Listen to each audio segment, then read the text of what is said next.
I declare open this hearing of the Senate Select Committee on the Taxation of Gas Resources. I begin by acknowledging the traditional custodians of the land on which we meet and pay my respects to their elders past and present. I extend that respect to Aboriginal and Torres Strait Islander peoples here today. I'm Senator Steph Hodgins-May, the Chair of the Committee. I'm joined today in the room by Senator Ghosh, Senator Smith, Senator McDonald and Senator David Pocock, as well as Senator Darmanin and Senator Hanson-Young. The committee will be conducting today's hearings via video conference and in person. These are public proceedings being video streamed live via the Parliament's website, and a Hansard transcript is being made. I remind all witnesses in giving evidence to the committee that they are protected by parliamentary privilege. It is unlawful for anyone to threaten or disadvantage a witness on account of evidence given to a committee, and such action may be treated by the Senate as a contempt. It is also a contempt to give false or misleading evidence. Witnesses also have a right to request to be heard in camera. The Senate has resolved that an officer of a department of the Commonwealth or of a state shall not be asked to give opinions on a matter of policy and shall be given a reasonable opportunity to refer questions asked of the officer to superior officers or to a minister. This resolution does not preclude questions asking for explanations of policies or factual questions about when and how policies were adopted. If a witness objects to answering a question, they should state the ground upon which the objection is made, and the committee will determine whether it will insist on an answer having regard to the ground which is claimed. If the committee determines to insist on an answer, a witness may request that the answer be given in camera. I remind senators of their obligations under the Behaviour Code for Australian parliamentarians to treat witnesses with dignity, courtesy, fairness and respect. I remind committee members and witnesses who are appearing via video conference and who are not speaking to please mute their microphones. I now welcome representatives from the Queensland Resources Council appearing by video conference. I understand that information on parliamentary privilege and the protection of witnesses giving evidence to Senate committees has been provided to you. For the Hansard record, will you please state your full name and the capacity in which you appear today?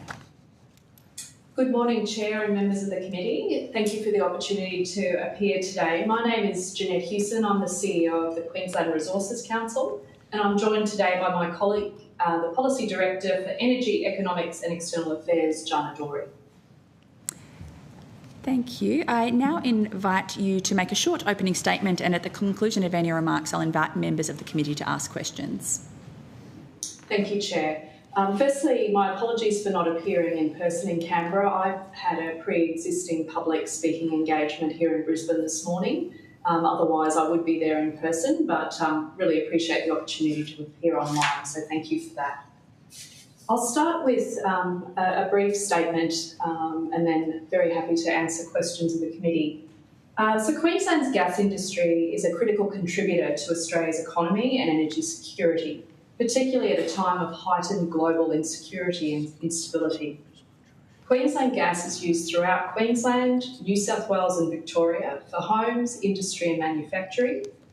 Queensland is also a reliable and secure supplier of LNG to our energy partners, many of whom we rely upon for fuel security. In 2024-2025, Queensland's oil and gas sector contributed $21.7 billion to our state's economy, supported more than 94,000 jobs, and spent $6.4 billion across 3,650 local and often regional businesses and 462 community organisations. Our sector paid more than $1.7 billion in state royalties that funded essential community services and infrastructure for all Queenslanders, like schools, hospitals, law enforcement and public transport. This has accumulated to $7.9 billion over the years since LNG production first began in Queensland. These benefits matter even more in the current environment.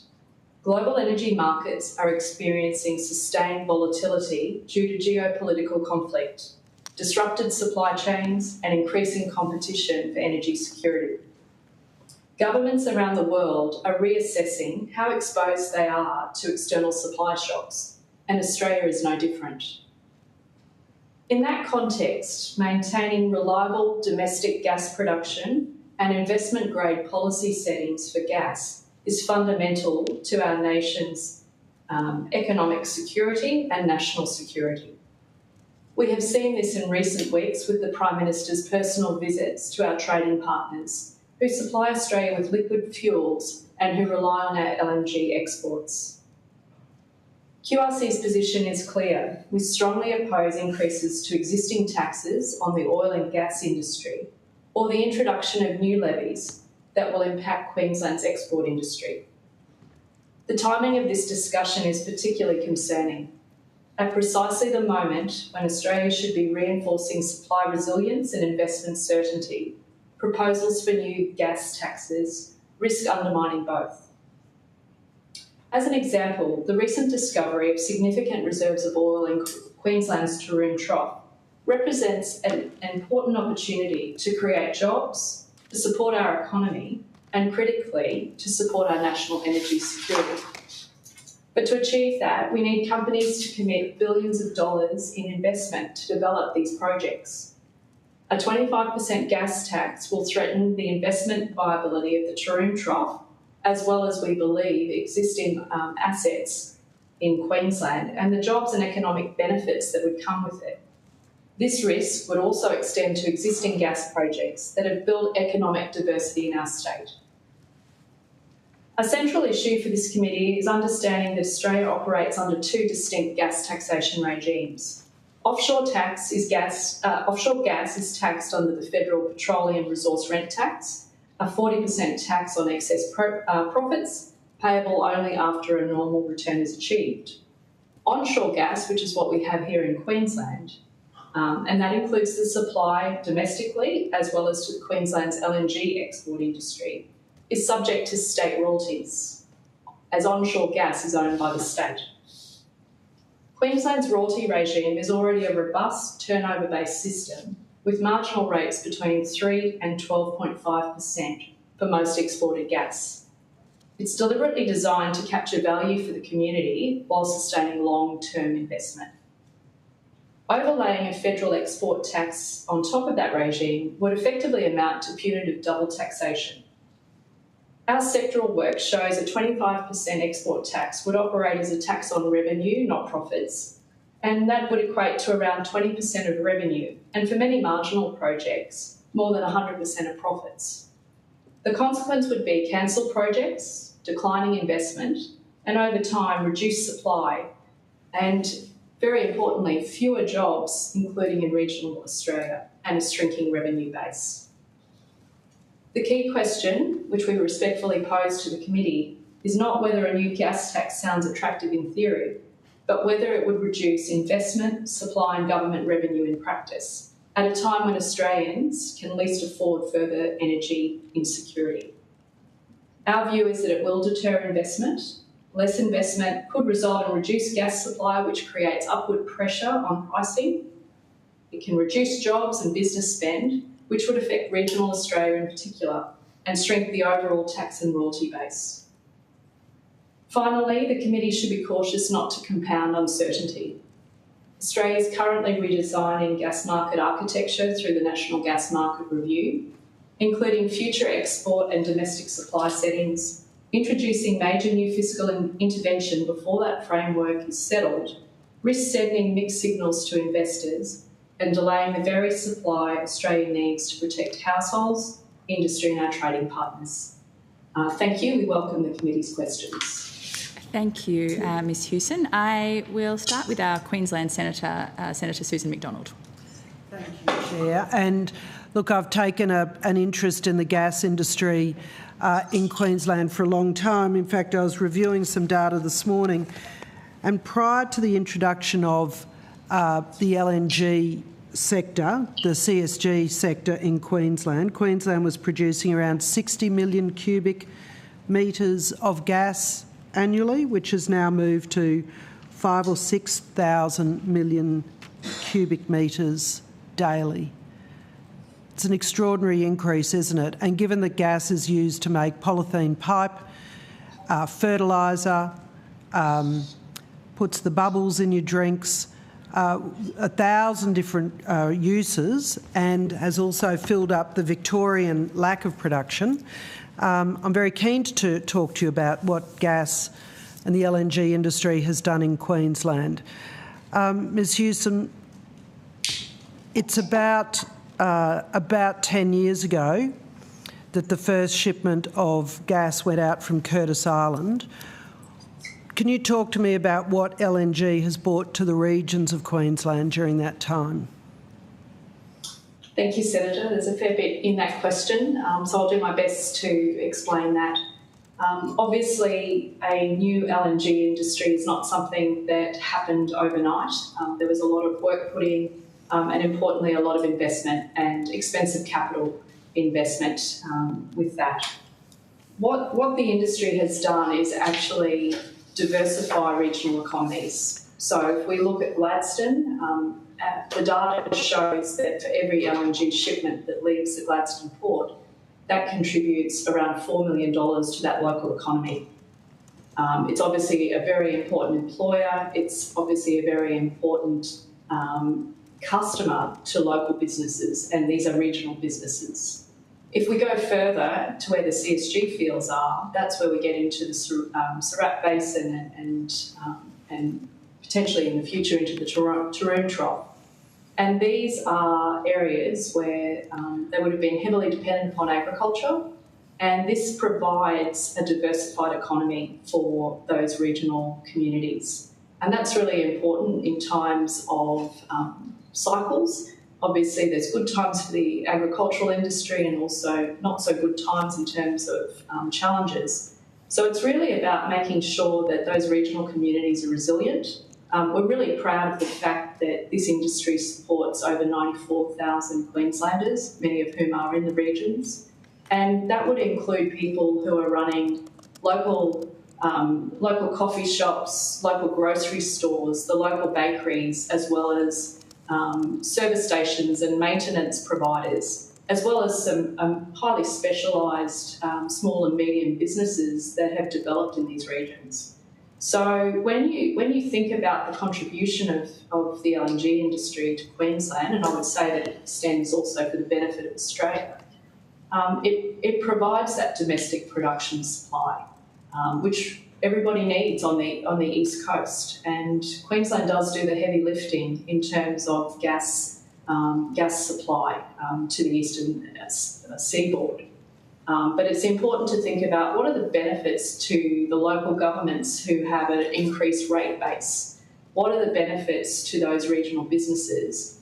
And also, what are the benefits to regional Queenslanders who can see that there are options for their children in terms of going into well-paid jobs which are safe and secure? I think that is a really important point for me. When I go into the regions like Injune and Roma and Chinchilla, those sort of towns that used to be, frankly, ghost towns 20 years ago, are now hives of activity with young people able to stay at home, grow a business. And to be clear, I think when we talk about investment, we talk about regional development. A young, unexperienced young man or woman in the regions who goes on as a driller's assistant is somewhere on $80,000 to $100,000 a year, and a more experienced person is on $150,000 to $200,000 a year and can still go out and buy a farm and have the life they've dreamed of. This only happens when there is a serious, well-paid industry.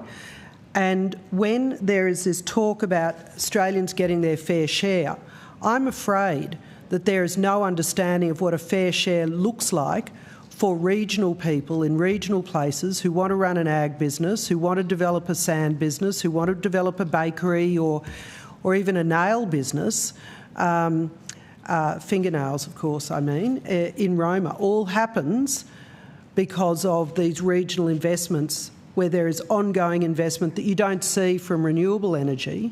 The gas industry is investing billions of dollars to keep these wells growing. So can you talk to me about what you see as the potential for the LNG industry if it is allowed to continue operating and expanding as they would under existing taxation settings for the coming years and decades, and what does that mean for Queensland in the longer term? Thank you, Senator. We know that LNG demand is strong for decades to come, and this the crisis that we're seeing unfold globally is confirming countries need energy, and they need reliable energy. What I would say to your question is that we've got the continued ability to grow as an industry, and I really do want to make the point today that by the industry succeeding, that means Queenslanders succeed and it means all Australians succeed, because there are those economic benefits that flow from an industry that invests so much money here in our country. So, you know, to give you a few numbers, in the 24-25 year, QRC, in terms of the data that we collect from the industry, oil and gas member companies were contributing around $960 million in wages. So that is a huge shot in the arm for regional Queenslanders, as well as many Queenslanders who live in southeast Queensland as well, because it allows them to be able to buy homes. It allows them to be able to control cost of living pressures through having a secure job. So what we see is that continued growth that's experienced and shared by all of Queensland, whether you're a small and medium business, whether you're the Queensland government who receives the royalties, whether you're a local who has a small business. It's all that economic benefit that comes from having a secure and positive LNG industry that has the confidence to continue to invest. So we talked a little bit yesterday in the inquiry about competition for global capital and investment attractiveness, particularly in energy projects like CSG and subsequently LNG. We see now more than ever that they're essential to domestic energy supplies. Could you talk specifically to this proposal for a revenue-based export tax or other retrospective tax changes, and how that would affect Australia, Queensland's attractiveness to global investors? Thank you, Senator. We do compete for capital globally. I think that's fair to say, and I'm not sure if it's something that's well understood by all in governments. So companies are required to invest significant amounts of money to start up a development and, importantly, to continue to thrive with that development. We can't expect that money is going to just flow naturally to Queensland, and I would also say to Australia, if there are clear signals that the policy stability is just not here in this country.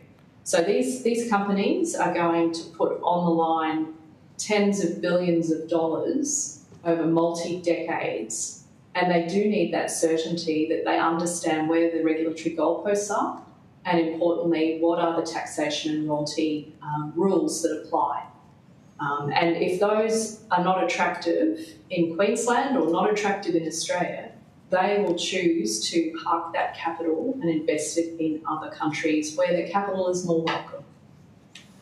And that is the sovereign risk issue that we have been talking about collectively as industry for many years.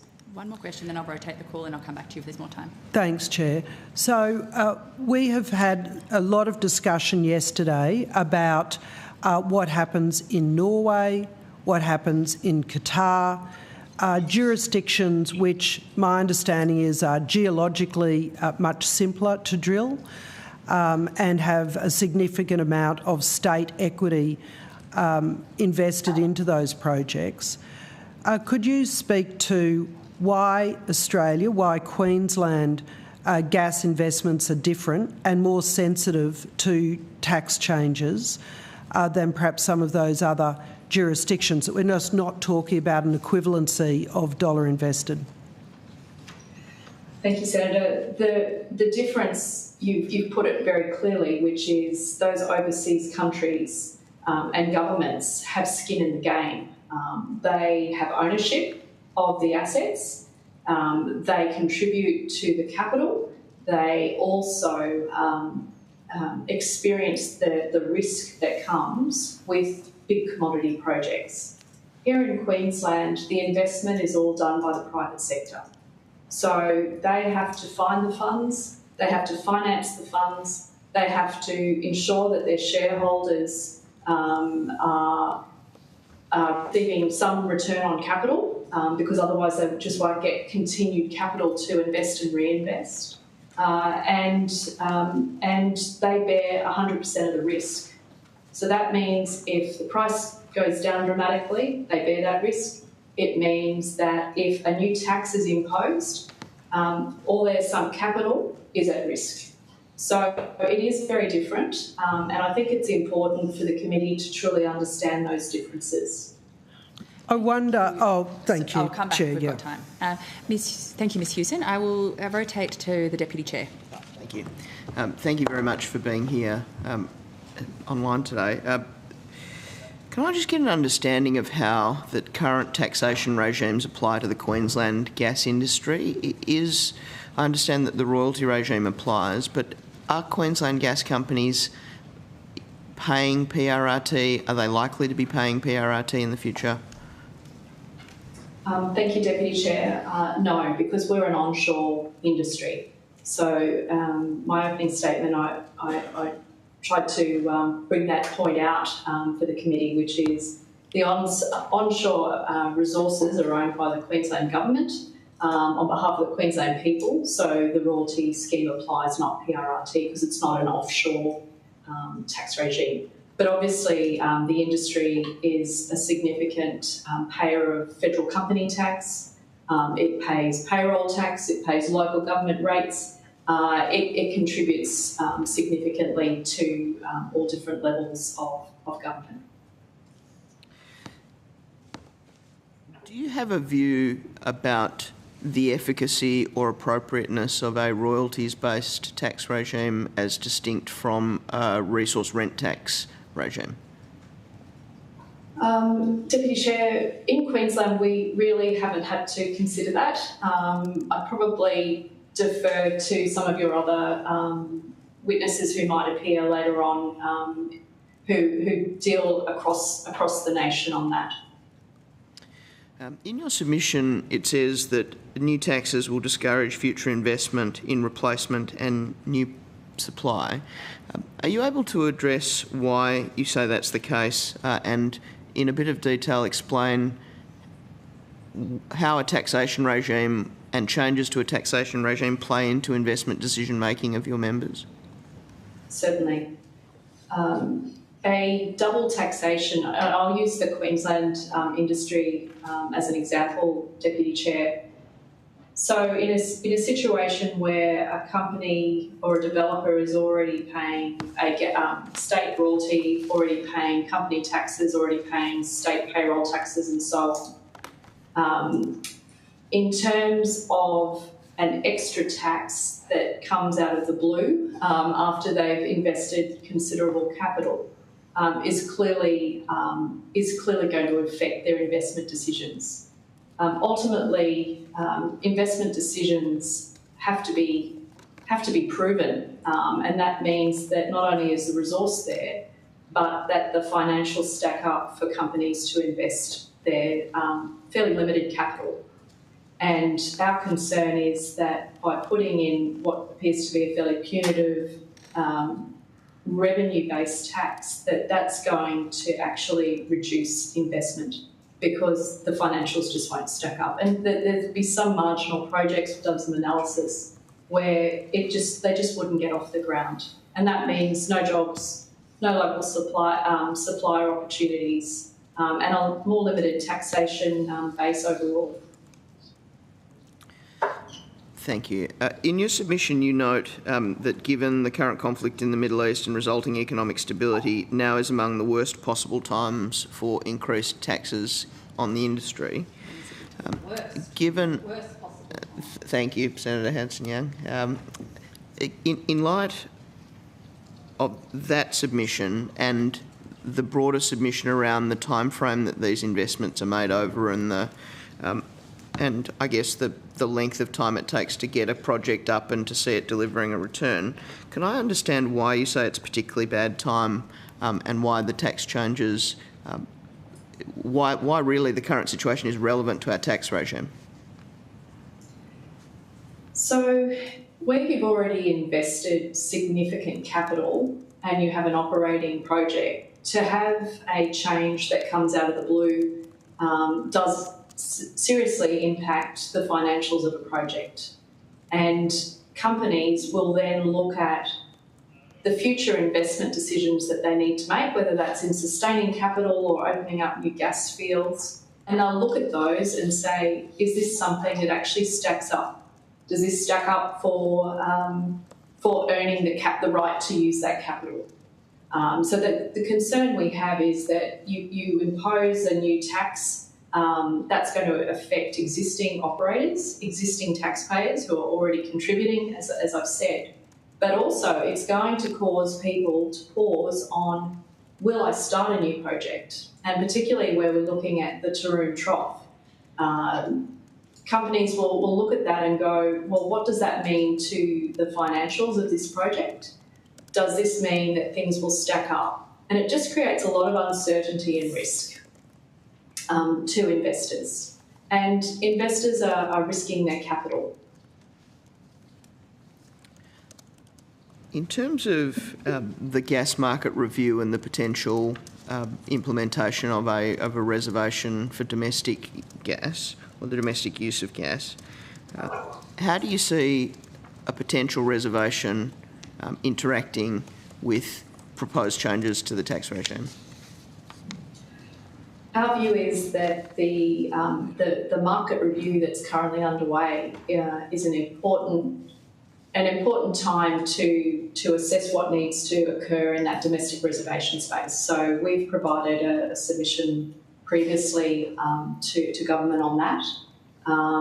We're comfortable in terms of domestic reservations, but it's just got to apply equitably and fairly and without retrospective operation. And that's the issue with when new taxes are suggested or mooted. How does all this apply to existing investment and new investment? And I also want to raise the point about whenever Australia makes a material change or a signpost that a change is coming, it does have ramifications to our Asian trading partners. And we've seen that in recent years, particularly with the Japanese investors and government coming out and talking about their concerns that these changes, that what happens here in Australia will actually impact the future supply to their nation, who are heavily dependent upon imported energy. We've heard a number of proposals for ways in which to change the tax system as it applies to Australia's gas resources. Are there proposals that you would regard as particularly problematic, or are there proposals that sit at the less worrying end of the scale for the Queensland industry? Our view is that the state-based royalty scheme is working. The corporate tax is working because the oil and gas industry is Australia's second largest corporate taxpayer, and that the flow-on economic benefits that the industry brings injects that much-needed money into local industries, local communities, and results in those 94,000 really well-paid and secure jobs. So for us, it's about we're unsure why there is a need to add a new tax at the moment, because we believe that through the company tax structure, through the Queensland royalty scheme, all Australians are benefiting from higher prices at a time when you do have higher prices, and we don't always have higher prices. This is a cyclical industry where there are higher pricing times, but there's also lower pricing times and ordinary pricing times. So we just don't understand what the problem is that this is meant to solve. We just see it actually resulting in a decrease in taxation revenue base, which is of concern to the federal government as well as to state governments, as well as creating a lot of uncertainty and probably reducing supply when we do need gas. We need gas for the transition. We need gas for manufacturing, and our trading partners rely on us, and we rely on them for our liquid fuel security. Thank you. Thank you. Thank you, Senator Ghosh. I have just a few questions. You've said that the Queensland royalty system is well balanced and ensures fair contributions. Do you think that a royalty scheme should exist in Commonwealth waters so long as it's well balanced and ensures fair contributions? Thank you, Chair, for your question. Because of Queensland, I don't operate in that offshore space, so it's not something that I've turned my mind to. I think that maybe later on in the week when the Australian energy producers appear before the committee, that's probably a good question for them, because I know that they look at things across the country. So you're not opposed to the potential for that, though? You just don't really have an opinion. Is that correct? I think that I can't helpfully comment on the specifics of it, but what I would say to you is the comments that I've been making about a revenue-based windfall tax is going to affect investment in offshore waters too. So it's one thing for the people of Australia to have these resources. It's another thing for them to get the benefit of developing those resources, and that comes through making sure that we have policy settings and the right taxation in place to encourage investment. Otherwise, it'll remain where it is. Okay, yeah, you sound quite confident in the balance and fairness of the Queensland royalty regime. Would you advocate that the Commonwealth perhaps adopt a Queensland-style royalty system? I don't think you've got constitutional powers necessarily to do that onshore, and I'm going to talk about the onshore world. But my view is that there is plenty already in terms of taxation, and I think that Australians benefit from times when pricing is high through increased company taxes that would be payable and through the general economic activity that's stimulated. And so when you're saying there's plenty in terms of taxation, specifically you're saying in relation to offshore gas in Commonwealth waters, or are you just talking about domestic? No, I'm talking about, when we look at gas, the gas producers across Australia, they're already paying company tax, they're already paying PRRT, and in Queensland you then have royalties that's payable on top of that. So I think that there's already considerable taxation benefits that flow to Australians through that schemes, or those schemes. Yeah, I think you are maybe conflating the domestic and the international there. But I'll move on to my next question. A gas export tax would create an incentive for Queensland gas producers to supply the domestic market. Do you oppose more gas being made available at lower prices for Australians as we transition off fossil fuels? No, I want more gas to be produced in Queensland to benefit Australians. And you've got to remember that the industry up here, yes, it does supply export countries, and that's through long-term contracts that underpin those capital investments in the LNG industry. But there is considerable domestic gas that's produced in our state for the benefit of people of Queensland, people of New South Wales and the people of Victoria. And there is a lot of commentary that Queensland's doing the heavy lifting for the eastern states in order to ensure that there is that domestic gas supply.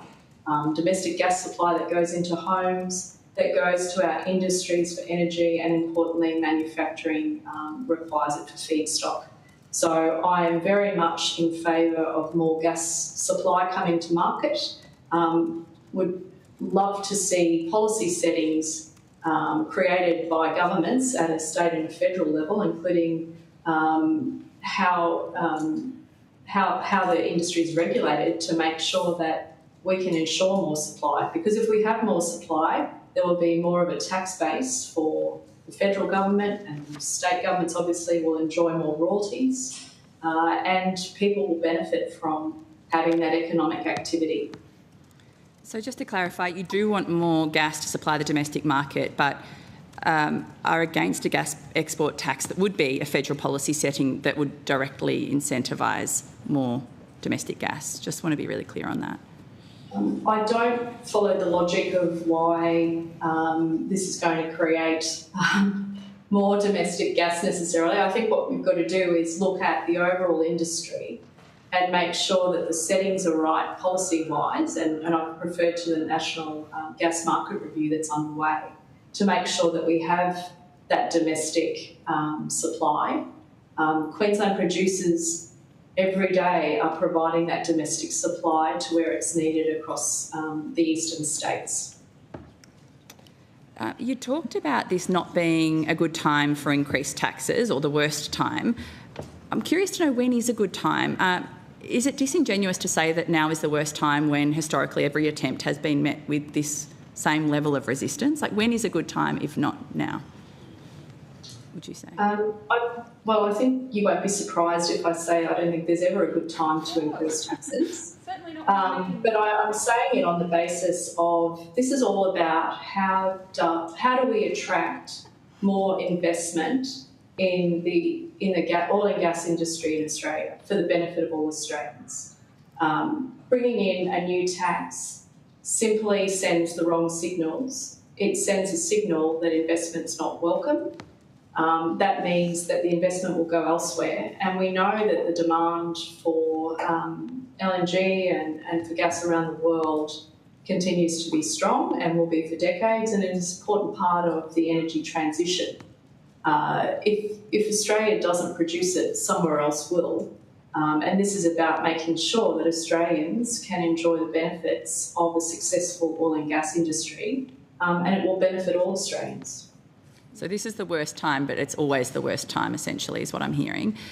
So we heard from Ken Henry, former Secretary of Treasury, Greg Bourne, the former CEO of Shell yesterday, that these sorts of arguments are nonsense, empty threats.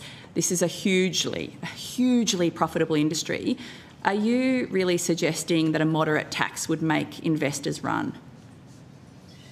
A 25% tax is not a moderate tax increase in any business or industry.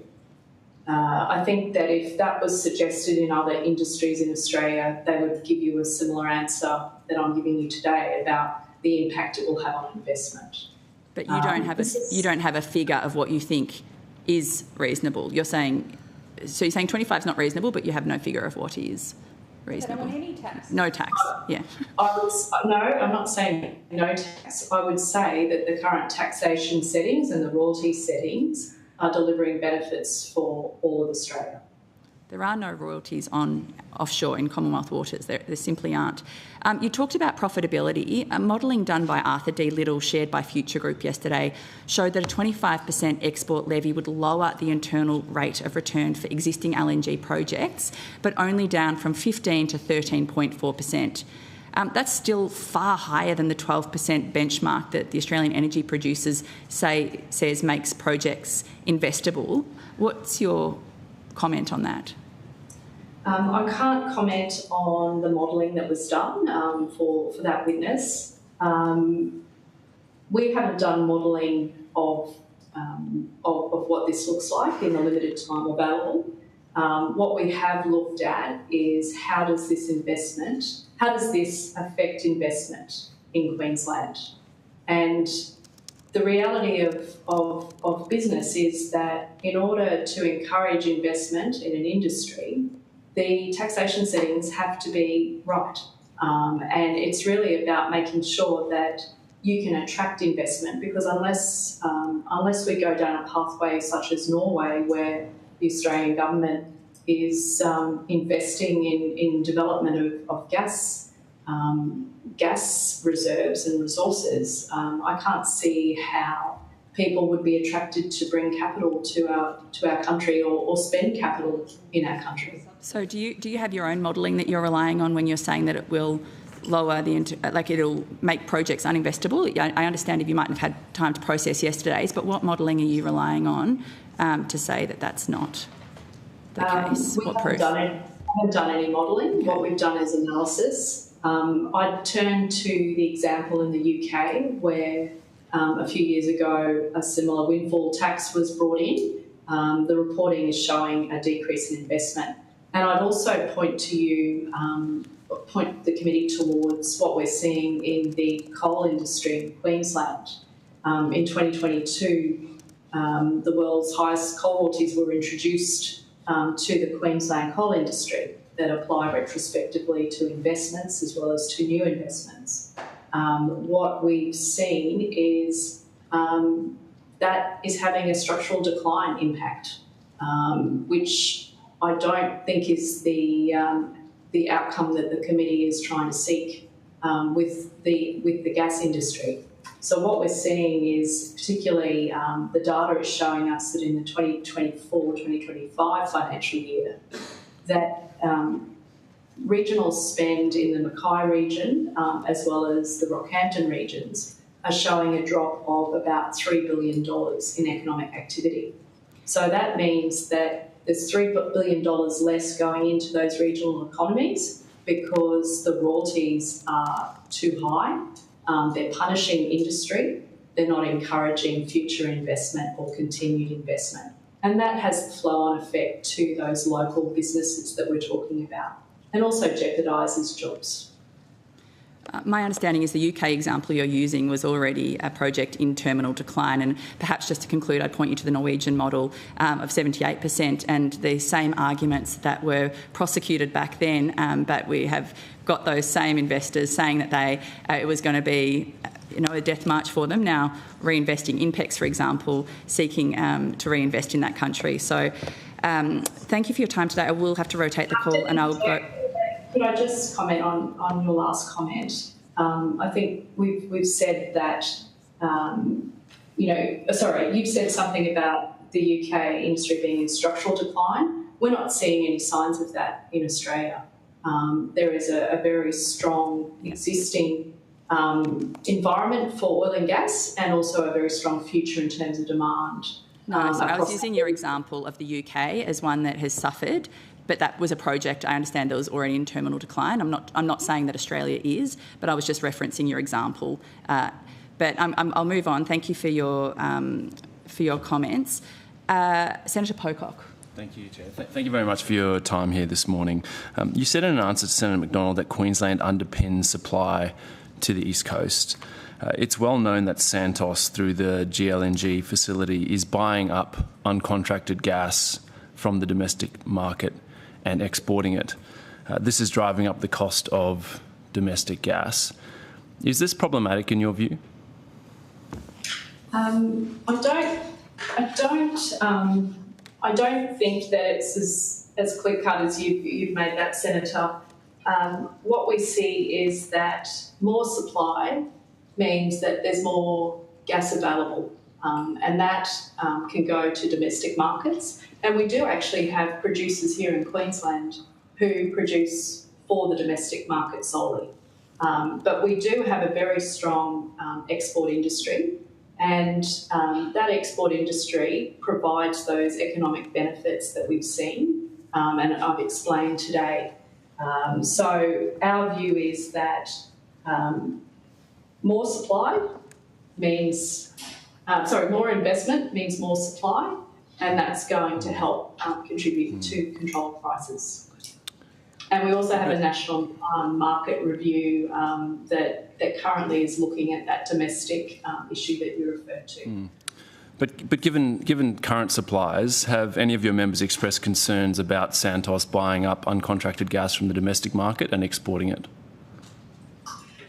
I think it would be fair to say that in the market review, that industry is expressing the need to make sure that we have the right policy settings in place to ensure that the companies that are continuing to supply to the domestic market can continue to do that, and to ensure, importantly, that export contracts which underpin those developments and the investment that was made 10, 12 years ago, that they can continue to supply. And as I said, the Prime Minister's visit last week to Asia underpins the importance of Australia continuing and Queensland continuing to be that reliable LNG exporter. Sure. Okay, so I take that as a yes, that some of your members have expressed concerns about Santos buying out of the existing domestic market and exporting that gas. Sorry, Senator. I would say that as so it's the a yes or no. Well, the comments. Unfortunately things aren't that simple because what we're talking about is a highly technical market. What I would say to you is that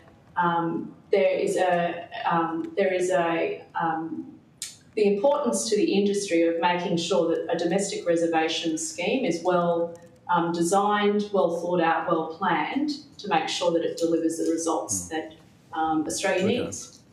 So none of your members have raised concerns about Santos buying from the domestic market and exporting that gas? I was trying to get clear here. Senator, I'm sure that you can, I think most of the industry is coming before you over the next day or 2 days of hearings. I'm sure that they can speak on their behalf. But what we do is we look at it from an industry perspective as to how best to feed into government decision-making, what would make a good policy to ensure that we get that domestic reservation that is important to our country. So just to clarify, do you actually know what your members' views are on this? Senator, I'm a bit confused as to why I'm being asked questions about that one when my understanding is that this is about taxation. Yeah, and you have mentioned how much tax companies pay, and we're talking about a gas export tax, and we have a company, Santos, which is buying from the domestic market and exporting that gas. And so I'm very interested if some of your members have actually raised concerns about that, given how that increases domestic gas prices. That seems very relevant to our committee's work, and I'd appreciate an answer.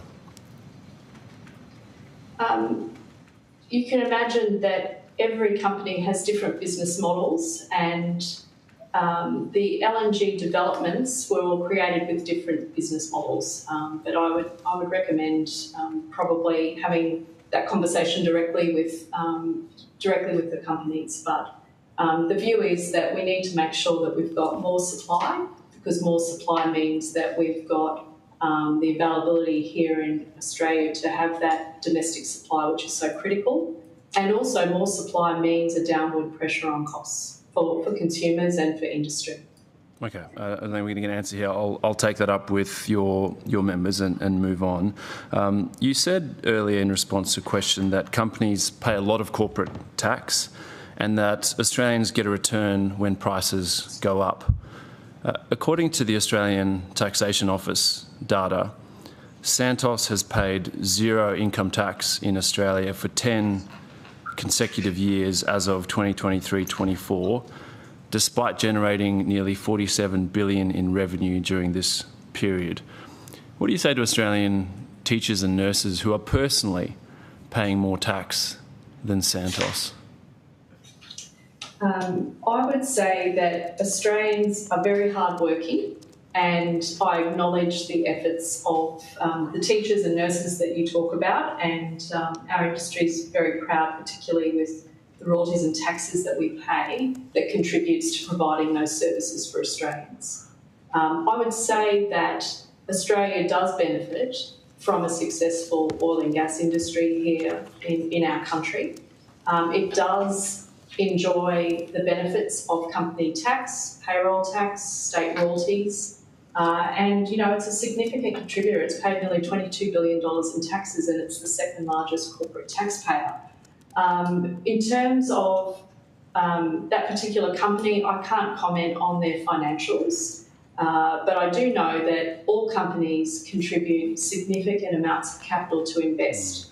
And our taxation laws, just as if you're a regular individual as well, if you're investing or you've got some capital deduction, that the taxation system recognises that investment. I wouldn't say it recognises that for your average punter. And just to come back to the question, I don't expect you to comment on Santos's financials. I'm just going from the ATO data. they've sold $47 billion worth of Australian gas and they haven't paid a single cent in corporate tax. How is that their fair share? If you're pushing the line that industry is paying its fair share, how is $47 billion of revenue, $0 of corporate tax? How's that a fair share? I don't have Santos's financials in front of me, Senator. So I don't need you to. I'm just quoting the ATO. Does it sound fair? I think it's a pretty basic question. Does it sound fair? Clearly, it doesn't. You need to look at the overall picture, and that's hopefully the message that I'm leaving with the committee today, which is you've got to look at the overall picture. So there's company tax, there's payroll tax, there's state royalties. I can't comment on that number. I don't have it in front of me, so I'm pretty uncomfortable making a comment on whether that is sliced and diced in a particular way. What I can say is that this is the second largest corporate payer. Okay. I'm sorry? I guess the thing I hear from a lot of Australians is that they are growing very tired of hearing from a gas industry that wants to pat itself on the back for paying payroll tax. I mean, every big business pays payroll tax. Well, what we're talking about here are the raw materials, this finite resource that belongs to all Australians, that a company like Santos can export $47 billion worth of gas and pay $0 in corporate tax. And so I guess just finally, what do you think is a fair share for our gas? What is there a number? Is there a percentage? Like of the total gas exported, call it 100 billion. How many billion should Australians receive? What's a fair share? My view is that if through existing taxation, through royalties, through economic contributions, through paying wages, all Australians benefit from our industry, Senator. And this notion of, what the number is. I mean, we should thank the gas company for paying people's wages? I mean, how ridiculous. Senator Hanson-Young. Senator, my comment is about the fact that Australians need jobs, and they need really well-paid jobs, and they need companies to invest in order to make those job opportunities. I acknowledge the job opportunities that other industries also bring. But I do want to make the point that the resources will stay in the ground and no one will benefit, whether it's federal government, state government, ordinary people and those in the regions, if the investment settings are not right. Okay. And I believe that what's being proposed, and there's really not a lot of detail about what's being suggested here other than a headline of a 25% revenue tax. There's nothing to actually show that this is going to have the right outcome, which is how do we bring on more supply so that Australia has that domestic supply and also can generate economic wealth for the nation through exporting. Thank you. So just so I'm clear, I don't have a lot of clarity from your answer. You're saying that the current tax settings are fine and we get a good return, or do you have a number in mind that we should get a 10% return, a 20% return? Do you have any view on that, or just leave it as is? I don't have a view on that, Senator.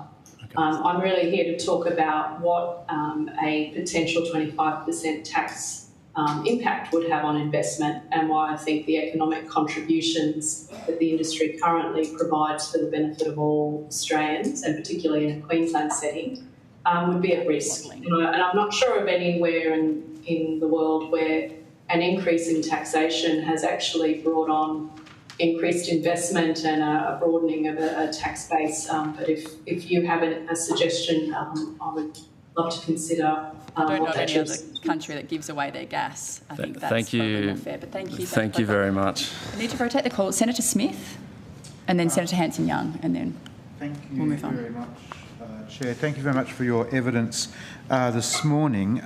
Media reports this morning suggest that the Prime Minister has rejected calls for new taxes on the gas industry. And news reports this morning also detail that the Premier of Western Australia, Roger Cook, has said that any changes to the tax regime would be bad for Western Australia. And indeed, a government source in one of those reports said it would be incongruous for the government to consider changes to the taxation of gas producers at this particular point in time, given everything that is happening throughout the world. Does that give you any degree of comfort? I'm very pleased to hear of a sensible conversation, Senator, particularly with such senior leaders in our country. This is all about making sure that investment happens. And it's all about making sure too, from I'm sure the Prime Minister's point of view is really looking at how do we secure those very critical trade relationships that Australia has, and our reliability of being a supplier to our Asian trading partners and our geopolitical partners is a really important part of that. So, of course, the Prime Minister and the Premier of Western Australia rejecting this proposition for a 25% tax on gas exports doesn't rule out the fact that the government might consider other reforms to existing arrangements. What would your reaction be at this particular point in time if the government was to bring forward in the budget, for example, other regulatory changes that would sort of increase the cost burden on gas producers, given most particularly the comments you make in your submission about the work that's underway through the National Gas Market Review process? Thank you, Senator.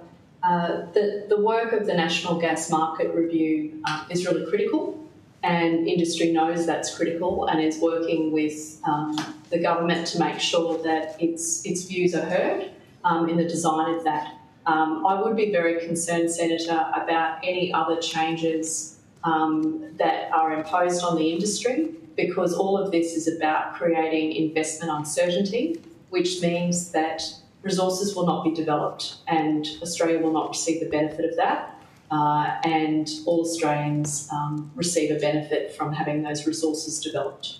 Your submission specifically says it would compound complexity if the government was to bring forward various other regulatory changes at this particular time because of the work that's being done through the National Gas Market Review mechanism. And of course, though it doesn't necessarily apply to Queensland, you know, we have had the recent improvements to the PRRT mechanism. So if the government was to bring forward any further regulatory changes that would increase the cost burden on gas producers in the budget, they'd be rejected by you as well? What we are wanting, Senator, is for the National Gas Market Review to be completed and for the right policy settings to be made in that. Bringing in a new tax, tweaking with what we've already got, or making changes while that is underway is not helpful. Let's focus on the thing that's in front of us and getting that right.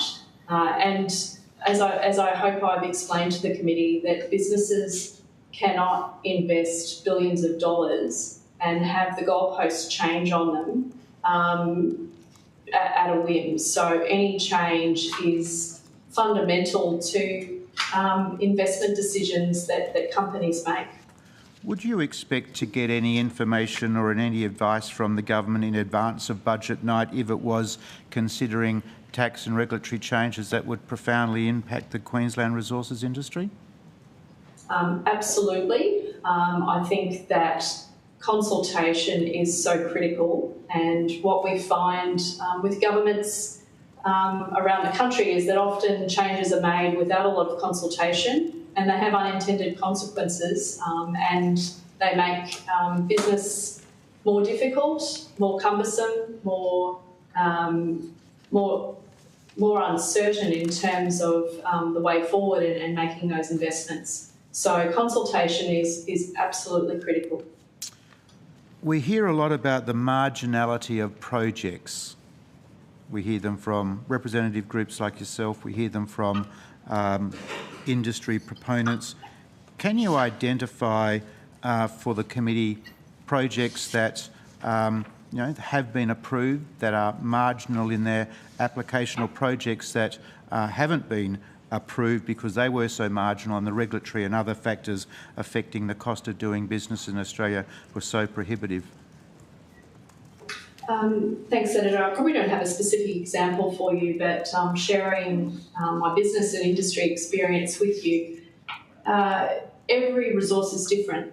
And the economics of developing that resource is different. So it might require different technology, it might require new infrastructure to support that development. So in the case of particularly the CSG industry, I'm thinking of pipelines and so forth. So every project is unique in terms of its cost, like underlying cost structure. But then you add on top compliance and regulatory burdens, and companies will always obviously consider in their business case what is the current taxation settings, what are the current royalty settings that might apply in the case of onshore Queensland. So those points are very important, and they form the basis of whether or not a company can go forwards with the project and invest. And look, there's not always a case that there's gas in the ground and it will come out with investment, because that investment has to stack up on its facts. In submissions and in evidence to the committee, we've heard a lot of discussion about the Norwegian and Qatar approaches.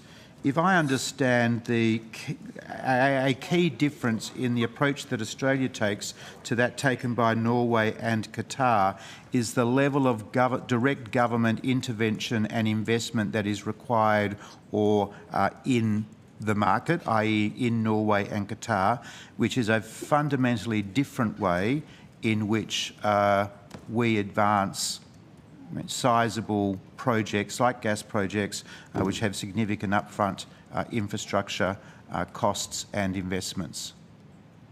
Thank you, Senator. The key point you made there, and the key difference, is that national ownership in Norway and to an extent in Qatar as well. That means that a company is not risking its capital alone. It has the backing, obviously, of the Norwegian government. The Norwegian government will share in the good times, and as I said, there's often not so good times in industry given commodity cycles. So that downside risk sharing is really critical. We just don't have that here in Australia, because we have, as you said, private capital that invests to get these resources that are owned by Australians out of the ground and developed. And it's really important to reflect that a taxation tool such as a windfall tax is not sharing in the hard times. It's only taking, and it's based upon revenue. It's not based on profit. Operating costs are high, capital costs are high. So it's a very blunt tool. I do need to rotate the call now, so I will move to Senator Hanson-Young. Sorry. Thank you. Just listening to a number of your answers and comments today, it feels to me this is the exact same argument that you've run every time there has been a suggestion to get a fairer tax deal on gas resources or any other form of fossil fuel resources. The Queensland Resources Council back in 2022, when the Miles government decided to increase royalties, you ran exactly the same argument. And I'm just going to quote your chief executive at the time. Imposing higher taxes on our sector is short-term political decision to plug a hole in the state budget, negative impact for foreign investment and confidence in our industry. You said the Queensland resources sector has come out fighting in response to the state government's plans to impose higher coal royalties. Could I ask you, is there more or less coal mines in Queensland since 2022? Thanks, Senator, for your question and for raising the coal royalties, because I think it's a really good example of what happens when... Are there more or less coal mines today than there were in 2022? I don't have the precise number in front of me. Well, luckily I do. Luckily I do. So let me tell you. In 2022 there were 53. There's now 58. It's gone up. It's gone up. So imposing this royalty did not reduce the number of coal mines, did it? Senator, I'd need to look at those stats, and I'm happy to take that on notice and come back to the committee on it. Obviously, I've come here today to talk about gas. I know, but it's the same old trope. It's the same old trope argument you're running from the industry. Explain? I'd be really happy to. It's almost your comments today have almost been word for word from what your chief executive said 4 years ago. Almost word for word. It's the same old argument. You just don't like having to pay a fair share of tax. I think fair share of tax is the relevant discussion around coal royalties. What we say is it's not a fair share, because what we're seeing, and Senator, I'd have to look at those numbers, and I'm happy to come back to the committee on this, but we often see replacement pits or replacement mines.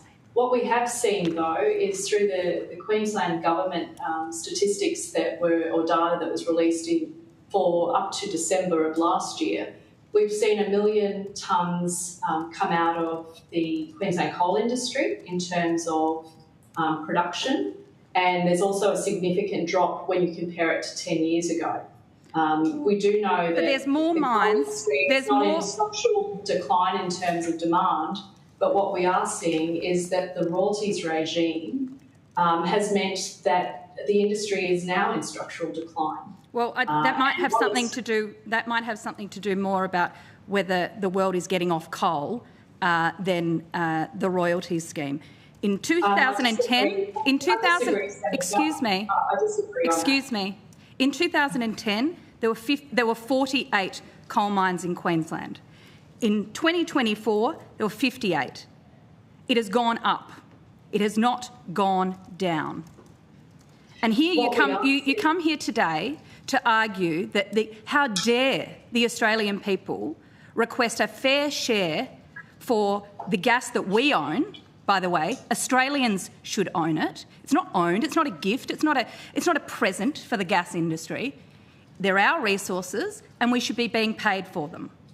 Why is it that a baker has to pay for his flour in order to do the baking and to make his cakes and his pies and get the bread out the door for his small business, but the gas industry doesn't have to pay for the gas? Why is that fair? Senator, there's a lot of comments in your statement. Is it fair? Is it fair? Why should a baker have to pay for his ingredients, but the gas industry doesn't have to? Senator Hanson-Young will let them answer the question. Yeah. So there are heaps of inputs that go into operating and developing projects. So the inputs are paid for by the gas industry. I agree with you, Senator. The resources are owned by Australians. About time you started paying for them. And Senator, I have been really clear that the gas industry has been paying for them. But you're not. But they're not. That's the point here. Hanson-Young, we'll let her finish the answer. I would take you back to the examples with the coal industry. So our analysis has shown that jobs have gone down 24% year on year since 2022 in Queensland as a result of the royalties.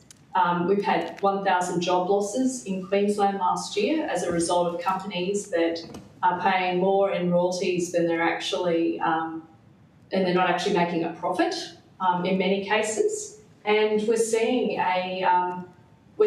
a situation where we do not have that pipeline in the mix, and that has serious concerns for industry, but also for Queenslanders, because the coal industry is such a part of the Queensland economy. And putting aside ideology, the data is showing that global demand continues to be very strong, and remembering that about 75% of Queensland's coal is still. The problem you've got is that this is a fundamental argument about fairness. And unless you can face that, it doesn't matter how many ways you slice and dice it, it is unfair and Australians are being ripped off. Now, you can come up with an excuse as to why Australians should be being ripped off, but unless you actually accept that and understand that everybody else has to pay for their ingredients, everybody else has to pay income tax, and yet you've got the gas industry who is getting off scot-free. It is not about whether this should be good or bad for the industry. How about you just pay your fair share? Thank you, Senator Young. The 1,000 people who've lost their job. I think I'm going to take that. What about the 120,000 teachers in Queensland who pay double the tax of the gas industry? Who are employed because of royalties and taxes paid by 6,500 senators. I'm going to draw 6,500 people employed in the gas industry in Queensland. Please stop, senators. Please stop debating across the chamber, across across the committee room. We are running late for our next witness. I'm going to draw a line under this one. I'm going to thank you for your time today, and also just remind you that if you have taken questions on notice, to provide those responses to us by the 29th of April. Thank you very much for appearing in front of the committee today. Thank you very much, Chair and Committee. I now welcome representatives of Shell Australia. I understand that information... I'll wait till you come forward.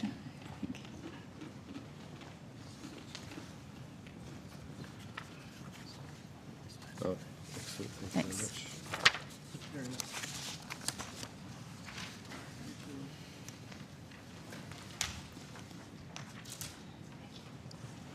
I understand that information on parliamentary privilege and the protection of witnesses giving evidence to Senate committees has been provided to you. For the Hansard record, will you please state your full name and the capacity in which you appear today? Thank you, Chair. My name is Cecile Wake. I am here as the country chair for Shell in Australia, while Shell uses different naming conventions to many of our peers. I'm effectively CEO of Shell Australia. Thank you, Ms Wake. Hi, Senator. I'm Coralie Trotter. I'm the Head of Tax for Shell for Asia Pacific and the Middle East. Thank you, Ms Trotter. I now invite you to make a short opening statement, and at the conclusion of remarks I'll invite members of the committee to ask questions. Please note that we have received your written one as well, so if it's possible to paraphrase, that would be much appreciated. Thank you, Chair and committee members. It's a pleasure to be here to engage in this conversation with you today, and I do appreciate the opportunity to make this opening statement. I will keep it short. This year marks Shell's 125th year of operations in Australia. We delivered the first bulk shipment of kerosene into Australia on a vessel called the Turbo just 2 weeks after Federation. I think that feels particularly poignant right now as Australia seeks to navigate the global fuel supply shock. Fast forward to today, Shell's a frontier basin explorer, a major domestic gas supplier, a gas and electricity market participant, a renewables generator and grid-scale battery operator, and a major integrated gas and LNG producer. We've been one of Australia's largest investors over our 125-year history, and that scale of investment in Australia continues. Indeed, since 2010, Shell Australia has invested more than $60 billion of private capital into Australian gas and LNG projects. Put simply, that's nation-building scale.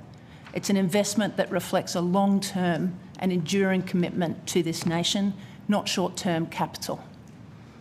We employ more than 2,200 people directly and engage a large contractor workforce with specialist skills. We invest in graduates, in apprentices, in training programs, particularly in regional Australia, and we're proud to make a strong positive contribution to those regional communities in which we operate. In addition to that $60 billion of private capital invested since 2010, in the last decade we've paid around $12 billion in direct Australian taxes. We've made more than $370 million of payments to Queensland landowners who host our infrastructure. The reason why Shell has continued to invest in Australia for 125 years is the great confidence we have had in Australia as a stable, reliable investment destination, and fundamentally the belief that we continue to have in the potential of this great nation and its people. I'm immensely proud of the contribution that we have made, and I'm pleased to have this opportunity to speak with you today. Now, as I listened to the evidence before the committee yesterday, and as I read a number of the submissions, there have been many assertions made to this committee and on social media about the conduct, the character, and the contribution of our gas industry. The real facts are a little bit less salacious. Our gas industry has invested more than $400 billion in Australia since 2010. Last year, we paid $21.9 billion in taxes and royalties, and over the last 3 years, that has been in the order of $60 billion, making us the second highest tax-paying industry in the nation, according to ATO figures.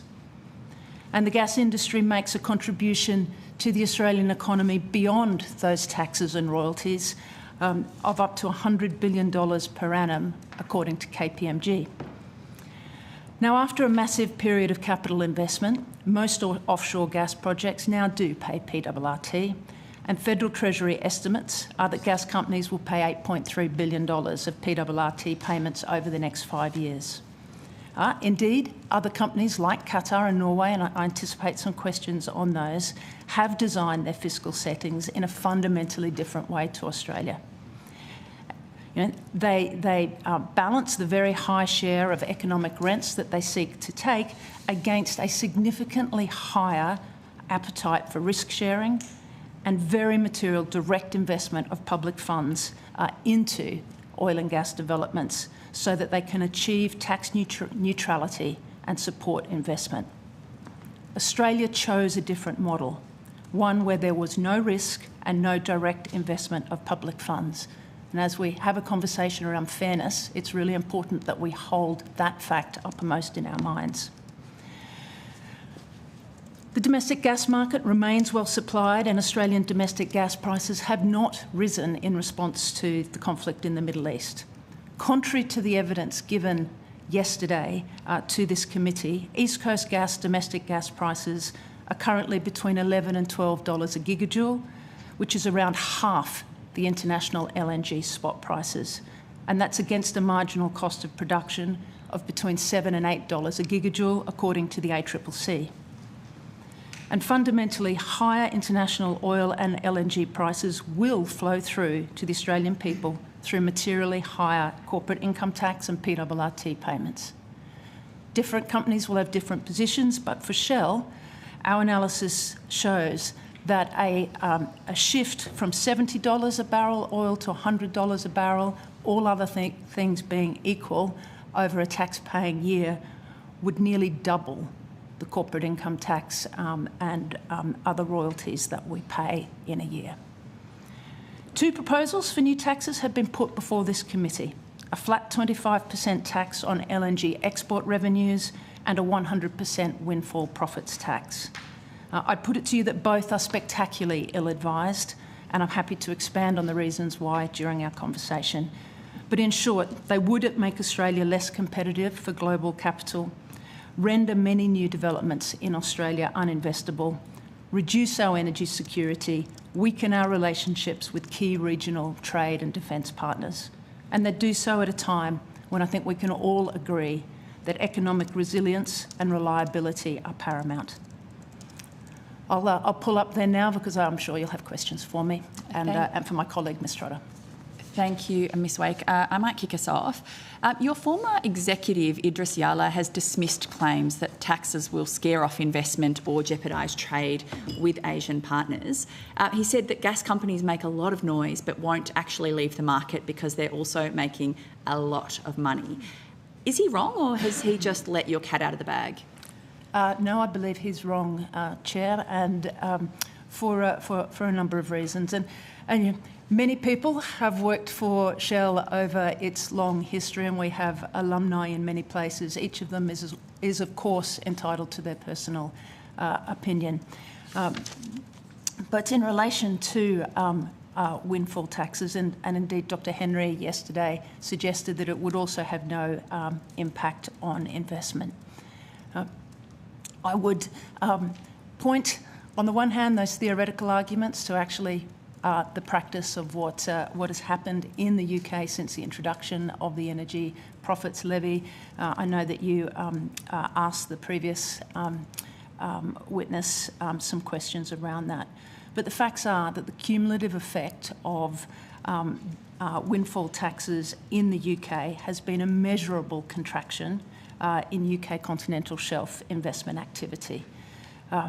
You mentioned that you thought that might have been an industry and structural decline, Chair. Well, the UK offshore operators forecast for the period of 2025 to 2029 shows a decline in investment from £14.1 billion per annum at the time that it was introduced down to £2.3 billion per annum over that forward estimate.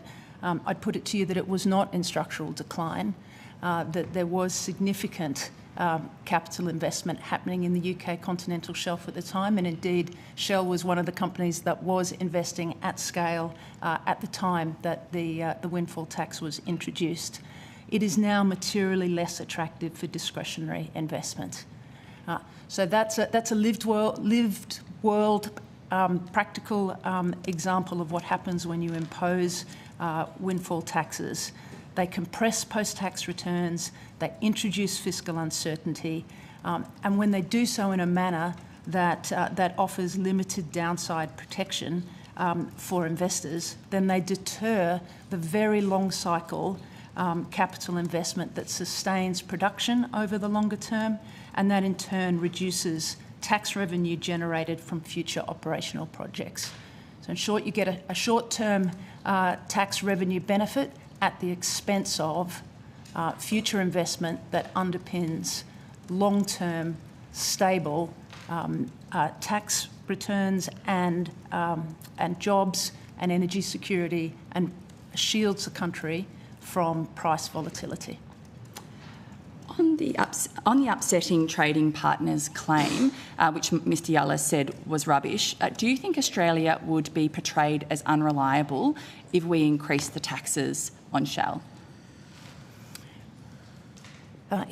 So can I can repeat it. Yeah, so, no. Sorry, I was okay. I understood the question. Sure. I was stumbling over my words, sure, because I was going to say that I'm assuming you're not suggesting an increase on Shell specifically, but an increase in taxes on the industry that would apply equally to us.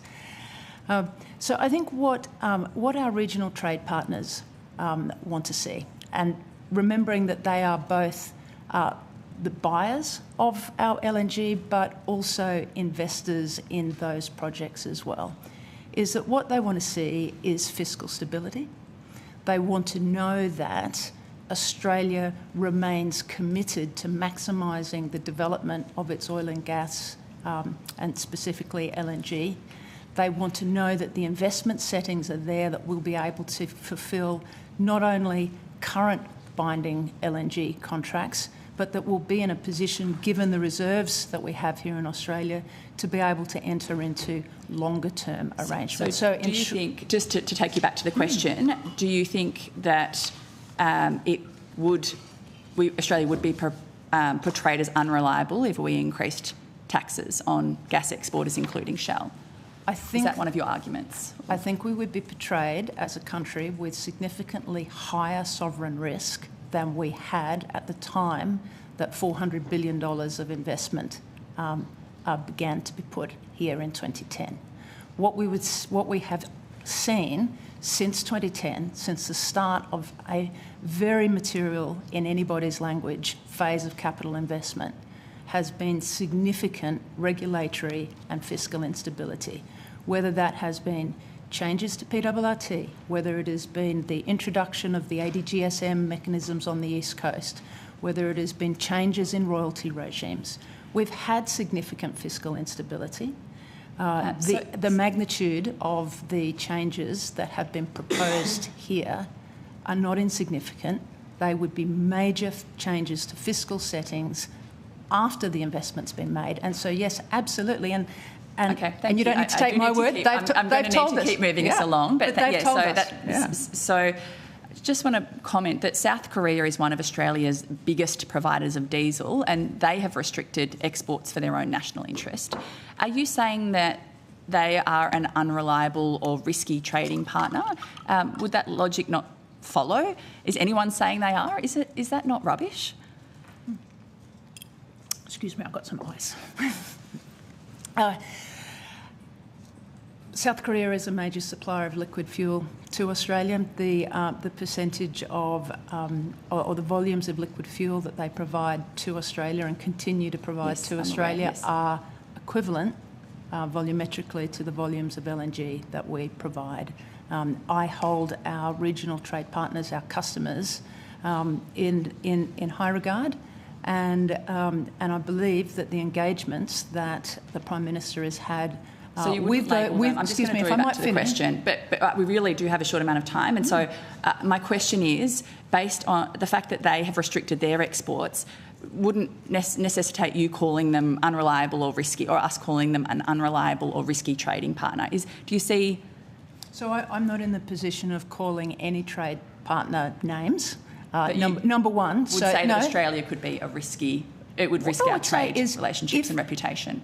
If we intervene in existing projects, if we intervene in existing contracts, if we fundamentally change the investment settings in a way that make future growth that will supply those partners with LNG, then we are, on the face of it, significantly less stable and reliable than we have been in the past. My point is that other countries have done this. Other countries have done this, and they aren't regarded as risky trading partners. So to say that we will be when other countries are doing this and have done this and aren't regarded that way, do you see the inconsistency there?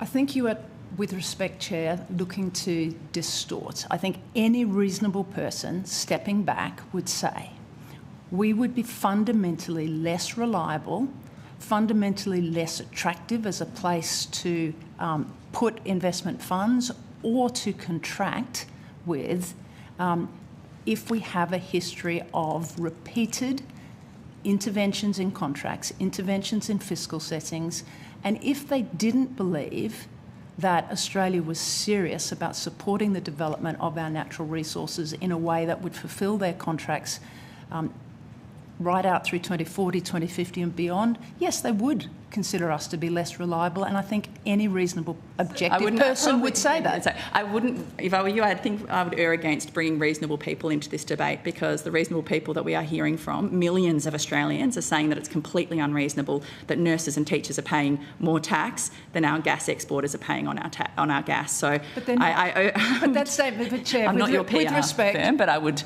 No, I don't engage a PR firm. What I would say to you is that it is uncontrovertibly untrue to say that our hardworking nurses pay less tax than Australian gas companies. We paid 20. Exactly. They pay more tax. We paid, as an industry, last year $21.9 billion in tax. Gas exports? And are you on tax? Tax. We're talking about exports. So point of order, Chair. This has happened now a couple of times, and while I'm reluctant to interrupt your questioning, I think the witness does need to be given an opportunity to answer the question and then have the question put again. The question is what I'm asking, not more broadly about. The statement that was put by Senator Hanson-Young and by yourself, Chair, was that nurses pay more tax, blanket statement. How much is Shell paid in PRRT? Let's start there then, which is what we are talking about. Well, the statement was tax. May I finish my first answer, and then I'll be very happy to answer that, Chair.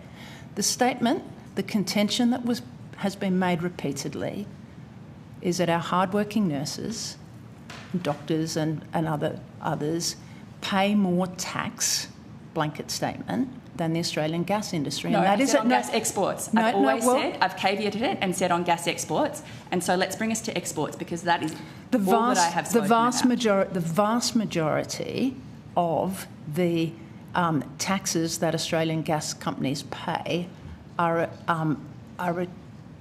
attributable to the revenue generated through those export projects. And so I think we can say that, therefore, the vast majority of the $21.9 billion of tax that our industry paid last year export tax is attributable to LNG exports. So may I then take you to the question, how much have Shell paid in PRRT, not general tax, in PRRT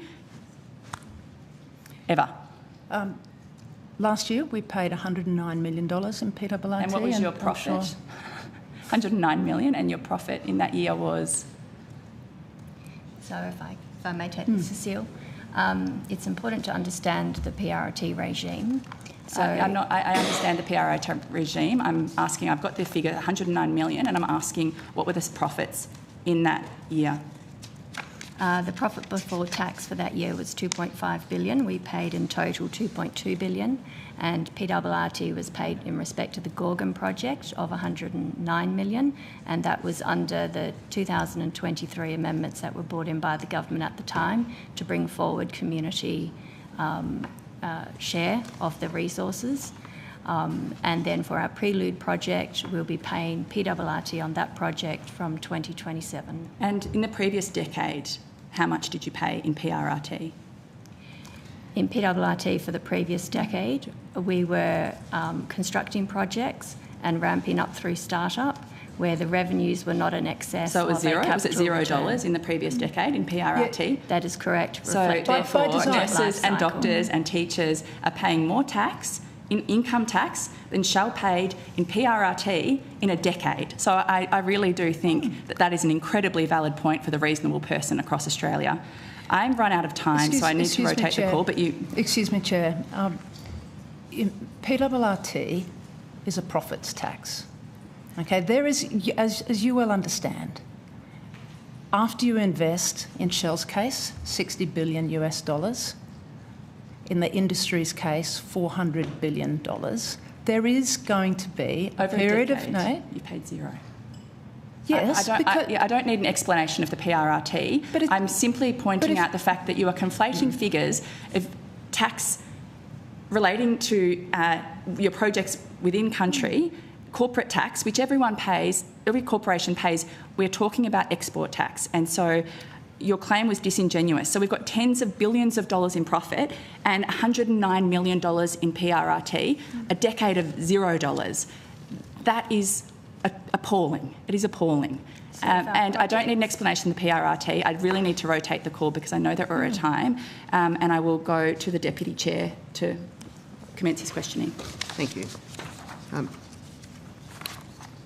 Thank you, Ms Wake and Ms Trotter. Can I understand, in your submission, you indicated that Shell has paid more than $12 billion in direct taxes in the last decade. That's at page 2. Are you able to provide a breakdown of the components and heads of taxation that relates to? Yeah, absolutely, we can. Yes. So indeed, in the last 10 years, we've paid a total of $12 billion in tax. Over that decade, 6.9 billion of that is income tax, 3.9 billion of that is royalties and excise, 0.1 billion of that is PRRT, and 1.4 billion of that relates to other taxes in relation to employees, so payroll tax, fringe benefits tax, and other levies by the government. It's important to understand that PRRT is paid when the project is actually in a position to have recovered its capital expenditure. So we do not pay PRRT when we're in construction. We don't have any revenue.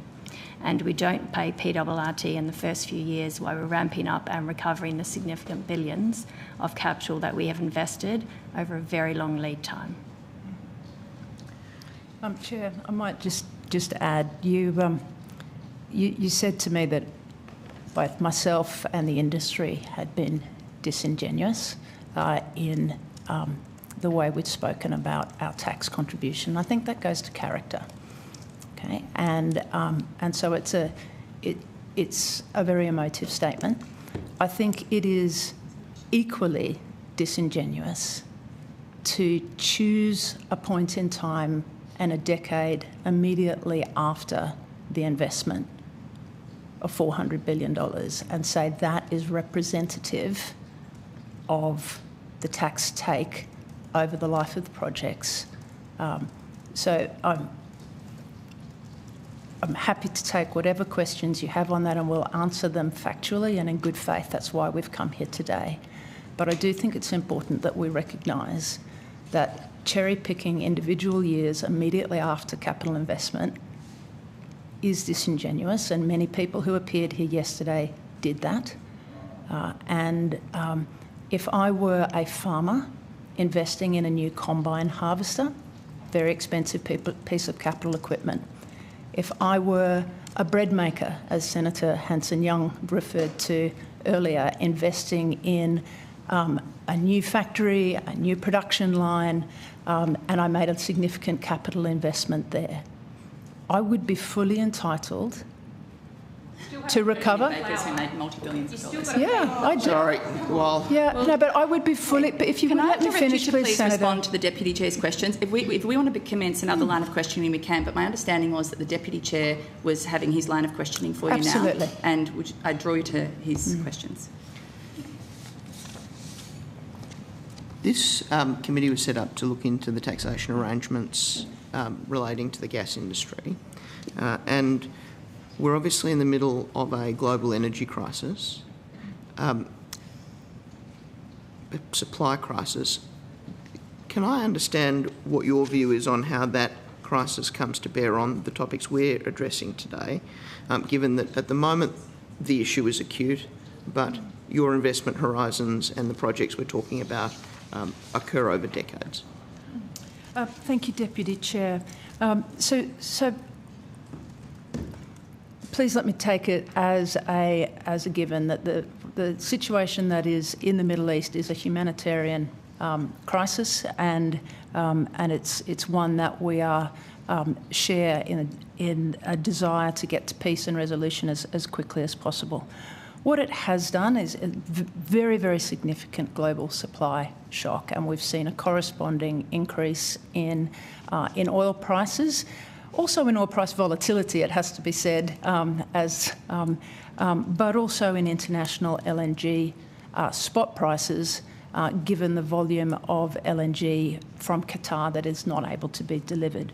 And so we are experiencing a period now of very high prices, and of course that comes at a time when Australians were already suffering from cost of living pressures. That's why, well, number one, I think it's really important, the point I made in my opening statement, that domestic gas prices have not moved as a consequence, that we have, by fully supplying the domestic market, we've been able to de-link and to shield the Australian gas user from those impacts. But I think it's also interesting to reflect that, of course, our industry goes through periods of lower oil price, and in the period from 2015 through to 2021. Which was when many of the projects that we had invested in came into production, we actually had an average oil price over that period of $57 a barrel. And those which was significantly lower than the oil prices at the time we sanctioned the projects. And that is a commodity price risk that, as private capital and private investors, we bore, and we continue to bore it. It is part of the reason why there was a period of time where corporate tax receipts are not as high as they are today, and why PRRT is not as high. And so they all play through. We make decades-long investments. We understand there will be periods of time of sustained low prices, periods where there will be higher prices, and we look to have resilient projects through those cycles. There's a gas market review that's been undertaken and there is a discussion going on about how best to implement a reservation policy potentially to deliver on supply for Australian users of gas.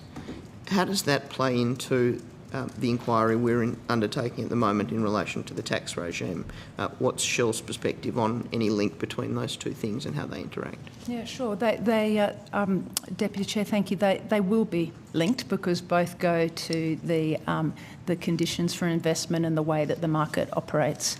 I'm really pleased to say that Shell has publicly supported and endorsed the implementation and design of an enduring policy setting that would see a domestic supply commitment. We have voluntarily supplied 15% of the gas that we produce in Queensland to the domestic market over the 10 years of LNG operation. There was a question with the earlier witness around the underpinning of the East Coast domestic market. Well, QCLNG project and APLNG project together supply 40% of the gas for the domestic market. Our position is that Australia's national interest is best served by having a well-supplied, efficient, affordable domestic gas market. So energy costs for Australian users are low and sustainably lower, and full LNG plants. Because when we do have those two elements together, what we have is the highest possible royalty receipts for the nation, the highest corporate income tax contributions by our industry, and we achieve the sort of delinking of the Australian domestic gas market from international pricing that we're seeing now, but which is a legitimate design objective of that gas market review. So done well, a well-designed, prospective, equitable domestic supply obligation coupled with fiscal stability and a balance between risk and reward on those investments can set a very positive investment climate. Done poorly, a gas market reservation that is designed to achieve structural oversupply to the domestic market, or which places all of the burden on two projects which are investing to have uncontracted gas, coupled with instability, poorly designed and asymmetrical tax settings would have the opposite effect. And so, we are very happy to be engaged in a serious, sober, fact-based conversation on both of those elements. Thank you. There was an observation in your submission that a tax on gas exports is a tax on Australian energy users. I think that I didn't quite understand that in the sense that we're considering a tax on or taxation policies that apply to the industry. Are you able to explain that sentence? Absolutely. So what was intended by that statement was to say that a tax on an increased tax on exporters that undermines investment signals, that reduces the incentives to produce incremental volumes at a time when there's a structural shortfall in the southern markets of Australia, will reduce the gas that is available for the domestic market. That in itself drives prices higher and will make us more, it'll reduce our energy security, make us more likely to need imported gas, which we should never have to do in this country, expose us to more price volatility. So, I think what sits behind it is if you reduce investment activity, you reduce gas supply, the outcome of that will be higher domestic prices for end users. Thank you. Senator Grosch. Senator McDonald. Thank you very much, Chair. I wanted to ask you to speak to, good morning, I should have started with Ms Wade. I wanted to ask you to speak to the differences with the Norway and Qatar models that have been floated around in the media, and how that compares to Australia and investment in Australia. Thank you very much, Senator. Indeed, Norway and Qatar have fundamentally different models to Australia. They do have a higher share of economic rent for the state than Australia does, and that is the part that is often cherry-picked by folk who would like to move there. What they often neglect to include is that both Norway and Qatar take a fundamentally different view to risk and to investment allowances. So in Norway, the key differences: number one, Norway directly owns and invests public funds in oil and gas projects.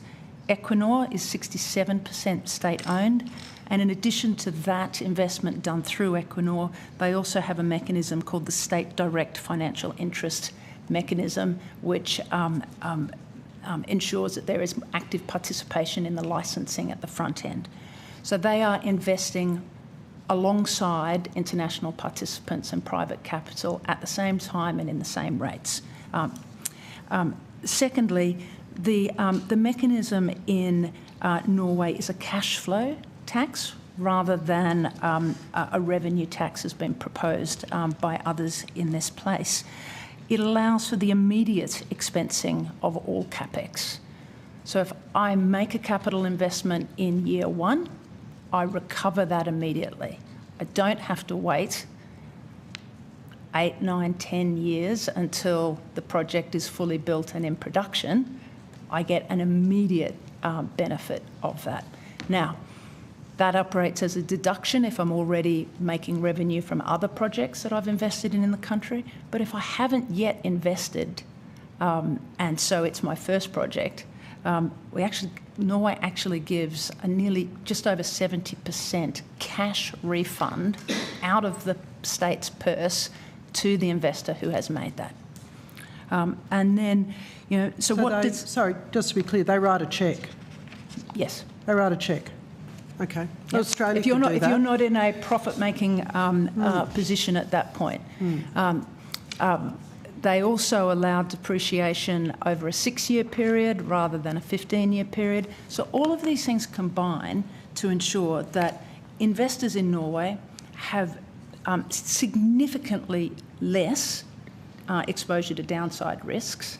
They get higher rates of return even though there's a higher tax rate because they get immediate deductions. If they have an exploration well that fails, they get a refund of 70% of that.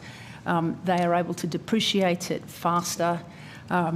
So higher IRR, lower downside, makes it a pretty attractive place to invest. The benefit of that for Norway is the opportunity to have an upside capture for government and for the state.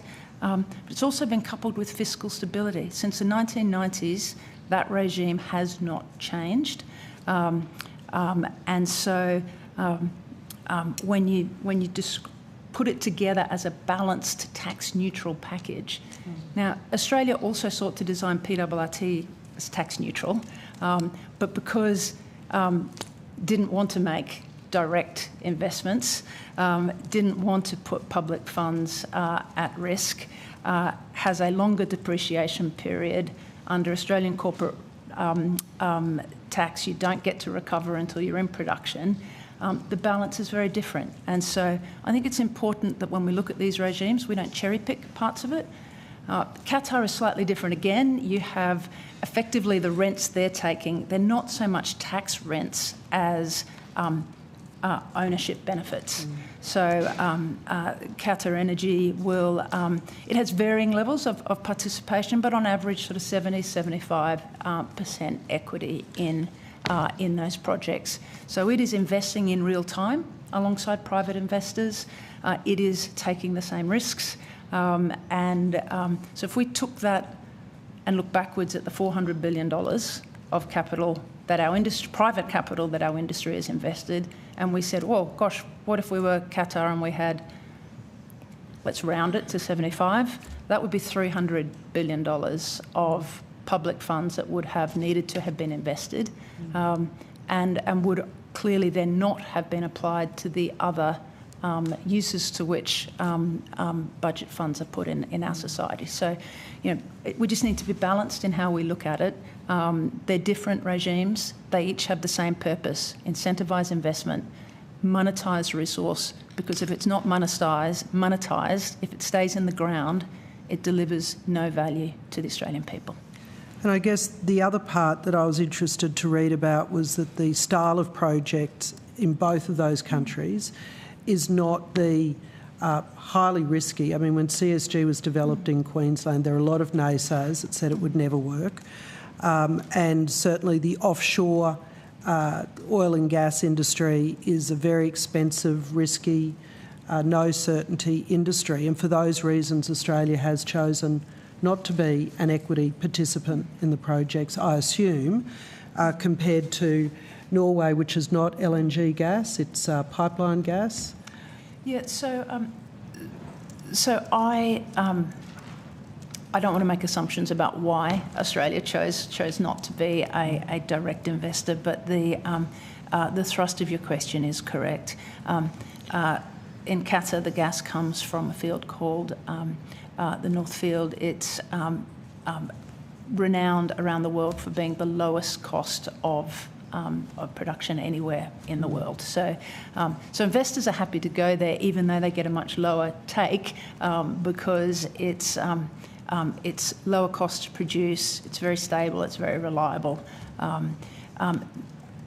Norway, it is all pipeline. They have the advantage of another very good resource right on their doorstep on the continental shelf, very close to market. They're able to deliver it to end customers by pipeline. They don't need to invest in liquefaction facilities. Australia has extraordinary offshore gas resources. We should be really proud of them. The downside is that we are a long way away from the high demand sources that will allow us to monetise it. So we do have to invest in liquefaction. None of that investment that we make in the liquefaction plants counts towards our offsets under PRRT. Yeah, so those are investments and money that we have to spend on top of the upstream development costs that don't go against PRRT payments. That's interesting. I might get you to just provide a little bit on notice so that we don't get caught up on time, a little bit more information on that liquefaction process not being a deductible, because I would imagine that is a significant cost. I want to ask you about the impact. I touched on CSG development in Queensland. Queensland was receiving, I think, about 1,000th, no, maybe 100th of the gas that was being developed prior to CSG development.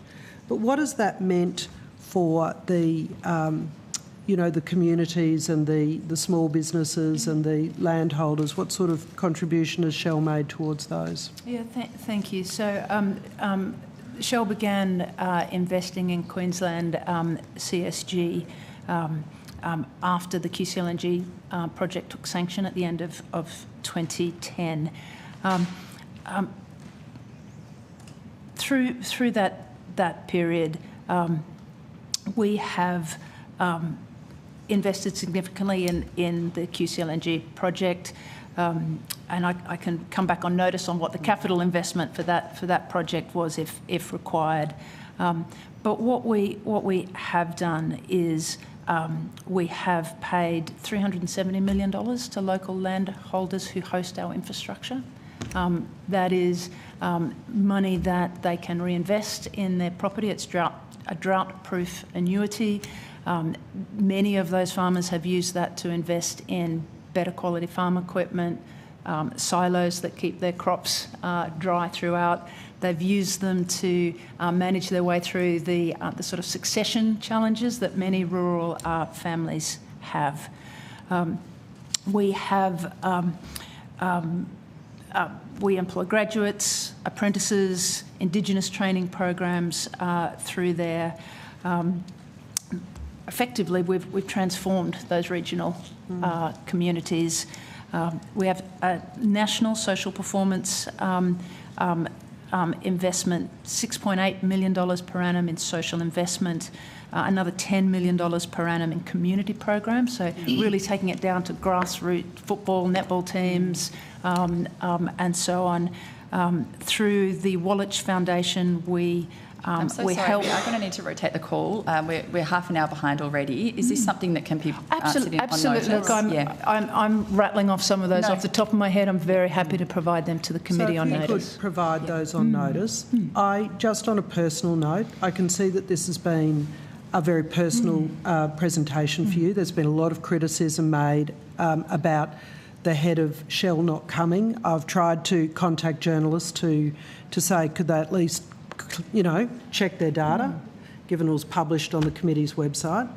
But I just hope the rest of the committee continues to treat our witnesses with respect in the same way that we did yesterday. Of course, Senator McDonald. Thank you for the reminder. Thank I'm going to rotate the call now to Senator Pocock. Thank you, Chair. Thank you very much for appearing today. Yesterday I started the hearing declaring that I sponsored a pass for one of the witnesses appearing. Does anyone within Shell currently hold a sponsored pass to Parliament House? Thank you, Senator. So I'll begin by saying I don't hold a sponsored pass. To the best of my knowledge, we have one sponsored pass. Maybe just on notice who that is and who sponsors their pass. What was Shell's Australian revenue last financial year? Would you like to take that? Yes, I don't have the revenue numbers in front of me. What I do have is the profit before tax numbers. The reason we look to profit before tax numbers is because we incur costs to operate the facilities, and we also incur costs to construct the facilities. So when we're looking around taxation, it's more appropriate to look at the profit numbers, so the after costs to get the production out of the ground. So in 2024, our profit before tax was $6.2 billion, and on that we paid a total of $2.9 billion of taxes. Corporate tax? Corporate taxes, royalties and excise. And that includes FBT, payroll tax? A smaller portion of that, indeed, and covers what you would call sort of employment. Okay, how much corporate tax did you pay? The corporate tax number is $2.1 billion. $2.1 billion. And maybe I'll notice, we'd love the revenue number. How much offshore LNG does Shell export from Commonwealth waters?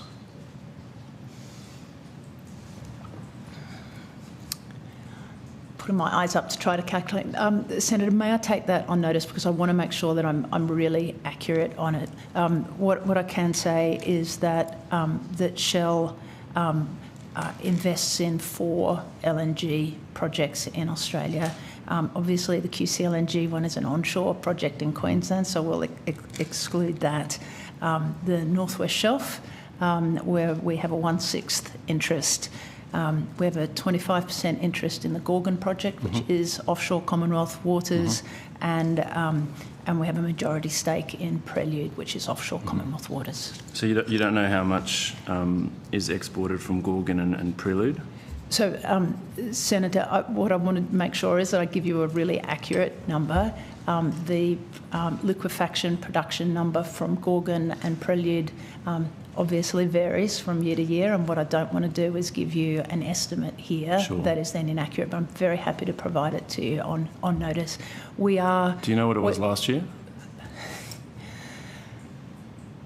Split between those two. I'm sorry, I don't have it at my fingertips, Senator. Okay. Yeah. So you can't tell me revenue, and you can't actually tell me how much gas you're exporting from Australia. What did you think we're going to be asking you today? I thought you were going to be asking me about tax, Senator. Sure. Tax on your exports. How much? Maybe just on notice then, if you can't tell us that. But how much gas has Shell supplied to the domestic Australian market? So last year we supplied from Queensland 62 petajoules of gas to the East Coast domestic market, which is 3 times the volume that QGC produced prior to the commencement of the project. It represents about 14% of East Coast domestic demand from QCLNG, and as I said earlier, about 15% of our total available gas volume. So on the West Coast, we are compliant with our 15% domestic market obligation. The exact number of petajoules, again, I'll take on notice for you. I had the Queensland number to my fingertips, but not the West Coast one. So it's just the onshore projects that provide any domestic gas? No. That's what so our Northwest Shelf and our Gorgon projects also provide gas to the domestic market. How much? So I said we're compliant with our 15% obligation. I don't have that number to my fingertips. I had the Queensland number to my fingertips, but I'm happy to take the other on notice for you. Sure. But we, what I would say is we provide that data to JTSI, which is the WA regulator, to demonstrate our compliance with those. So you said that Shell began paying petroleum resource rent tax for the first time last year, $109 million, I think it was, from Gorgon. That's correct. Gorgon's been operating since 2016, though, and so I'm interested, how much revenue has Gorgon generated? How much gas have you sold before you started paying petroleum resource rent tax? Senator, the pertinent question for petroleum resource rent tax is when do you generate profits and when have you recovered the capital expenditure? That is the way the tax I understand was. that. I'm asking, though, how much gas do you sell from 2016 to 2025? I'll take that on notice for you, Senator. But you did sell gas. It wasn't as if you weren't selling anything. How much? No, Senator, we've never asserted that we were not selling gas from the time that the Gorgon project started up. What we have been very clear about is that we have been fully compliant with our corporate income tax. Very good accountants. Very good accountants. Senator, we invested $60 billion over that period. It is not unreasonable to be able to recover that investment before you start paying a profits-based tax. And Ms. Wake, how come you can tell me how much you invested but not how much gas you sold on that project? Good question. Because you've asked me a very specific question on a single project, and I've given you an aggregated number across all of the projects that we have. So it's what's the aggregated number for how much Australian gas you've sold? I don't have that number. Again, why can you tell me how much you've invested but not how much you've sold? This seems like this tricky accounting that we hear from the gas industry, where you tell us about all the investment, but you're very quiet on how much gas you're actually selling. The information that we do have to hand is in 2024 we earned profit before tax of $6.2 billion, and we paid $2.9 billion. But you don't taxes. You don't even have the revenue for that year. That is correct. Sure. But I'm happy to take that on notice, as we did earlier, and provide that information Thank to you, Senator. Senator, if you had any other business here in front of you asking questions around tax, you would happily acknowledge that revenue is one part of the equation that leads to the assessment of taxable income. It is only one part of the equation. But you can't even tell me that part of the equation, which I find very odd. You can tell me all your expenses, but not your revenue. But I have said we're very happy to give you that information. I don't have it at my fingertips today. Sure, I just think that kind of highlights the point. I'm interested if you've contributed any funds to the advertising campaign Australian Energy Producers is currently running. Yes. Can you tell us how much? I think $1 million to that. It's what deductible too. $1 million. Yes, I believe so. To the best of my knowledge, and I'll confirm that on notice. But that's the order of magnitude. Thank you. Are you running any of your own ads opposing any new taxes? Shell is not buying any paid media or social media on tax at this point in time. Okay. Have you commissioned any polling about community attitudes to the taxation of gas resources? Shell has not, no. Okay.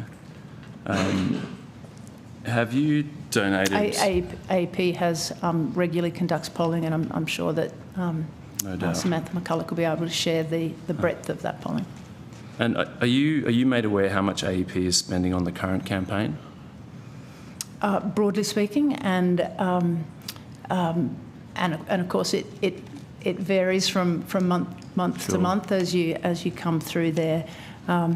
It is significantly less in terms of the media buy than many opponents to our industry. So it's an order of magnitude smaller than that, and I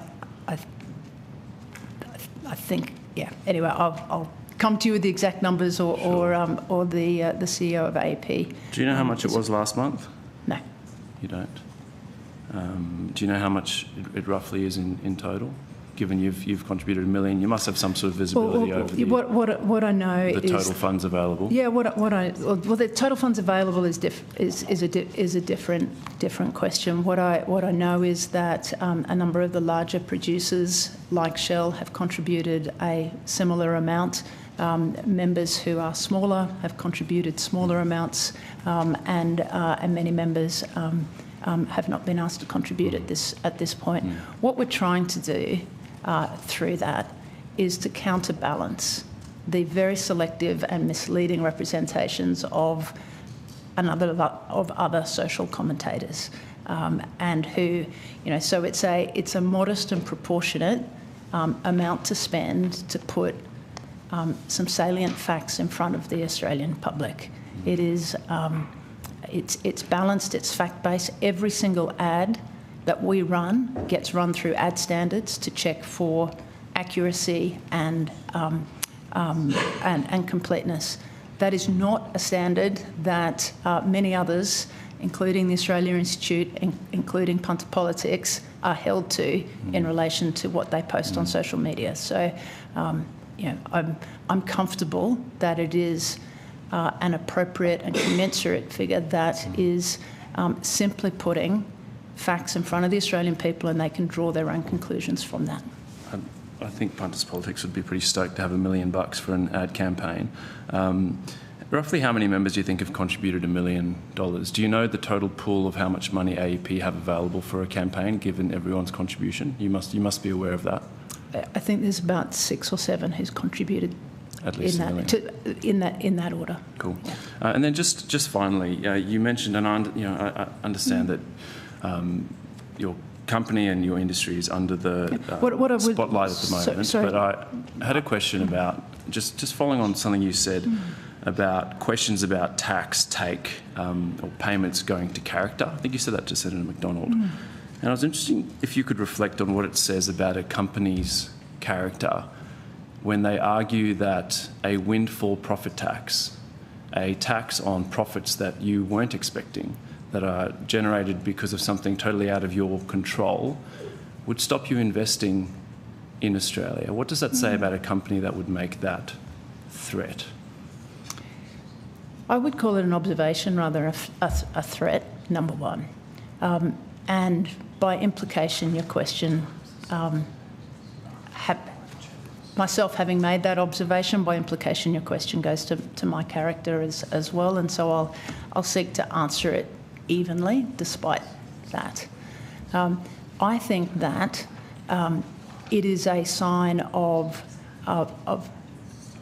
good character, of integrity, to transparently disclose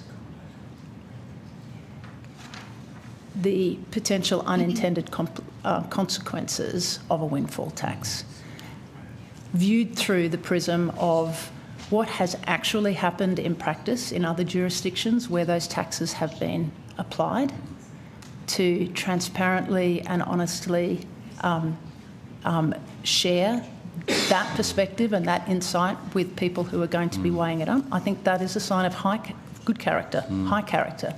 I think it is a sign of poor character to selectively take elements of another country's fiscal settings and assert that that is a like-for-like comparison with Australia without revealing the other side of that equation around the downside protections, the high state participation, all of the other factors.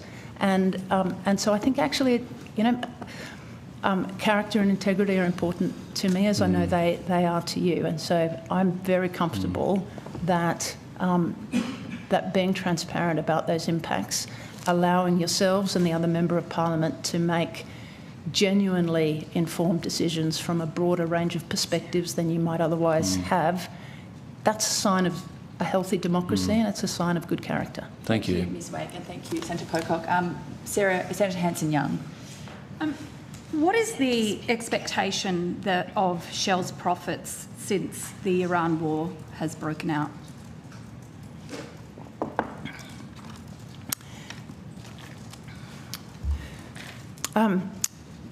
That's a complex question because on the one hand, indeed there are higher commodity prices. On the other hand, our facilities in Qatar have sustained direct missile strikes and will be out of action for extended periods of time, which will obviously have a very big impact. It's also complex because I think none of us know how long the conflict will continue. Has the price of gas internationally gone up since the war? Yes, Senator, I said that quite transparently at the start of this. And the price of oil? Indeed they have, and the costs of production have gone up, and facilities that were in full production have been hit by missiles and will be out of action for 12 months or more. What I can say is that our share price has risen over that period. How much by? It's been 17% since it started, so I'm happy to be transparent about that. Was good for business, 17% uptick in share price. I'm trying to answer your question in good faith. I understand that you're going to take some of the statements and make them, and you're going to probably take them out of context. I'm not asking for it to be out of context. I'm asking how much you expect Shell's profits to increase since the war in Iran. Yeah, and as I said to you, there are many factors that play into that. Is it going to go up or down?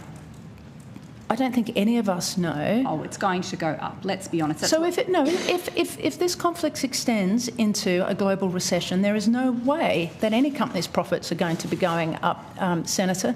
What I will also say is that as a consequence of those higher commodity prices, the income tax receipts, the royalties, PRRT, all of those things that the Australian public receives are also going to rise. Westpac estimated that over the forward 5 years, that would be to the tune of $60 billion add to the federal budget. Different companies will have different assessments. What I can say is that for Shell, if the oil price was to shift from $70 to $100 and be sustained over a full tax year, and all other things were held equal, that would deliver just under double the tax that we pay today. And so there is, I share that, and as I said, different companies will have different amounts. So you think you'll be paying double the tax? On the assumptions that I just articulated, which are a sustained rise in oil price from $70 to $100, all other things being held equal, over that tax year, we expect our tax contribution to nearly double should those hold true. So the point that I'm trying to make for that is that, indeed, on one side of the equation, as a seller of a commodity, if the price of that commodity is higher, our revenues and will come up. We will be subject to higher costs of production as a consequence of the inflationary effects that will impact everybody. We will increase our tax contribution as a consequence of that higher revenue line associated with those. And we will do our best to continue to be a stable producer. So based on those factors that you said, that company tax is set to double, that you would be paying, doesn't that mean your profits are going up?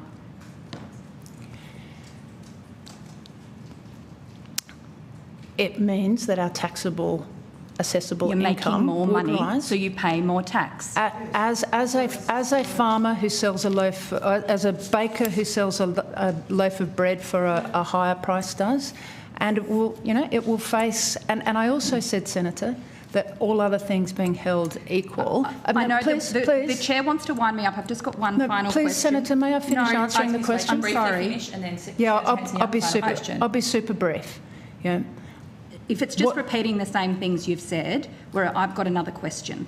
Well, with respect, if you'd allow me to briefly finish the question,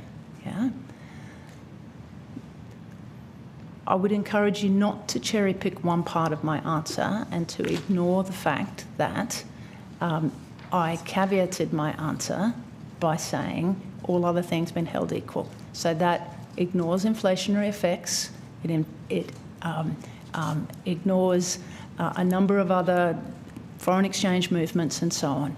So I would encourage you not to oversimplify a complex... I am not oversimplifying. You've told me you're going to pay double the tax, so that means you're going to be making more money.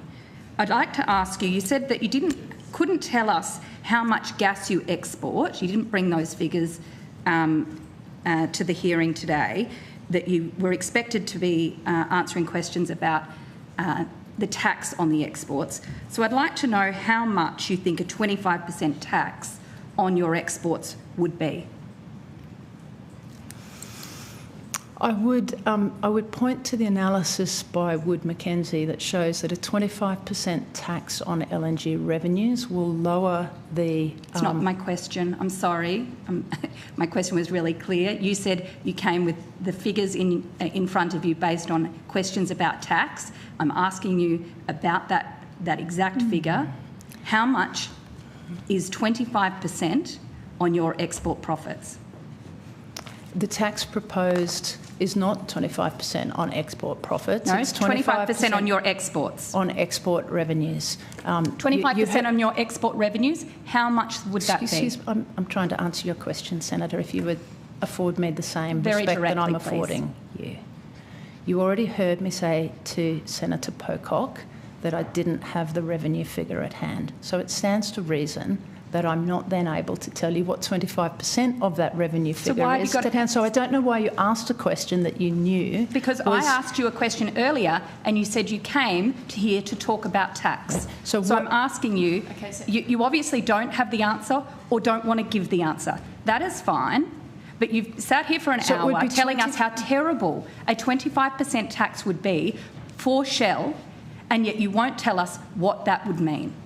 So in terms of dollar figures. So I'm trying to tell you what it would mean. It would mean that 25% of the revenues that we earn today would be removed from Shell as an investor and diverted to the Australian people. It'd be diverted to the Australian people. And the impact of that would be you might be able to pay for some more schools. Excuse me, please let me answer it. The impact of that clearly in the short term would be additional tax receipts for the Australian government. That's the whole point of it. That shouldn't be a controversial statement.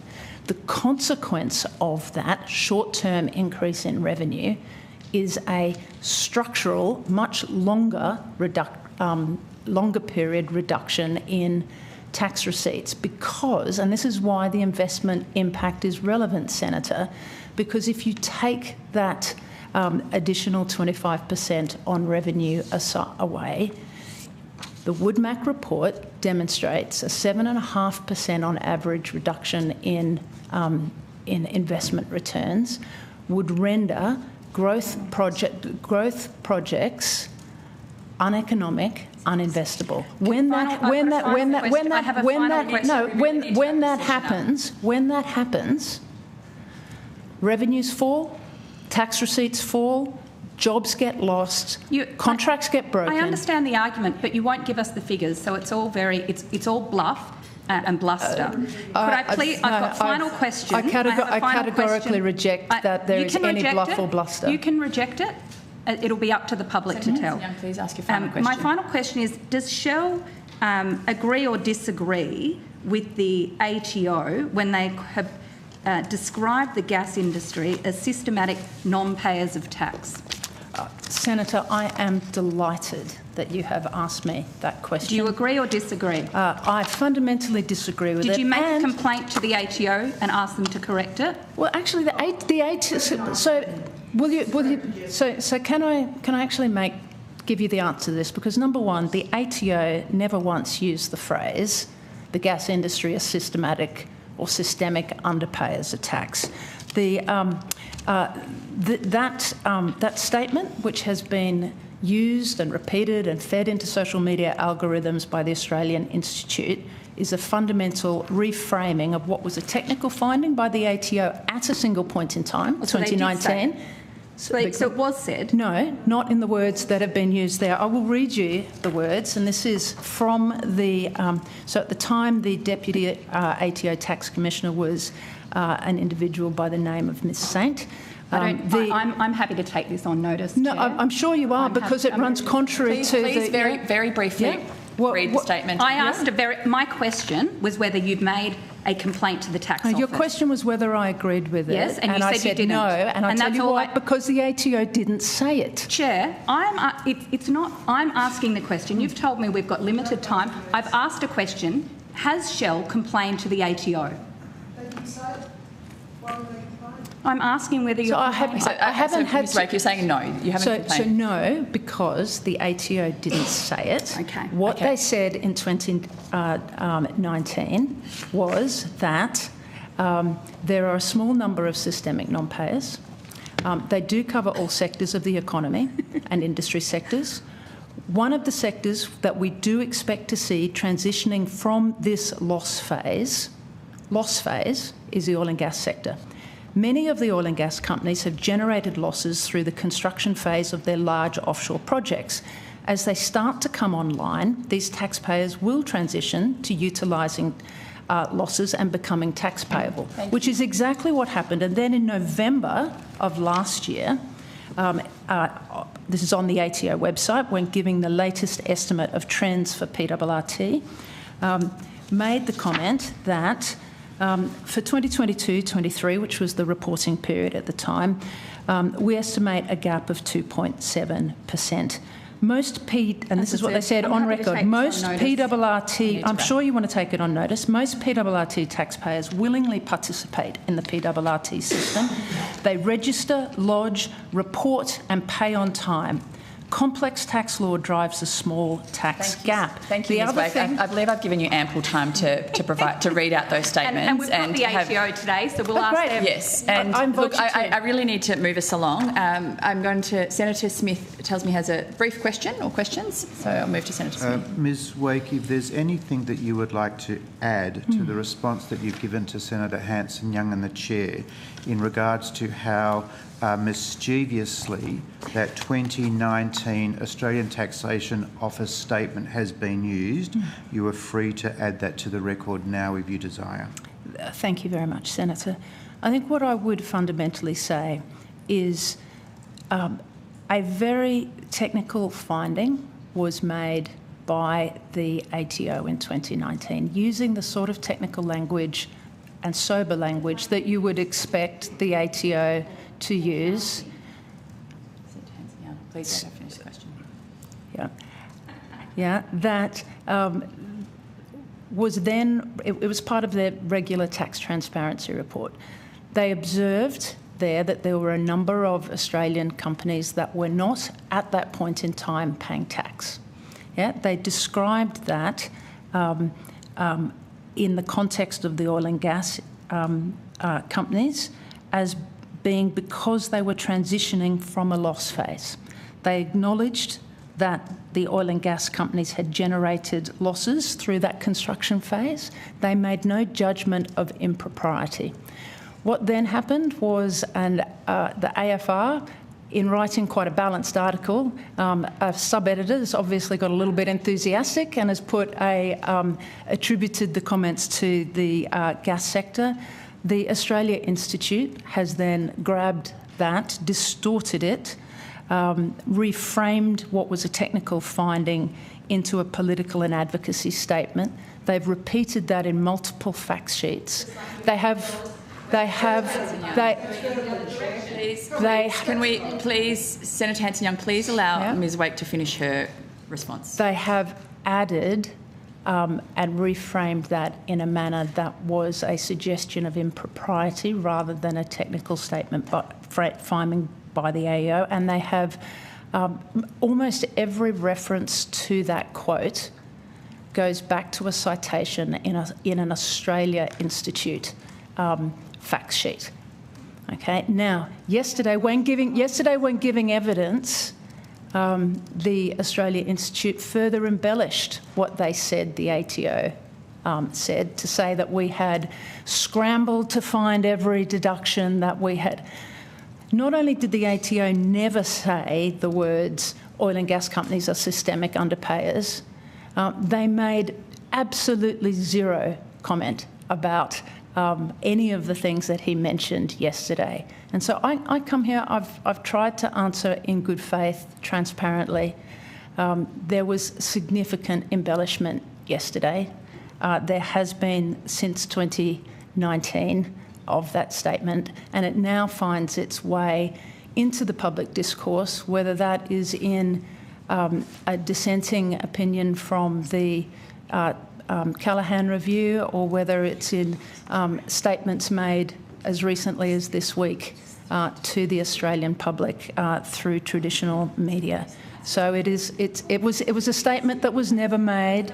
It was a statement that was never made that has, through repetition and distortion, become accepted fact when it is clearly not the case. Thank you, Ms Wake. I'd add to that in 24-25, the Australian Taxation Office said that many of those same companies have now become the largest corporate taxpayers in Australia. You make a very important point in your submission, which you have reflected on briefly in your evidence, and that is that the Australian government is already a beneficiary of higher commodity prices to the tune of $60 billion over the next few years as a result of higher commodity prices. So-called benefits to the Australian taxpayer are already being received, delivered through the existing arrangements in our tax system to the tune of $60 billion. And a question for the Business Council of Australia when they finally appear before us is, what is the most effective and efficient way to use that windfall in the national interest? Ms Wake, on notice, could you just let me know how the profile of Shell's PRRT payments has changed as a result of those 2023 reforms? Absolutely, happy to do so. Senator Smith, do you have any further questions? Nope. Sorry. No? Okay. Thank you, Ms Trotter and Ms Wake, for your time today. We do appreciate particularly that someone of CEO level did appear in front of this inquiry. If you have taken any questions on notice, please provide those responses by April 29th, and thank you for your time. Thank you, Senator Chair. Okay, we are running somewhat behind, but do we press ahead now? Yeah, press ahead now. And I now welcome representatives from the Business Council of Australia. I understand that... I'll wait till you come up. No, all good.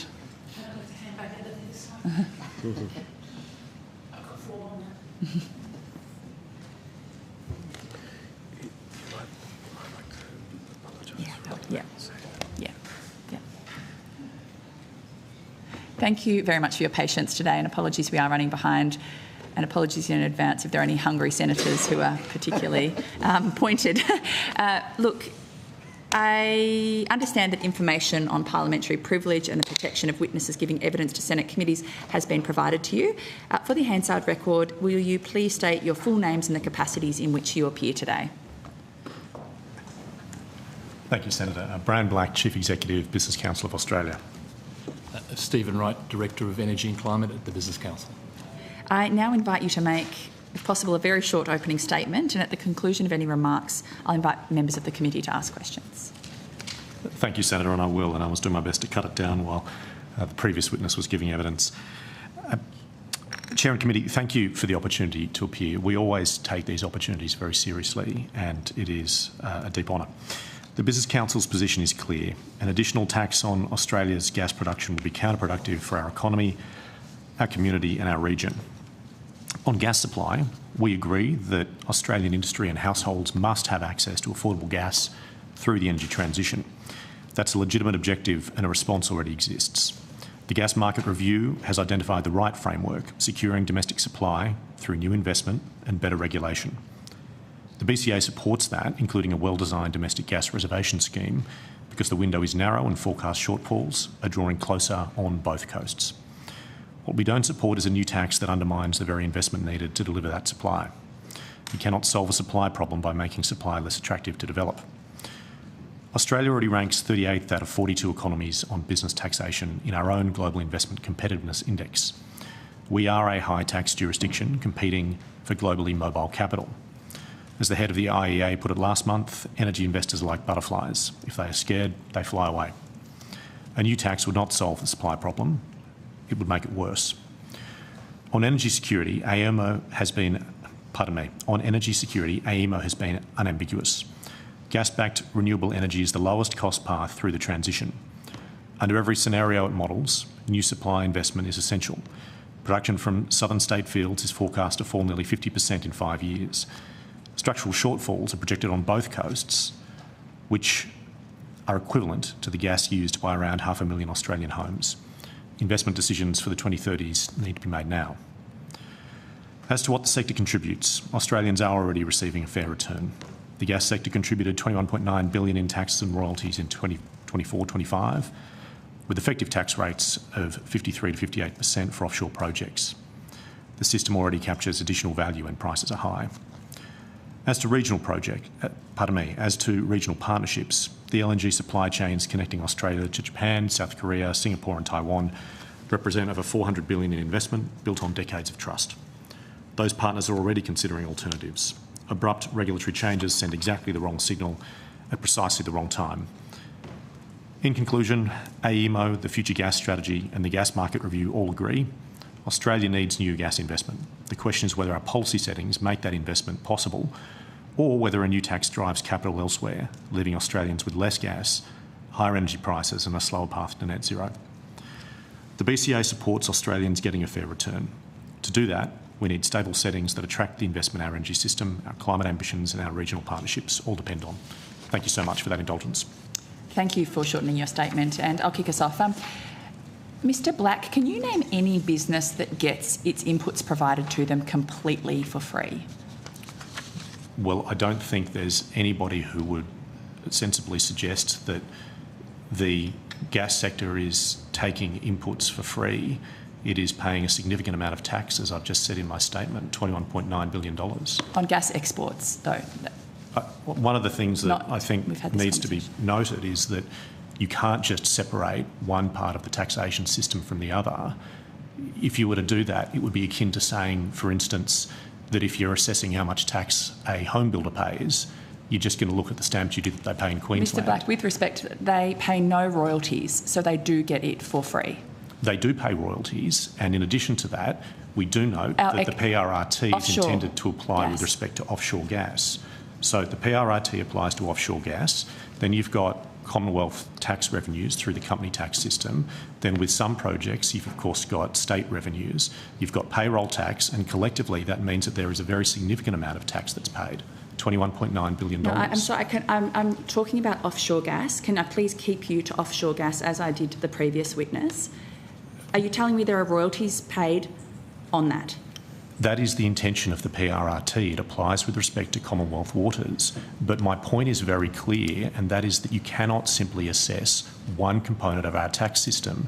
If I could make the point that I was making earlier, it is absolutely akin to saying, well, let's assess how much tax a home builder makes by reference to the stamp duty they pay in Queensland, which ignores their company tax, the stamp duty they pay elsewhere, it ignores their payroll tax, and ignores I don't know how many times I need to say this, that I'm talking about offshore gas. But that's the problem with this inquiry. In Commonwealth waters. So that's what I'm speaking about, and I don't want to have to bring you back to that every time. The deal was that they would pay super profits, so they didn't have to pay royalties. Now we get little to no PRRT and no royalties, so the worst of both worlds. Without drawing us back to corporate tax, which every corporation pays, does BCA oppose LNG exporters having to pay royalties for the gas that it extracts? Senator, with respect, I think you're putting your finger on the fundamental problem that we're seeing in this inquiry, and that it is cherry-picking certain amounts and saying that we just want to focus on one thing. When an investor is making a decision as to where they invest, they don't just look at one particular liability with respect to tax. They look to all the potential liabilities. They consider the regulatory framework. They consider all of those matters. And when you look at that holistically, you can see that Australia is already getting a very significant tax return with respect to gas, and B, you can see that that's happening now. So to draw us back, I just want to say not paying royalties is not cherry-picking. Can you name another industry that gets its product for free? Can you name another industry that gets its product for free? But we're not. But there is no product that is being. There is no product here that is being secured for free. That's just a fundamentally incorrect proposition. It's fundamentally incorrect. They pay no royalties. They do pay royalties, and even if you look at the PRRT figure from last year... Who is paying the royalties in offshore waters, Mr Black? If you look at who is paying the royalties in offshore waters? If you look at the PRRT figure for last year, that was $1.5 billion. It's anticipated that will increase over the course of the forward estimates. And how much of that was gas, Mr Black? What we need to be clear on is that the operation of the PRRT is expressly designed to acknowledge the extraordinarily large investments that are made by companies. How much of that amount was gas, Mr Black? I couldn't tell you that off the top of my head. I'm happy to take that on notice. I would But what I can say... appreciate taking that on notice, and also who is paying the royalties in offshore waters, if you could take that on notice too, please. The critical point, though, is that we're seeing projects that have extraordinarily large investments, as I think the previous witness noticed, $400 billion since 2010. If you, as a private individual, spend $100,000, do you get given the product for free? That's what I'm trying to grapple with. Which farmer is getting those inputs for free? Which baker is getting those inputs for free? But Senator, it's the same principle that applies. If you spend $100,000 and you only make $50,000 in that tax year, you pay no tax, and you get a deduction that carries over to the next year. That's precisely what we see with respect to very large pools of capital that are invested, and that applies with respect to the company tax system. It also applies with respect to PRRT, although on a slightly different basis. But the same principles apply, and what follows is that you will see over time, as has always been anticipated, that PRRT revenues will rise. One point that I would make, which is really important. Mr Black, look, if you can't acknowledge that they pay no royalties, there isn't much point in me asking any further questions, so I will move on to the next speaker, and that Senator Ghosh. Yes, please, thank you. Mr Black, can I just ask, in your submission you said in 2024-2025 the oil and gas sector contributed $21.9 billion in taxes and royalties to the Australian government and jurisdictional governments. Is it possible to have a breakdown of the components of that figure provided either now or on notice in terms of what heads of taxation that was paid under and to which jurisdictions it was paid to? Senator, I'd have to take that on notice, and very happily will do so. Oh no, that would be very helpful. Do you have a view about how the current global energy crisis bears on the inquiry topics that we're addressing here today? One of the challenges I have is you've got an acute energy crisis going on. and to understand whether that actually affects what should be long-term tax policy settings or not. So do you have a view on that? Look, I do, and thank you for the question. I had the opportunity earlier this year to travel to Japan and to Korea, and in the course of doing so I met with executives from companies that have at the most senior levels, companies that make significant investments in Australia, and companies that in many instances have investment choices elsewhere.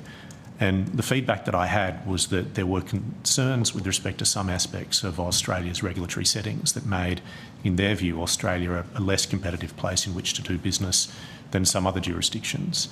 And to my mind, what that highlighted is that we need to try and make sure we have the most competitive settings so that we can deliver investment, improve quality of lives, grow the pie, all of those points that are, of course, so fundamental to Australia's capacity for future success. That was before this crisis. And we've now seen this challenge exacerbate what are genuine resilience and ongoing supply concerns for Australia with respect to fuel, but also with respect to other commodities as well. What I think this highlights more than anything else is that we need to focus in on a couple of key things, including what we can do to be, in the future, more resilient to these types of specific challenges. But to go back to that point with respect to the feedback that I had when I travelled overseas earlier this year, we need to make sure that we are always presenting as the most attractive place to do business. And if this conflict and this challenge underlines anything, it's that what was important before the conflict arose is now more important than ever. The East Coast and West Coast gas industries and markets differ in a number of ways. How should we as a Commonwealth, looking at this from a Commonwealth perspective, grapple with that difference in terms of designing or dealing with tax policies? I might ask, Steve, I might bring you into that if that's all right. Thanks, Bran. With respect to tax policies in particular, is that the question? I think as a nation we should look at our East and West Coast resources and gas industry and step back and look at it as a whole. And I think there should be some evenness in how incentives and regulatory settings are applied. But having said that, there is a history of differences in the West to the East. They have a domestic reserve, for example. The East Coast doesn't yet have one. There's a recommendation for one, and one is potentially being designed. So some sort of uniformity would be good in principle, but the caveat that I put is that historically, it's been said here today and we'll say it again, stable policy is incredibly important. So you wouldn't want to be making the two regions identical for the sake of it if you sacrifice policy stability. You need to weigh that up. But I think the principle would be that capital invested in the gas sector needs to get a good return. And so you would look at the country and say, how do we optimise our West Coast and our East Coast? And this applies to energy more broadly, but gas as well. So you would be looking for, if you like, a level playing field for investors across the country. But policy stability is important, and the two coasts have a different history, so that needs to be respected. May I just add something to that? From our perspective, I do wish to stress we are supportive of the government's efforts to establish a domestic reservation policy, respectively. We see that there is, of course, that critical and difficult balance to be achieved between, on the one hand, pushing sufficient gas into the market as to achieve the desired price reductions, and on the other hand, to make sure that you don't deter future investment. But we've been supportive and continue to be supportive of the processes that are underway and the work that the government's doing, and we appreciate the opportunity to be involved. And do you have any, just my final question, do you have any observations about the way in which that process that is underway in the gas market review and following interacts with the inquiry and the topics we're looking into today? I think the key point to note is that we are, of course, contemplating through the reservation discussions settings and policy positions that do represent difference vis-a-vis the assumptions on which large investments were made. That in and of itself is a risk, and it goes to the point that I made before about the balance that needs to be achieved. If you're importing further risk associated with different policy settings that come about as a consequence of the type of propositions that have been put forward as a basis for the establishment of this inquiry, that is a very clear foundation for deep concern that we have heard directly investors hold with respect to our jurisdiction. Thank you. Thank you, Chair. Thank you, Senator Goshen, Deputy Chair. Senator McDonald. Thank you very much, Chair. Good afternoon to you, Mr Black. Thank you for showing up. You just touched on the domestic supply requirements. Would you speak to why does Australia need more gas supply? It's a good question. I have some... it's not just us saying this. It's not just a position that's being put forward by the Business Council of Australia. This is reflected through the expert analysis that's come forward. If you take the gas market review, for instance, what that has noted, and I quote, ensuring Australia's domestic market is adequately supplied at lower prices will require new supply, ongoing investment and a more efficient, streamlined regulatory framework. It goes on to say government will need to utilise other policy levers to promote investment in new supply. To build the resilience of the East Coast gas market, a range of additional investments are likely to be needed and quickly. If you consider AEMO's gas statement of opportunities from the 26th of March of this year, what that says is gas production from legacy fields in southern states are forecast to decline by 46% over the next 5 years. This will require new investments to address emerging supply gaps from 2030 under most weather conditions. To our minds, what that means is that there is no two ways around the fact that we are facing into shortfalls on both the east and the west coasts. We know that investment can go to jurisdictions other than Australia. We know that other countries are actively seeking to be more competitive to attract more investment. We see that day after day. And so in circumstances where we're trying to chase that capital, our contention is very clear. We have to be the most attractive place to invest that we can be. So let's not make ad hoc changes. Let's try and secure that investment. Let's put that downward pressure on domestic suppliers. And in the course of doing so, also make sure that we continue to be a reliable partner. You made the comment about the East Coast supply, and I guess it applies equally to West Coast around suitable infrastructure. But is it reasonable to say that the lack of reinvestment in southern states, in Victoria and New South Wales, has been in large part what has led to this, given that Queensland has been increasing its investments and production? Look, I think it's absolutely clear that whichever way you cut it across the board, we fundamentally need new investment. There is no two ways around that, whether or not you're talking about it from the perspective of what our requirements are with respect to the energy transition, or simply with a view to keeping the lights on and attending to shortfalls. We need that new investment, and that's been our contention. There have been some proposals put forward that we should just stop exporting gas and then we'd have all the gas we needed domestically. Is that a reasonable sort of solution? I think that would be a profoundly poor outcome.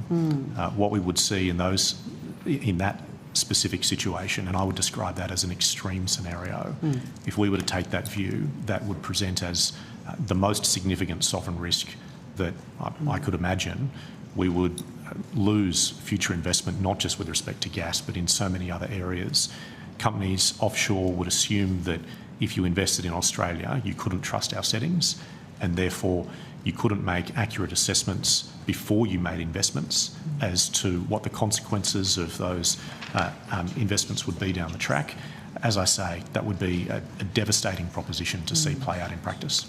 It's a very reasonable position for businesses to take that view of predictable and reliable returns on investment. And it's interesting that somehow the gas industry has been singled out as that being an unfair model, yet for every other business you'd look at, it is entirely reasonable that you should be able to map a business cash flow and returns and make a decision about where you invest your next dollar. That's just my observation. I am interested that many groups are using the Norway's high tax rate as an example of a model to follow. Would you have a view on what's happening in Norway?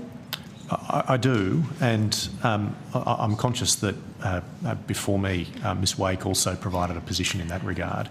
What I would note is that, as far as we can see, there is a fundamental difference between the arrangements that apply in Australia and the arrangements that apply in Norway.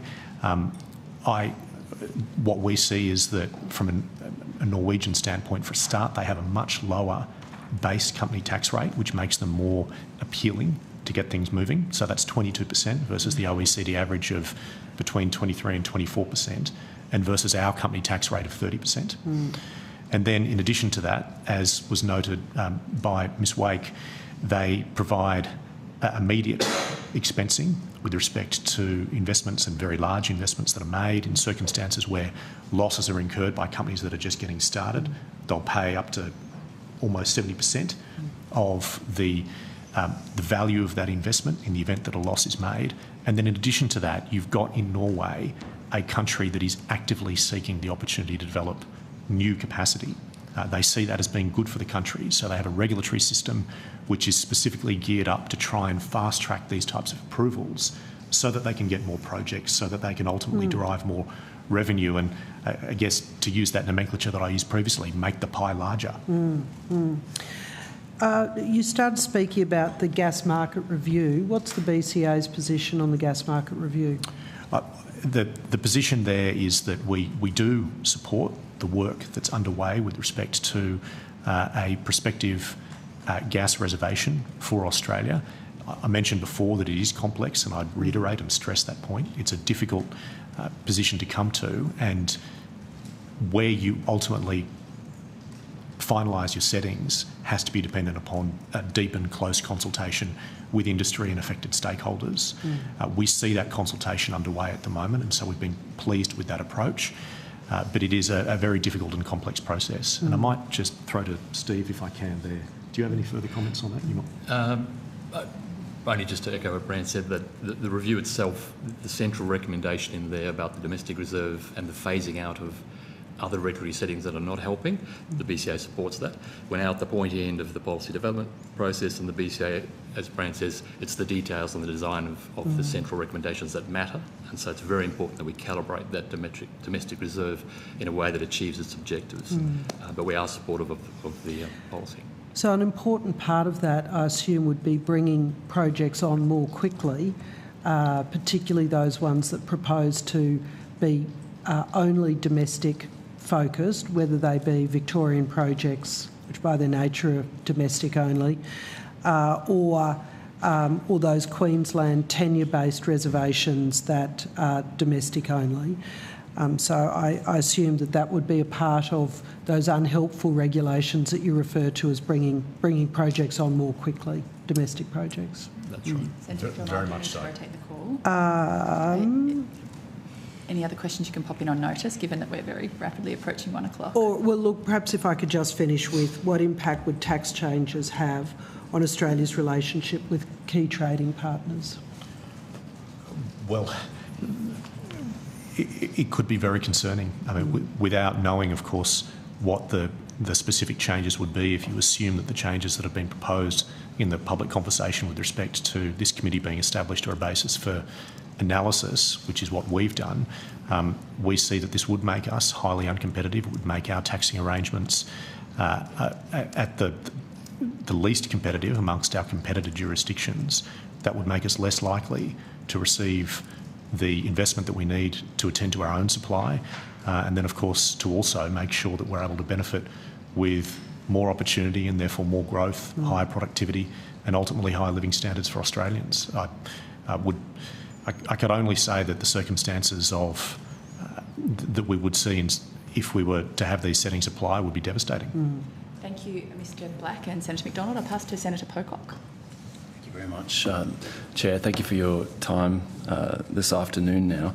I'm interested if the BCA has incurred any advertising spend in any campaign in relation to gas or a gas tax over the past 6 months? No. Nothing? What is the gas company membership of the BCA? How many gas companies do you represent? I couldn't tell you that off the top of my head, but I'm very happy to take that on notice. Sure. Come back to you. we saw the Commonwealth Bank CEO, Matt Comyn, said that the time has come for the nation to profit more from its vast gas reserves and our gas exports.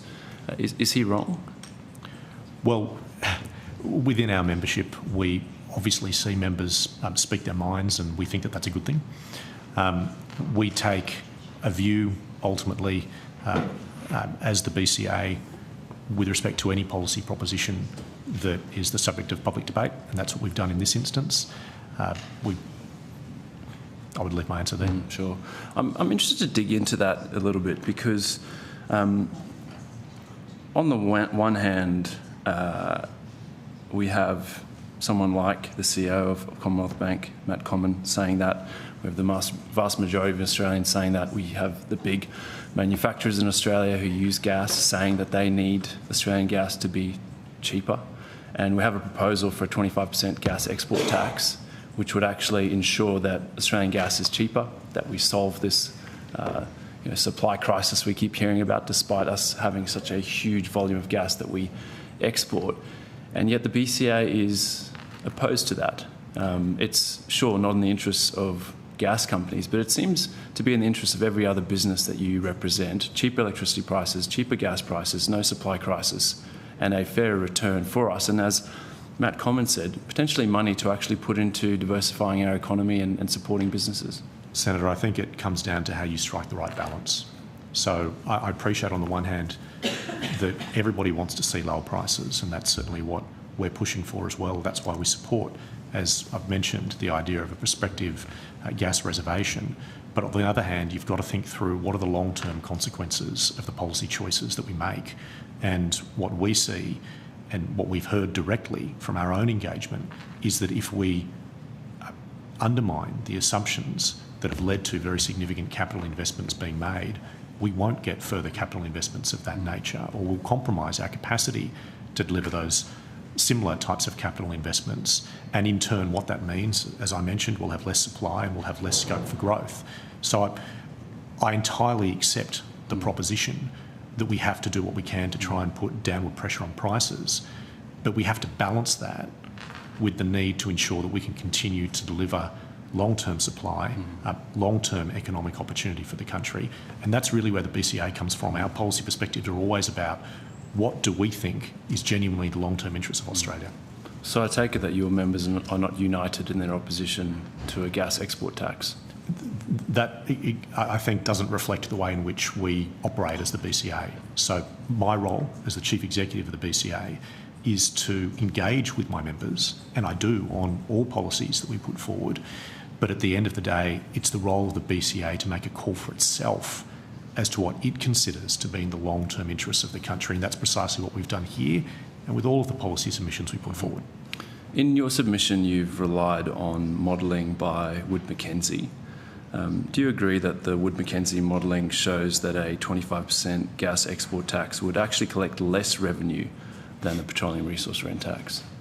Well, I'll defer to what's set out in the modelling there, but what I would emphasise, as I've previously noted, is that I don't think it's productive for us to be talking about tax in the context of individual increments of tax. You have to look at the holistic picture. That's what you do with respect to any other sector. So I fail to see why it is that in this particular context we're not able to do that. Mm-hmm. But don't you think it's a little bit strange that we have a report that shows that a 25% tax on gas exports would raise less than the petroleum resource rent tax, given we basically don't get much from the PRRT anyway? But again, you've got to look at the totality. Yeah, I know, but I'm asking you, your whole submission relies on this report. So I'm just asking, do you stand by this report? Our submission doesn't, our whole submission isn't dependent upon this report. Our submission is dependent upon many number of different inputs, most of which are centred around what we consider to be the very clear feedback that we've had from investors and potential investors as the consequences of changing settings midstream. So do you stand by the Wood Mackenzie report? Well, for a start, we didn't commission the report. I know that, but you we have included it. Referenced it. Yes. I can't speak to the assumptions that were used in that report. Okay. You'd have to ask them. But for the purposes of what's in that report, I defer to the drafters. Sure. So in the Wood Mackenzie modelling that you reference, they exclude spot market sales, which is about 25% of Australian exports, and the primary driver of windfall profits during price spikes that we're currently seeing. And it also assumed a sustained $120 a barrel oil price, and that's occurred on less than 1% of days in the past decade. Given the limitations, do you still stand by the report, and should the committee take this report as based on solid evidence given those assumptions? Senator, I think with respect to the report, I'm not here to defend a report that has been prepared by an agency that I did not commission. So whilst I think it is important to have regard to what's in it, for the specifics of the assumptions that have been used for the purposes of the report, I would very strongly suggest speaking with the drafters of the report themselves. And so the BCA didn't look at the underlying assumptions before including the report as evidence in your submission? Of course we went through the report. Steve, do you have any further views you'd like to add? Just to add that the reference to that report in our submission, there's one reference, and it talks about not a potential new tax. It talks about what is the effective rate of tax for the two existing, the corporate tax regime and the PRRT, and there's a calculation there about what we have today. And yes, it is a projection into the future. And I think from memory, the report says the effective tax rate is between 54 and 58% for offshore projects. And we reference that as one estimate of the effective tax rate of today's tax regimes. The rest of the report has scenarios on various super profits taxes and other potential taxes. I don't believe our submission makes any reference to those other modelling aspects of the McKinsey report. But given those assumptions, you think it's still a sound report? The reference to the effective tax rate of the existing tax regime, that is, we reference that because we believe that is a reasonable estimate of the effective tax rate of the company tax and the PRRT today. But that's the part we referenced. You wouldn't stand by the rest of their report, though? We haven't quoted the rest of the report in our submission, so we haven't commented on it at all. Okay, because you don't stand by it, or because it wasn't relevant? Well, it wasn't the point we were trying to make in the submission. Okay, sure. Senator Pocock, I do need to rotate the call. Well, I might just leave it there then. I've got plenty more. I'll put on notice. Thank you. Thank you, Senator Pocock. Senator Hanson-Young. Thank you. Mr Black, you've said that you engage with your members. Have you engaged with them specifically around the proposition you've put forward to us today, which the BCA rejecting the idea of an export gas tax? We do engage with our members with respect to all policy submissions, yes. Yeah, so specifically on this matter? Yes. And what did that consultation look like?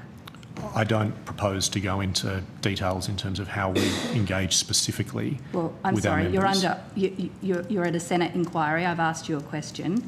You Senator, have to answer directly. Senator, we engage with members on a confidential basis so that we can get the honest feedback that they provide. And they do that on the basis that they know that they're not going to be quoted or named or referenced in public hearings or inquiries. Which of your members were consulted? Again, when we start going down that path, it undermines the basis, the very basis on which any industry association establishes. I understand it might be uncomfortable for you. No, it's not. I understand that it might be uncomfortable for some of your members. But this is a Senate hearing. We're here to collect evidence. You've put forward a very strong proposition against this policy.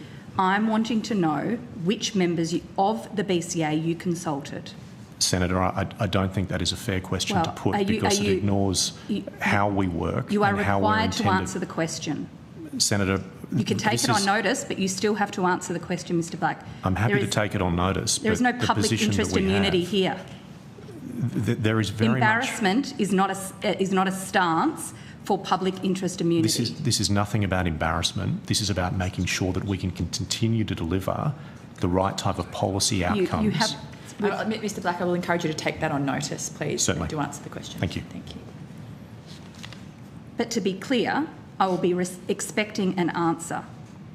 You can't hide because it's uncomfortable for you. Senator, I cannot stress enough, this isn't about comfort, this is about our capacity to do our jobs. Well, I'm sorry, I'm here to do my job as well, and my job is to get evidence before this committee. You can't hide because you don't like the question.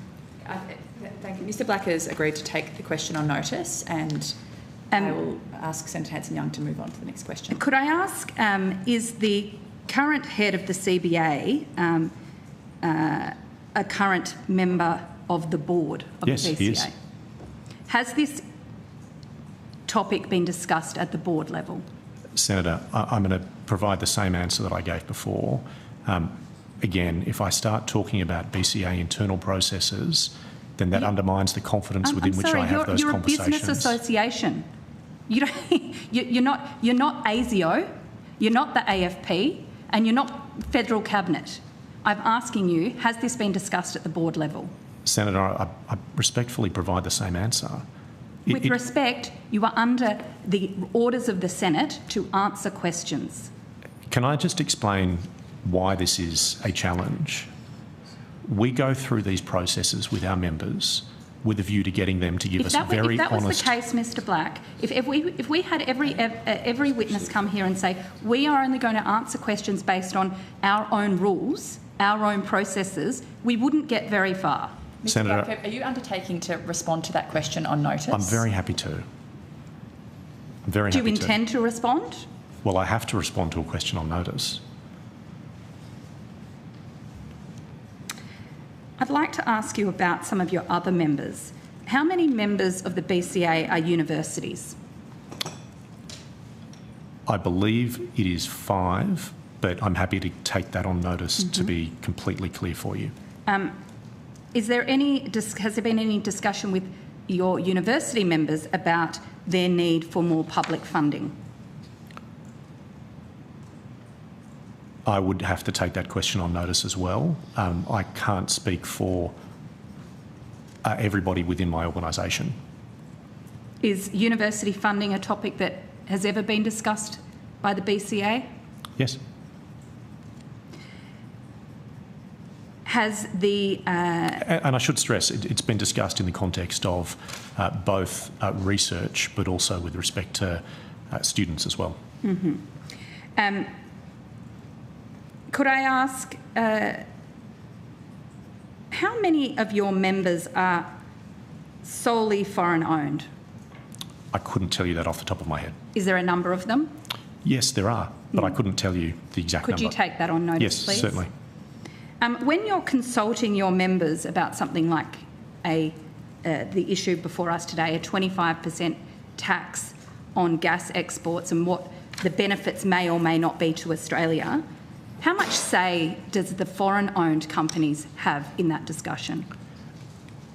At the end of the day, the policy process for any submission, be it on gas or with respect to universities or for any other matter, is almost identical. And that is that we seek members' feedback, we give them an opportunity to provide that feedback with respect to the issue, whatever it might be. But I cannot stress enough, at the end of the day, it is a matter for the BCA to form a view. I understand that. I'm just trying to understand how you come to the formulation of your position, given it seems to be at odds with a number of your members. Well, again, it's a matter for members and the to interests express of your views. members. I'm not sure what you mean by that. Well, universities need more funding, don't they? Well, we would argue that again, this comes down to that point that I was making before. You've got to consider the consequences of the different actions that you take. So you might say, on the one hand, sure, we'll impose a tax and we'll get some money in the short term, but consider the long-term consequences. The long-term consequences are less investment, less revenue, and ultimately reduced capacity to deliver precisely the same services that you're looking to fund. Even if that was the case, Mr Black, and we've got But I think it is the evidence, case. Well, we've got evidence showing otherwise, actually. But there's plenty of evidence that says precisely what I'm saying as well. It's a contested point. It's a contested point. And what I'm asking for is, have you considered what the benefits to your members and to the broader Australian public would be for an extra $17 billion a year of government revenue? Senator, I think it is absolutely clear that in circumstances where you change the tax arrangements that apply to a company after they've made investment assumptions, then you are undermining the capacity not just for that sector, but for other sectors to have confidence. That's the fundamental proposition that we have here at play. But when you affect these arrangements, you've got members of other sectors saying it's about time the gas industry had to pay for the gas that they use to make their profits, and not just in a bumper year, not just when PRRT kicks in and it's a bumper crop. I need to rotate the call, so at the end of this answer, I'll be rotating. I've got a number of questions, including I would like all the any documentation from the BCA to your members in relation to this particular policy, and whether that is in draft form or formal form, and any minutes from the BCA council meeting that relate directly to it. Thank you, Senator. Senator Hanson-Young. Senator Smith. Thank you very much, and thank you for your participation here. Mr. Wright, if I could just go to some remarks that you said. You said that ideally there would be uniformity across the East Coast and West Coast markets, gas markets. Why is that? My statement was about investment principles across the country, and it applies to gas and any other industry for that matter. But it's about if you're a big investor, and particularly because our energy markets are connected, what you're looking for is you want simple regulatory arrangements, ones that work.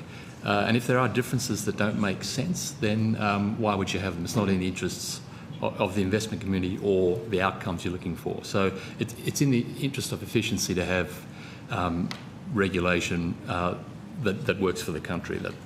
But in the Australian context, that could mean the investors have to invest in a lowest common denominator environment, rather than a situation at the moment, and I think the domestic reservation policy is a powerful example of this, that the different regulatory settings on the East and West Coast actually give rise to innovation, give rise to some competition, give rise to perhaps a more competitive tension between different regulatory approaches. So wouldn't you agree? Or I think when you're designing any regulatory approach, I think the objective is always to make it as good as possible. And as I said in my earlier statement, the historical differences between the East and the West do need to be observed. So the West Coast have had a reserve for quite some time. The East Coast do not have one.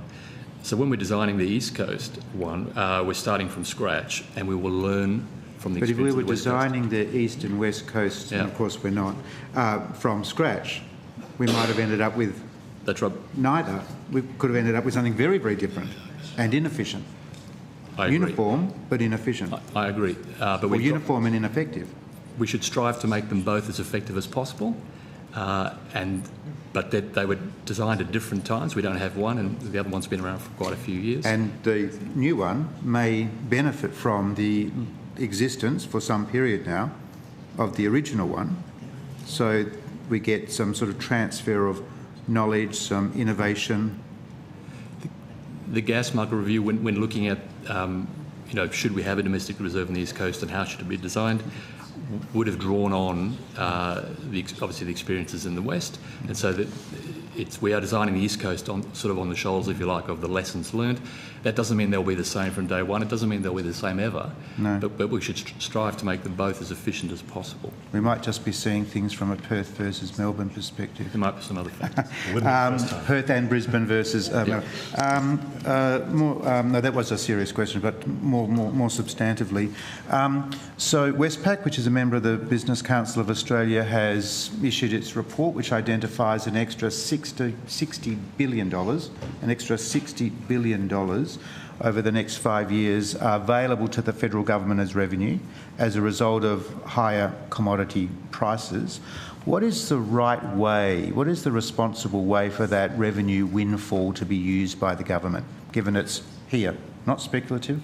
Yeah, the windfall is here, being experienced. The argument that's been put in this committee is that we need a 25% tax on gas exports because there are needs for public funding that aren't being properly met. So what would be the responsible way to deal with this windfall that is already being received, realised? Senator, what I can speak to there, I guess, is the matters that we are calling for and that we prioritise for the purposes of our pre-budget advocacy. Of course, in the first instance, there is a strong focus for us on fiscal responsibility, and so to the extent that we can pay down debt, that's important. By the same token, we see extraordinary merit, as I mentioned before, with respect to the Senator's question, with respect to what happens as a consequence of the war that we're seeing right now. We should be looking at steps that we can take to make ourselves more productive and therefore a better place in which to do business. Specifically, more productive in an environment where supply chains and energy sources are threatened and put at risk. That's correct. Yeah. And on our view, of course, the discussion with respect to productivity was important before the crisis arose, but it's been underlined and highlighted, if you will, by that crisis, the importance of making sure that we invest in these types of measures. We would like to see a broader conversation with respect to tax reform for all Australians, not just with respect to company tax, but what we can do with respect to personal taxes, consumption taxes, and of course state taxes as well. We know that we've had some historical successes in programs that are intended at a federal level to support the states to undertake significant reform activities. The Treasurer has put some money behind the National Productivity Fund, $900 million to be precise. We think that there is extraordinary merit in increasing the size of that envelope to help states undertake what you might describe as hard-to-reach reforms that require a significant amount of capital. We'd love to see, for instance, a genuine conversation about stamp duty. We appreciate how expensive that is for states up front. And then we'd also like to see that stronger focus on regulation, where we can reduce the scope of regulation, the reach of regulation. We see it as a burden costed by the AICD of $160 billion a year. If we can utilise federal resources to incentivise states to undertake that work at the same time as doing that work themselves, these are steps that will demonstrably benefit the economy. So the Treasurer, Dr. Chalmers, is in receipt of a $20 billion windfall from higher coal and LNG prices, $19 billion windfall from the increase in the price of gold, a windfall from inflation in the Australian economy. To summarise, if you had to prioritise that, paying down the national debt, which is expected to tip over $1 trillion very, very soon, would be the priority? I think there is a level of priority that needs to be afforded to all of those, and that's why I think the reason why I mentioned them both, as in the fiscal responsibility and the responsibility to drive economic performance with productivity enhancing measures, they have to go hand in hand. To my mind, at this particular time, we know that our productivity is low, so we've got to be taking steps in order to drive productivity now.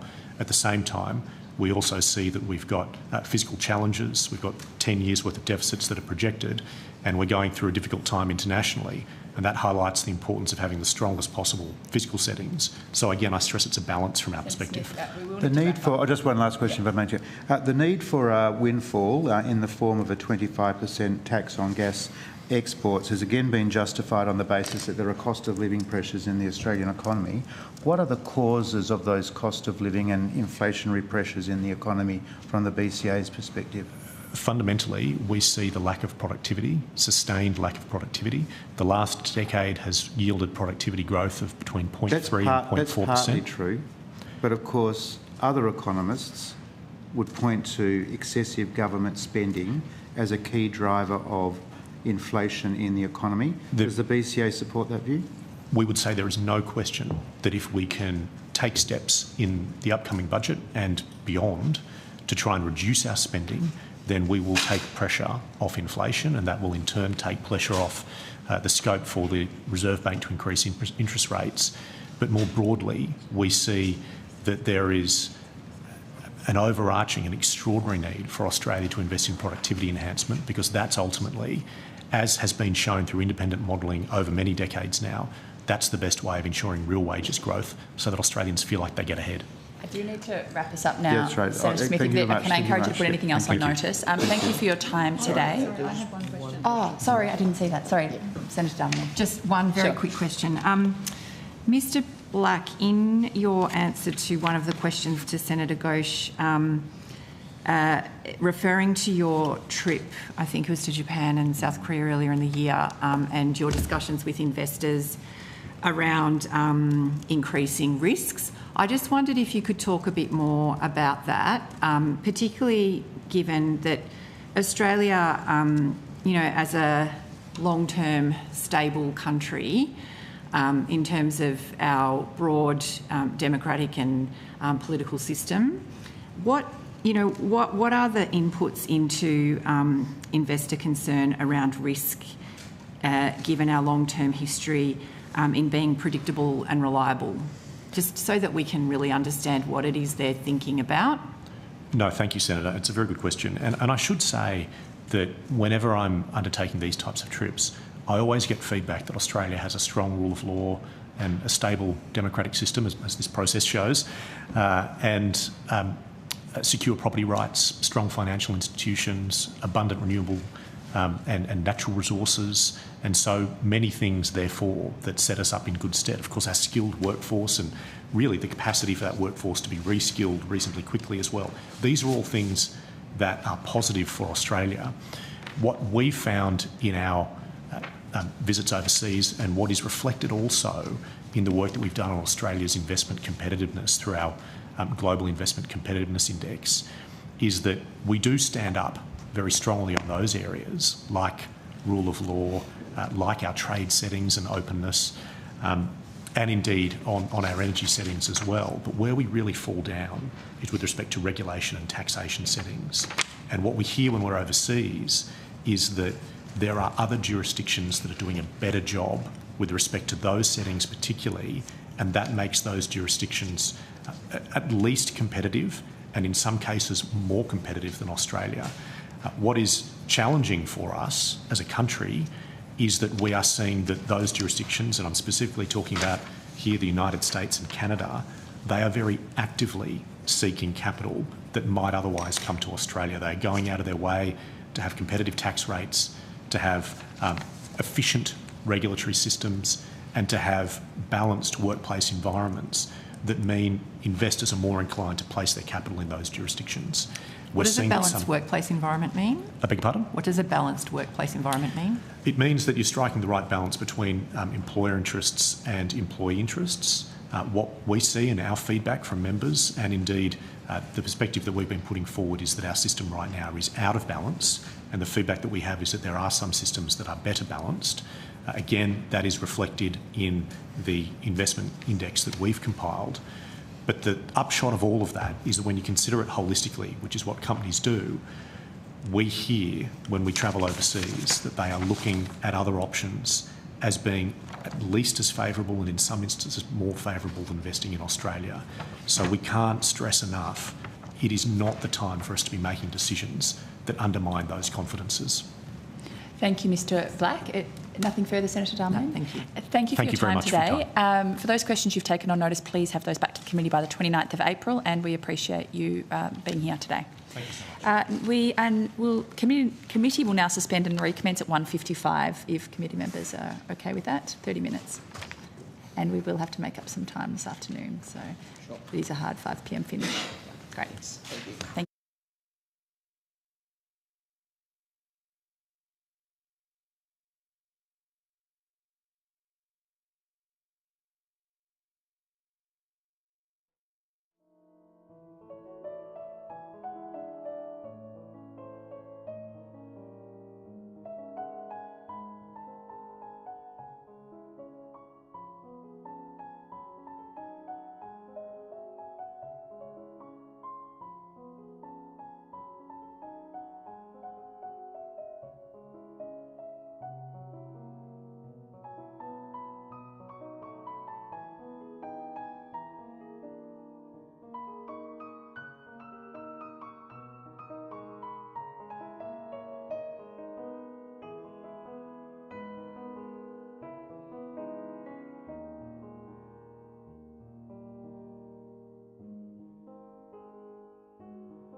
representatives from ConocoPhillips and Origin Energy. I understand that information on parliamentary privilege and the protection of witnesses giving evidence to Senate committees has been provided to you. For the Hansard record, will you please state your full names and the capacities in which you appear today? Thank you, Senator. Tim O'Grady, General Manager, Government Engagement, Origin Energy. Catherine Fang, Head of Tax at Origin Energy. G'day, Senator. James Matthews, General Manager, Government Affairs, ConocoPhillips Australia. Good afternoon, Senators. My name's Natalie Wallach and I'm the Head of Tax for ConocoPhillips in Australia. Thank you. I now invite you to make a short opening statement, and at the conclusion of remarks, I'll invite members of the committees to ask questions. And we have received have circulated remarks as well. Thank you, Senator. I'll go first, if I may. Thank you, Chair and members of the committee. I would like to acknowledge the traditional custodians of the land on which we meet today and pay my respects to their elders past and present. Origin supports Australians getting a fair share of the benefit from our natural resources. Gas producers should service the domestic market and pay their fair share of tax. Australia's gas sector already makes a large and growing contribution to public finances under the existing regime of company tax, state royalties and the PRRT. AEP's most recent survey shows the oil and gas industry will deliver $21.9 billion in taxes and royalties in 2024-25. Australia Pacific LNG, in which Origin holds a 27.5% interest, is subject to a different regime than offshore gas production, which is covered by PRRT. APLNG produces onshore gas and pays royalties to the Queensland Government plus income tax on profits to the federal government. APLNG is also one of the largest suppliers of gas to the domestic market, supplying around 140 petajoules or 25% of the East Coast market in financial year 2025. APLNG paid $1.37 billion in corporate income tax to the Commonwealth and $728 million in Queensland petroleum royalties for fin year 25 alone. This represents 44% of total pre-tax profits going to government. In Queensland, royalties are front-ended and price-linked, escalating sharply when LNG and oil prices rise. Origin believes that the introduction of an additional levy would materially increase sovereign risk at precisely the time when the East Coast gas market requires new investment. The government's gas market review and ACCC reporting consistently highlights that new and higher cost supply is essential to offset the decline in production from existing gas fields and avoid future shortfalls. Origin is also one of Australia's largest energy retailers and electricity generators. Domestic gas and electricity markets are currently well supplied and have not been materially impacted to date by the Middle East conflict. But we need new gas supply to come online later this decade, particularly in the southern states, for our gas customers and to maintain reliability and affordability as we transition to a renewables-based electricity system. In conclusion, Origin submits that Australia's long-term national interest is best served by stable and predictable fiscal and policy settings. Any changes to the taxation of gas resources must be carefully considered, grounded in evidence and assessed against Australia's long-term interest in energy security, affordability and investment competitiveness. We are happy to respond to any questions the committee may have. Mr O'Grady. And Dr Matthews, if it's possible to go through it, either paraphrase or go as quickly as possible, we'd be grateful. As quickly as I can, Senator, owing to time. And thank you for your patience. I know we are running and today. These things happen. Look, I also would like to acknowledge the traditional owners and custodians of the land in which we meet today and pay my respects to elders past and present. I'd also like to convey my apologies. The ConocoPhillips President Australia, Mr Johansson, was unable to make it due to scheduling conflicts. However, we're happy to appear today. We welcome the opportunity to present evidence. ConocoPhillips Australia is an investor in gas projects. Currently, it does not directly produce or market gas in Australia. Our principal interest is a 47.5% shareholding in Australia Pacific LNG, or APLNG, an incorporated joint venture that is taxed in its own right. That means APLNG pays company tax and Queensland Petroleum royalties before any distributions are made to shareholders, including ConocoPhillips Australia. APLNG produces and sells gas to market in its own right, and it is at that level the profits are derived and tax liabilities arise under Australian law. ConocoPhillips Australia's returns are therefore received after those taxes have already been paid, consistent with the incorporated joint venture structure. In respects to financial year 2025, APLNG paid $1.374 billion in federal income tax and $728 million in Queensland royalties, representing approximately 44% of profits. ConocoPhillips Australia has invested more than $20 billion in APLNG, and with shareholder support, APLNG has invested approximately $60 billion to develop gas resources that support domestic supply, export, regional jobs and government revenue. APLNG currently supplies 20% of the East Coast gas market and has effectively been delivering on a domestic gas reservation basis, even though no formal reservation policy has been in place in Eastern Australia. The majority of APLNG's LNG exports are currently being delivered under long-standing foundation firm contracts with stable price structures and has been offered gas to the domestic market at the reasonable price set by the government. One issue we would like to explain to the committee is that the tax transparency data has limitations. The income shown in this data is not the same as profit or taxable income. ConocoPhillips Australia recognises the share of APLNG's profit for accounting purposes. However, APLNG is a separate taxpayer. Company tax is paid by APLNG and those earnings are not taxed again at the shareholder level. APLNG is an onshore Queensland-based project and pays petroleum state royalties. PRRT applies to offshore projects in Commonwealth waters. ConocoPhillips Australia's Otway Basin interests are exploration permits only and are not producing, so PRRT does not apply yet. ConocoPhillips Australia supports a stable, transparent and competitive policy framework that recognise both the sector's substantial fiscal contribution and the investment required to develop gas resources for Australians and our international partners. Thank you. We look forward to assisting the committee. Thank you, Dr Matthews. I will allow the Deputy Chair to kick us off. Sure, that would be great. And I'd like to pick up where you just left off there in relation to your observations about the ATO's corporate tax transparency report. I've read your submission in respect of that, and are you able to just briefly summarise your core concerns about the impression or the information that's contained in that report and some of its omissions or vulnerabilities? I'm happy to. Thank you for the question, and we appreciate the opportunity to explain and give some more context.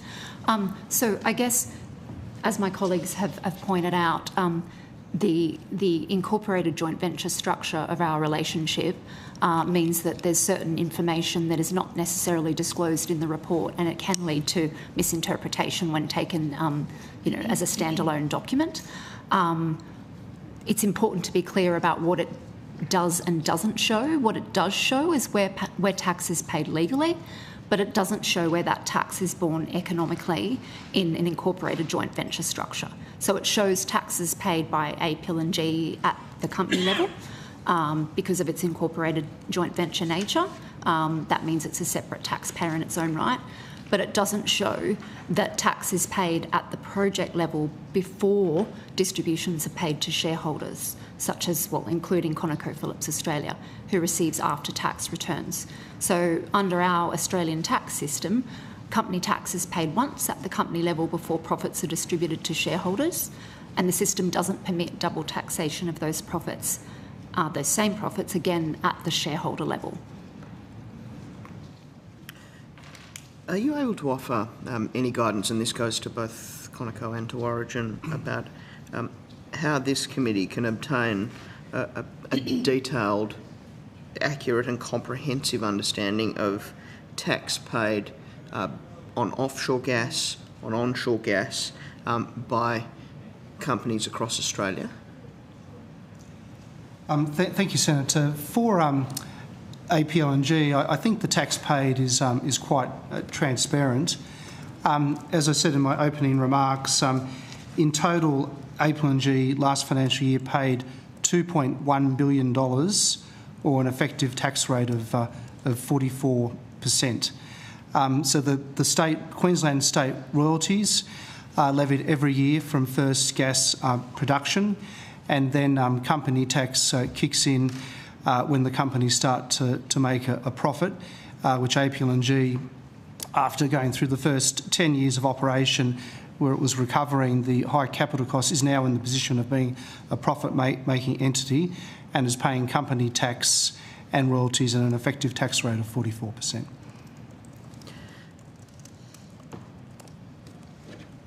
The East Coast and West Coast gas industries have some differences in them in terms of not only where they operate and the jurisdictions that they operate in, but also the structure and nature of the players in those industries. When we're approaching the question of taxation of gas resources from a federal level, how do we take into account those differences in designing a federal tax, and are there particular factors or criteria that we should be looking at, in your view, in the design of that tax system? I'll take that first and see if the colleagues want to add anything, Senator. But they're quite different tax systems. The Queensland royalties-based system pays upfront. So the Queensland government receives royalties from every molecule of gas produced from day one, whereas the offshore system is more of a true super profits system where the super profits are only paid once all the capital investment is recovered. They've got pluses and minuses, given the large and risky nature of investment in both the onshore and offshore gas industry. The super profits approach makes a lot of sense. But in the case of the onshore system, where it's a royalties payment from day one, that's the system that we invested in. So we know what the rules are, and yeah, you can argue which one's better than the other, but they're quite different. They're both underpinned by the company tax. They both seek to access the excess profits as they're made. The PRRT combined impact is circa 54 to 58% because there's no contribution made up front. Royalties because there's a contribution made from day one. Now that we're in the profit-making area, in our case, the effective tax rate is circa 44%. So they're different regimes, but I think, you could argue which one has more merit. But I think the main thing is when we're making investments in Australia that we know what the rules are that we're making the investments under. Senator, I have very little to add other than in ConocoPhillips Australia's role is essentially to make business investment cases to our parent company in the United States. It is a competitive environment across other business units, and essentially a key underpinning of that is, amongst other measures, technical matters associated with each individual project. A stable fiscal and taxation arrangements remain key, and to concur with my colleague here, certainty and not changing the rules once capital has been injected and invested is important to investor confidence moving forward. There's been a process of a gas market review that's been undertaken. The recommendations of that appear to be, or are that they recommend, among other things, some form of reservation for domestic use of gas. In the context of that conclusion or that recommendation, how does a reservation process interact with any potential tax changes that are being considered by this inquiry? Thanks, Senator. Look, it's really important for investors to have a stable policy environment and stable fiscal settings, and those two certainly interact. In the case of the gas market review, its objective is to move from a whole mixture of ad hoc interventions such as the Code of Conduct with its pricing provisions, the ADGSM export controls, to move to a more enduring, clear framework, and we really welcome that. In terms of the domestic reservation aspects of that, which is probably the key, I reiterate that from day one, APLNG has been a strong supplier to the East Coast domestic gas market. Last financial year supplied around 140 petajoules, around 25% of the total East Coast gas production, and that's been a consistent supply from the inception of the project. In terms of the gas market review, we welcome the recommendation to proceed and develop a reservation scheme, the domestic security obligation, because that is the sort of transparency that projects need. The way that has been designed, and we're working with the government on the details, is that we will know what our domestic supply obligation is going forward, which will enable us to invest to meet that domestic obligation, to supply our export contracts, and to hopefully develop more gas for supply domestically and internationally. So the gas market review is key, and unfortunately with the fiscal settings, they're less certain. I mean, the fact of this committee means that they are at the moment in question, and we would implore the government and the parliament to have stable fiscal settings for the gas industry to encourage the investment that's needed. Thank you. Your submission, that is the Origin submission, refers to the role our energy exports play in regional relationships. Why do you say, or what's the basis for saying that that a change in Australian tax arrangements would affect those relationships and implicitly affect them negatively? And the second aspect of the question is, are there particular types of taxes that are being considered by this committee that would affect those relationships more than others? Yeah, broadly the supply to our trading partners is under long-term contracts. Some of those contracts may be impacted by change in law, I'm not sure, but I think the stronger point is that any imposition of new tax will discourage investment, and given the conflict in the Middle East, I think Australia has been seen increasingly by our trading partners as a stable supplier of the essential fuel that they need, and reciprocally we get the oil and oil products that we need. So I think any changes to policy, even talking about changes to policy and changes to gas, creates uncertainty and can impact on investment and hence future supply. Thank you. Deputy Chair. Senator McDonald or Senator Smith, I'll let you choose. Yep, Senator McDonald. Thanks very much, Chair. Good afternoon to you both. If I could start with you, Mr O'Grady, how are investment decisions made by your company? What do you take into account when you're making decisions? Yeah, thank you, Senator. Certainly, investment decisions take into account the viability and the return of the project, the alignment with our strategy. Origin has scarce capital, so we have to allocate our resources across a range of projects for our downstream energy markets business and then through APLNG to the upstream business. The APLNG resources were originated by Origin Energy, but with such a substantial investment in capital, we were unable to develop those resources alone, so we looked for international partners with the financial strength and the capability, and that's why we have Conoco joining with us in investing in those resources. And you invest in Australia only. Origin is only an Australian investor. Correct. Yes. I might just come back to the impact on regional economies. Mr Matthews, if I could, Dr Matthews, I'm sorry, can I just ask you about the same question about investment decisions being made by your company? What do you take into account? Senator, ConocoPhillips operates across 14 different jurisdictions around the world.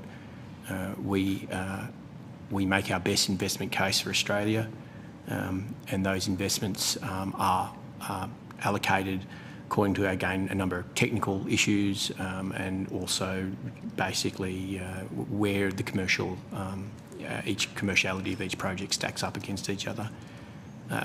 Stable and certain taxation and regulatory arrangements are key in those considerations.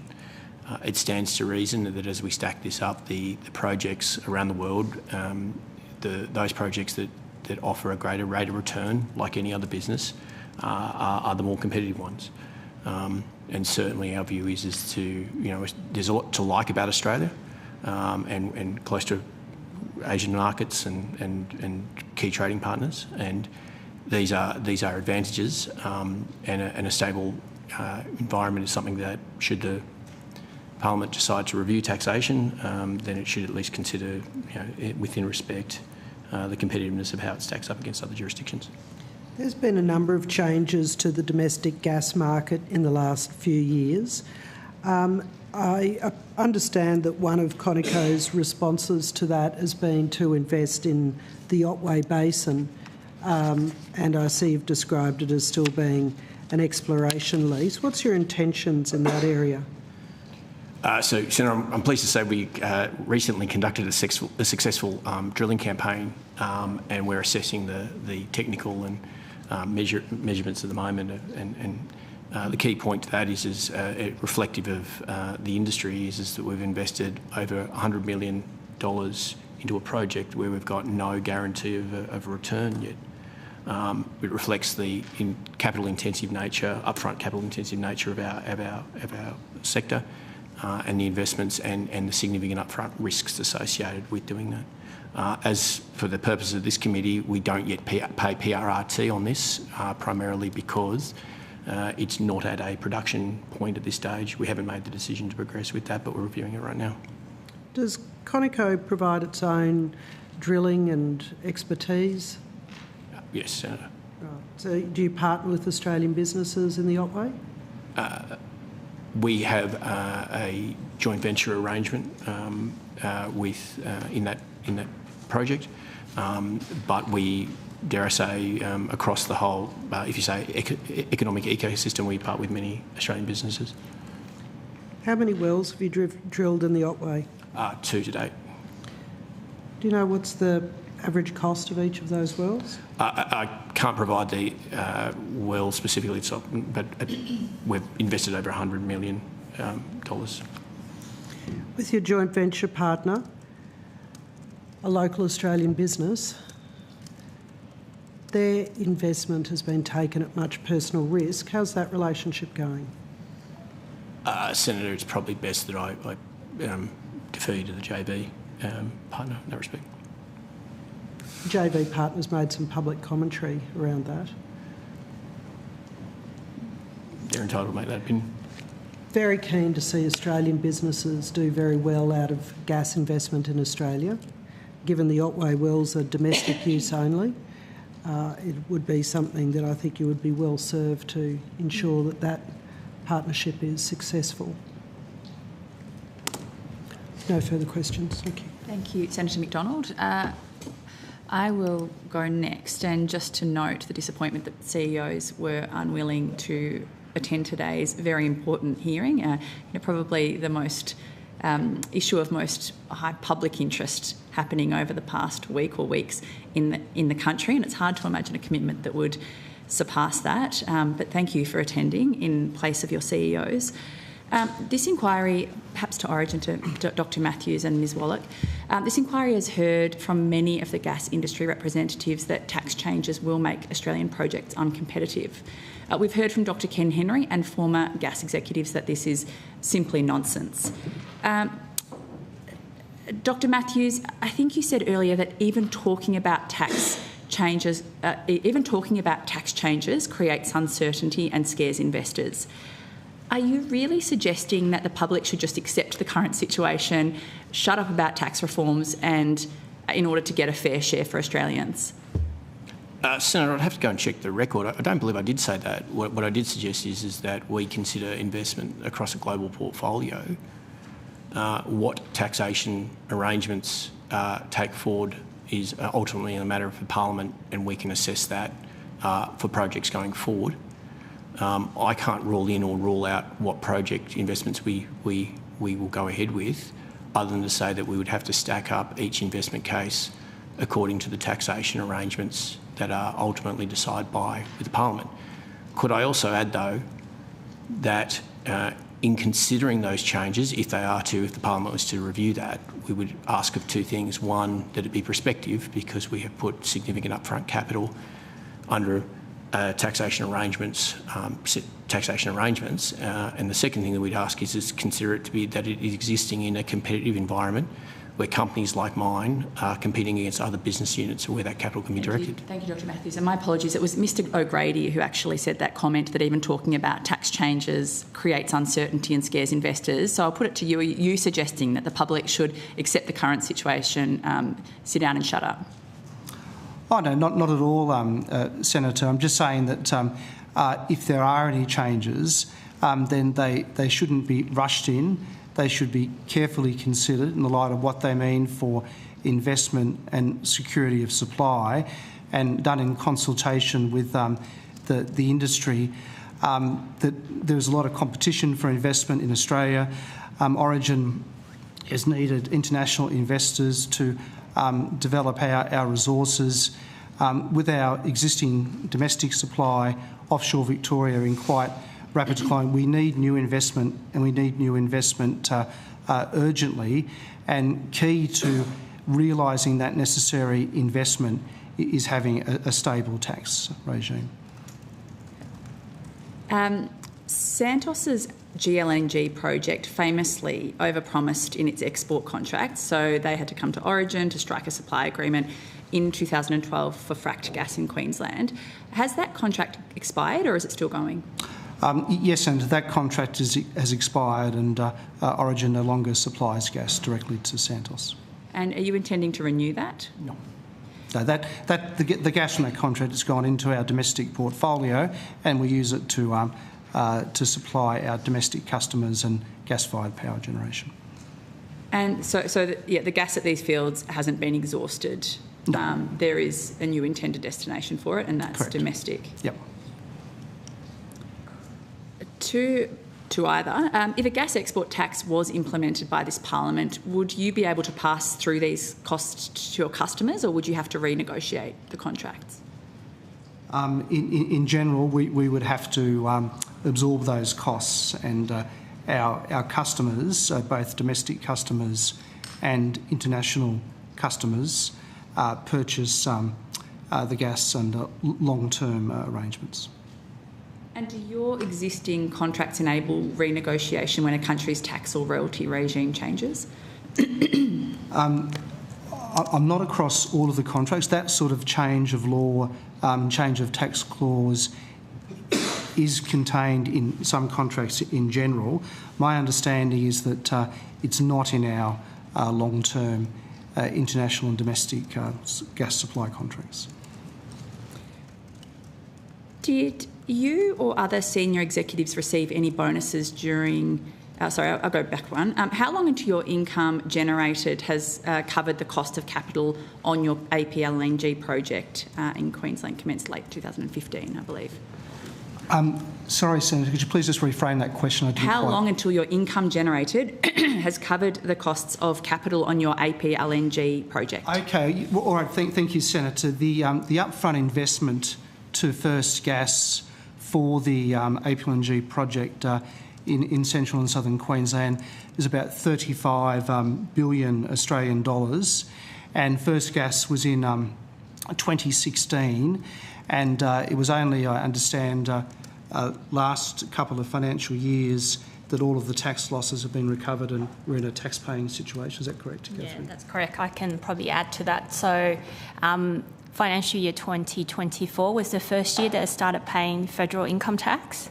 And then in financial year 25, as my colleague alluded to earlier, the income tax paid for that year was 1.37 billion federal income tax, and then also in addition pay 728 million in state royalty to the Queensland government.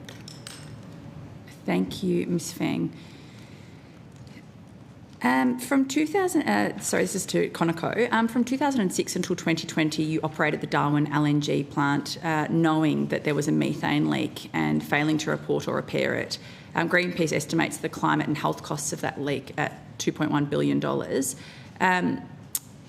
How much have you contributed towards rehabilitation or compensation for damage from that leak? Senator, as you know, noted that we sold that asset in 2020. We don't have operational ship, and it's better that you, more appropriate that you direct questions to the current operator. When you offloaded the plant to Santos in 2020, did you discuss the leak and ways to avoid fixing it? Senator, I believe that would have been covered under commercial and confidential agreements between the sale of the assets, so I can't provide any more information on that. And so you can't answer whether you negotiated a lower price to reflect the rehabilitation costs? I wasn't party to those commercial engagements and negotiations. Just back to Origin, can I just confirm that in your in the previous question that you have covered the costs of capital now? Yes, I think this, now that we're now getting a return on that asset and we're paying company tax on that profit. That's correct. And is the same true for Conoco? I'm sorry, Senator. Sorry. Can you reframe that question? Go back up.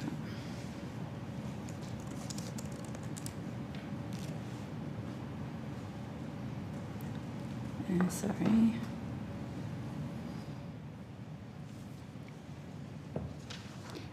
Have you, Dr. Matthews, or has Conoco generated enough income for costs of capital? So I think... On APL LNG, sorry. Yeah, so we've invested $20 billion in APL LNG since we invested in the project. And in terms of as our colleagues pointed out, it's only just recently that we've started to generate profits and make a return off that asset. So you have generated enough income for costs of capital? I'm not sure that we've generated sufficient income to cover all of the costs of capital as yet. I would have to take that on notice, but we've certainly started generating returns now. Okay, yeah, I would be grateful if you could please take that on notice, Ms Wallach. Just almost finished.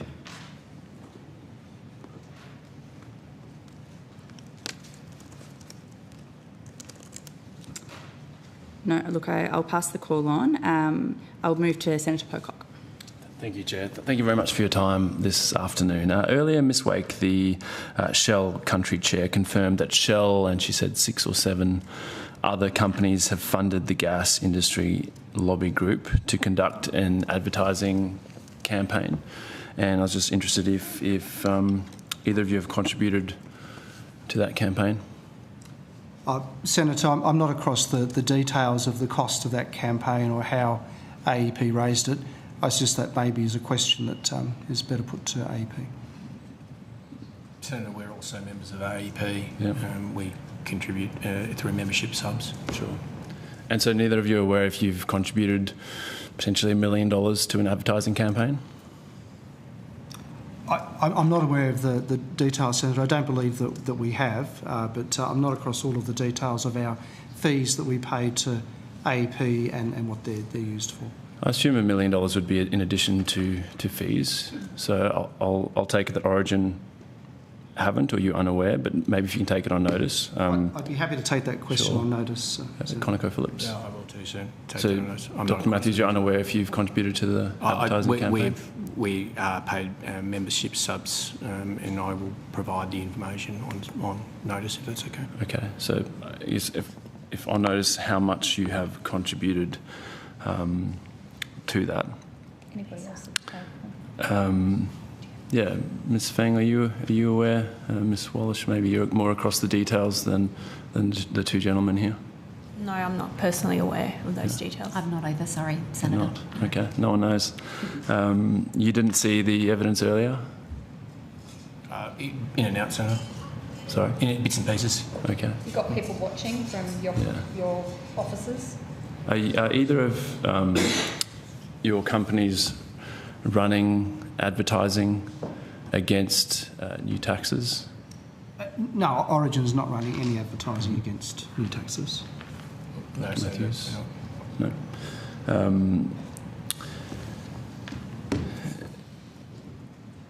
I'll put these others on notice because I don't expect you to know them. Do any of you hold a sponsored pass to Parliament House, or does anyone in your organisation hold a sponsored pass? Yes, Senator. In Origin, I hold a sponsored pass here in Parliament, and no one else does. Okay, great. Who gave you that sponsored pass? Oh, I'd rather take that question on notice. I don't believe that's up to me to divulge. Why not? My understanding of the parliamentary rules around sponsored passes is that's a matter for the Parliamentary Pass Office. And no, anyone can disclose it. I've had, I think, almost 100 people disclose who gave them their pass. if it's okay, so I'd rather check the rules and take that on notice, if I may. Okay. Yeah, Senator, I also hold a pass. I believe I'm the only staff holder at ConocoPhillips that holds a parliamentary pass. Okay, so you both hold sponsored passes to the People's House, but you won't tell us who gave you those sponsored passes. Well, Senator, I think with respect to your parliamentary colleagues, it's a matter for you to discuss, and I would give the courtesy to my sponsor if he or she wishes to disclose that. Okay, but just for the record, I think 200 people have actually disclosed who sponsors their pass. But if you want to take it on notice, sure. What was your Australian revenue last financial year, maybe starting with Conoco? So, Senator, the... I can take that. That's fine. Thanks, Senator. So, for calendar year 2024, our revenue was $1.37 billion. And I would like to add that of that amount, 1.295 billion of that was a fully franked, well, comprised fully franked dividends from APLNG.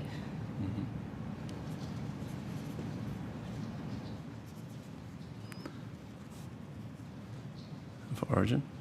Yeah, maybe, Senator, I might ask Catherine to answer that for APLNG. I think Catherine might have the gross revenue, net revenue and tax paid on profit in previous years to hand. Yeah, no, I do. So I've got the fin year 25 figures for APLNG. So the revenue totals to just under $10 billion, and you've got expenses that make up approximately just over half of that. So then your profit before tax is about $4.8 billion. And like we mentioned before, the income tax payable on that is $1.7 billion.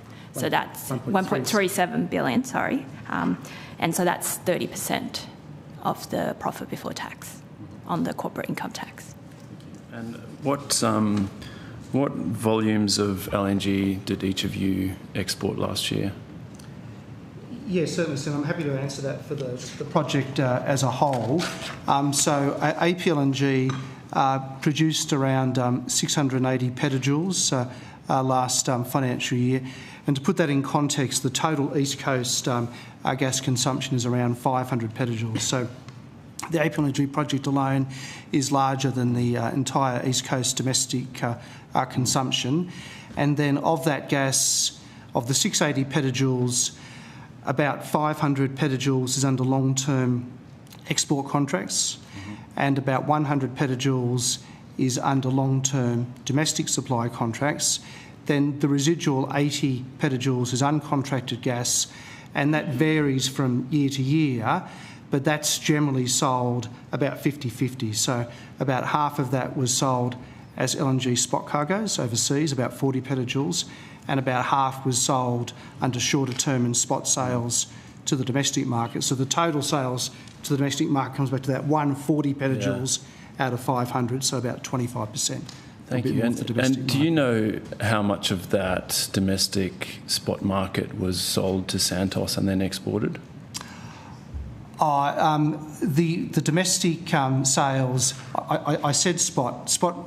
For domestic sales, the 40 petajoules is largely sold under short-term contracts to large domestic users and power generators, and so very little is actually sold through the domestic spot market, which is more used as a balancing market. So I would hope and expect that all of that 140 petajoules would ultimately be used in Australia by our domestic customers. Okay, thank you. You told Senator Hodgins-May that your contract with Santos expired. Did Santos buy any gas from you? No, Santos doesn't buy any gas from APLNG or from Origin. Senator, you weren't present during my opening statement, but ConocoPhillips is an investor in Australia. It doesn't produce or market gas directly, so we have no LNG other than through our LNG. Okay. How much petroleum resource rent tax did each of you pay in the last financial year? APLNG is an onshore project, so it's not subject to the PRRT regime. It pays Queensland royalties instead. So Origin have no interest in offshore? No. Thank you. Senator, again, we pay royalties through APLNG. We do not have any offshore producing assets right now. As I alluded to earlier, we have two exploration permits in the Otway Basin. They're not at the point of production, so therefore not subject to the PRRT at this stage. Thank you. Mr O'Grady, I'm just interested, finally, to wrap up with a couple of questions about something. You said you have 500 petajoules on long-term export contracts, which is the entirety of the East Coast gas demand currently. And yet we're constantly being told that we potentially have this shortfall when we've seen huge amounts exported and actually a decline in demand on the East Coast. What's your view on Santos buying from the domestic market and exporting that gas? Look, Origin's firmly of the view that Australian gas producers have an obligation to the Australian people to service the domestic market and to pay their fair share of taxes. And Origin certainly does, and APLNG certainly does that. And we welcome the gas market review with its key recommendation that there will be a domestic gas reservation scheme through a domestic security obligation placed on all LNG producers. We think that is a fair recommendation by the review. Thank you. And then just finally, you said in your opening statement that Origin supports Australians getting their fair share. And I understand you don't have offshore LNG assets, but just wondering what you think a fair share would be from offshore LNG. What share should Australians expect? Yeah, I think it's difficult to compare regimes even within Australia, but I think if you look at the Queensland royalties arrangements where we pay those royalties up front, so the effective tax rate is 44%, but we're bearing some of the initial risk, and compare that to the PRRT regime where the 40% PRRT on company tax typically equates to around 58%, so it's a little higher, but there's no upfront risk. They do sound like reasonably comparable systems to me. Except in one you actually pay a royalty, and the other it's only in the last year that gas has started to pay. Exactly, that's the difference. The royalty's paid from day one, so it's a greater impost on the project. The super profits tax on the PRRT is only paid after all the capital's recovered. That's correct. Thank you, Senator Pocock. I will rotate the call to Senator Smith. Thank you very much, Chair, and thank you very much for your participation today. The media reports this morning that the Prime Minister, Mr Albanese, has rejected calls for a 25% tax on gas exports. A source in that media reports talks about any changes to gas taxation arrangements in Australia at this particular point in time would be incongruous given what is happening in our region and globally in regards to energy security matters, and no doubt the Prime Minister having to travel abroad to secure fuel. Has any formal rejection of that proposition been communicated to either ConocoPhillips or Origin? No, not at all to Origin, Senator. Not to us, Senator. What is your level of confidence that that media speculation might actually be realised? Well, Senator, we certainly hope that it is. I mean, given the Middle East conflict, our gas is now as important to our trading partners as it ever is. And also domestically, we're in the situation where our traditional supplies of gas in offshore Victoria are running out and we need new investment. So I think we really need the tax system to be stable and to encourage investment in new gas resources to supply the domestic market and our international trading partners as well. And how disruptive would it be for the government to announce, in advance of the budget or in the budget, changes to the taxing or the regulatory environment that affects impacting gas producers at a time when, as you've alluded to, you're already going through significant discussions around gas reservation policies, the National Gas Market Review Mechanism, etc., etc.? Yeah, I think, Senator, the focus should be on the gas market review.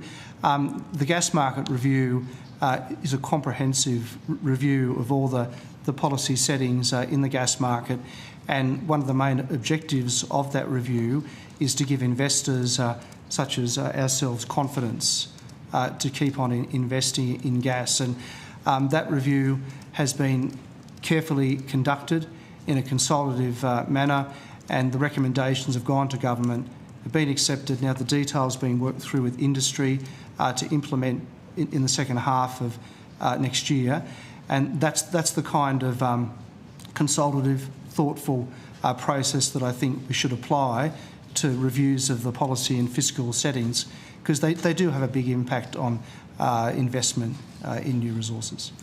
And if the government was to contemplate, so if the media report was wrong, if the government was to contemplate changes to the taxation arrangements to gas producers, when would you, and to announce that in the budget, when would you, given your significant contribution, when would you expect to learn about that?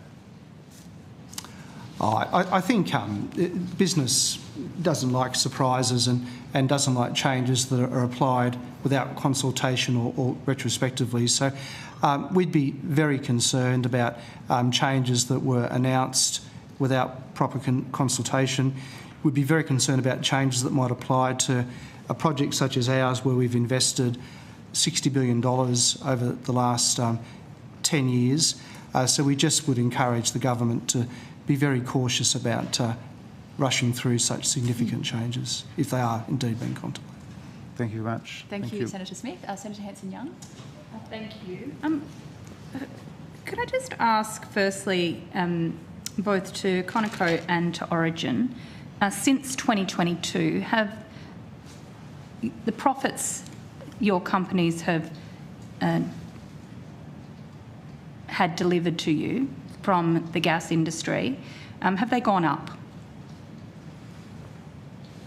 I'm happy to take that, because I think both of us are in a position where those profits are our distributions from APLNG. I understand that, but ultimately that's your business. Yes, they've gone up, Senator. They were, they were zero. The gas profits were zero in 2022 and 2023, and then they've been substantial in 2024 and 2025. Do you have the exact numbers? No, we don't have the exact numbers on hand, but we're happy to take that on notice, if that's okay. But yes, they've gone up, Senator, from zero to being, I think, circa $600 to $700 million is the post-tax distribution to Origin now, and Conoco's would be much higher with their higher equity share. Could I ask Conoco, I'd like to know how much tax has been paid in the last decade on both of the separate entities, the ConocoPhillips Australia Gas Holdings and then the operations. Would you like me to take Yes, that? yeah, you can.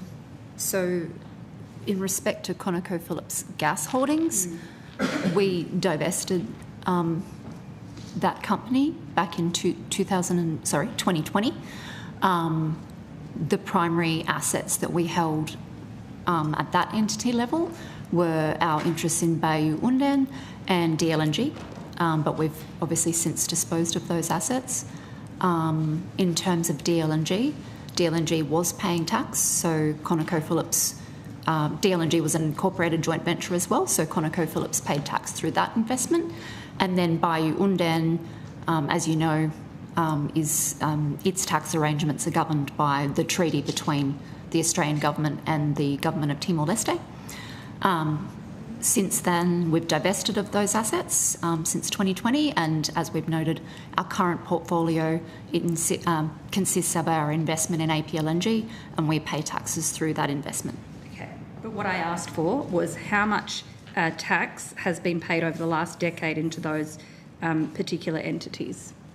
I can comment on the taxes paid through APLNG to date. APLNG has paid approximately $2 billion worth of company taxes, and ConocoPhillips' share of that is 47.5%. In terms of the previous assets, they're part of our historical portfolio, and I can't comment on that, I'm sorry. Could you take it on notice? I'd like to know over the last decade what has been paid. Yes, Senator. Thank you. Could I ask how much, I want to know how much company tax AP LNG paid prior to Russia's invasion of Ukraine? I think we can answer that. Catherine, could you take that, please? Yeah, so I think as we mentioned before, AP LNG started paying company tax in FY24. And so that was 208 million. And then in FY25, we just talked about 1.37 billion. So since Russia's invasion of Ukraine? Those previous years, fin year 2023 and fin year 2022. Mm-hmm. So nothing prior to the UK invasion. What is the projected profits of both of your companies since the invasion, since the war in Iran? You must be talking about this at a corporate level. Everyone's talking about it. Yeah, no, I'm happy to take that, Senator. The gas is sold under long-term contracts, which are linked to international oil prices in general.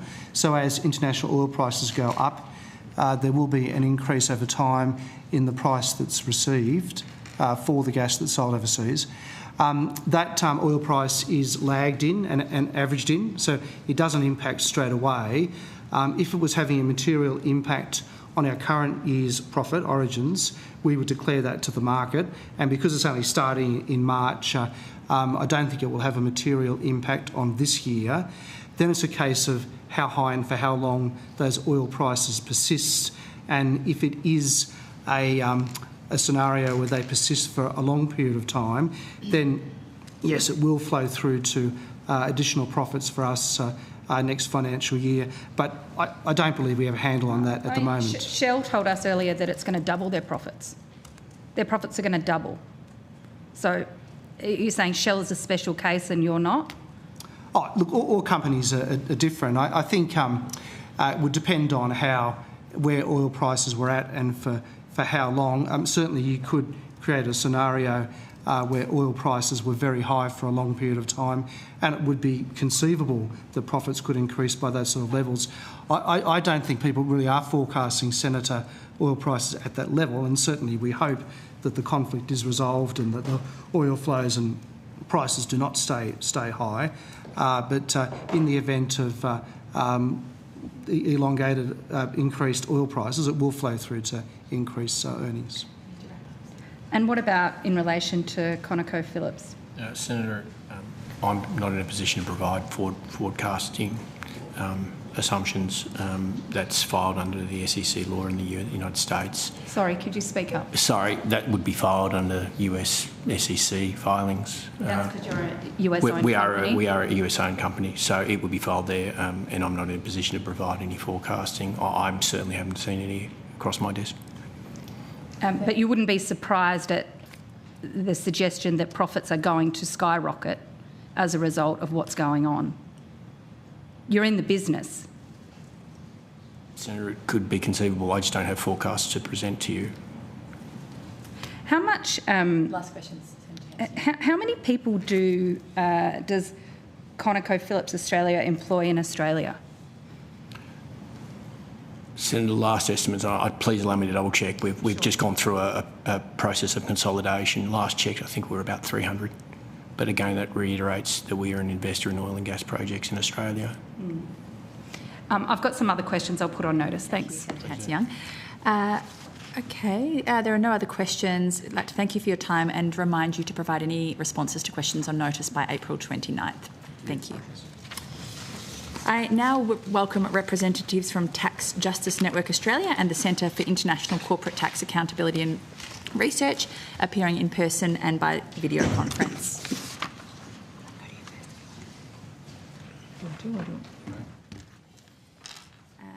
I will wait for you to get to the desk.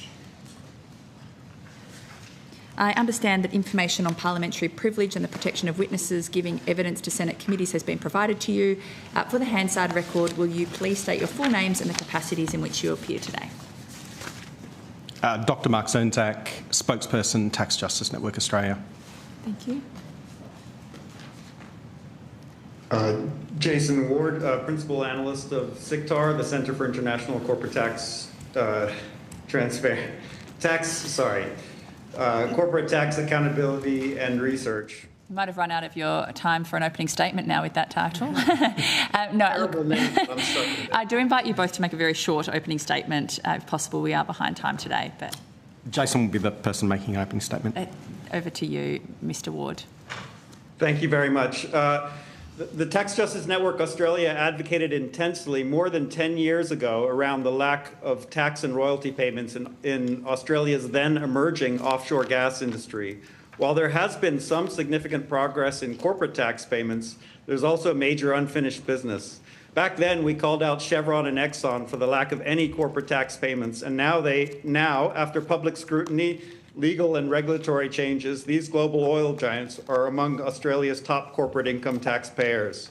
However, Australia continues to give away its vast offshore gas resources to these corporations and others for absolutely free. Our advocacy triggered then Treasurer Scott Morrison to establish the Callaghan Review into the PRRT. While that review confirmed the failure of the PRRT, successive governments have only tinkered around the edges. Conceptually, the PRRT is not a bad regime for an oil industry, but it is completely unsuitable for Australia's booming offshore gas industry. The failure of the PRRT so far to collect even 1 cent from our newly developed offshore gas industry is truly a national disgrace and an international embarrassment. Years ago, when we reviewed comparative tax and royalty regimes, the only country which appeared to be worse than Australia in collecting a fair return was the United Kingdom. At that time, despite ongoing North Sea oil production, there was a net outflow of revenue from the UK government to the oil and gas giants. However, since then, the UK government has implemented a windfall profits tax on energy companies.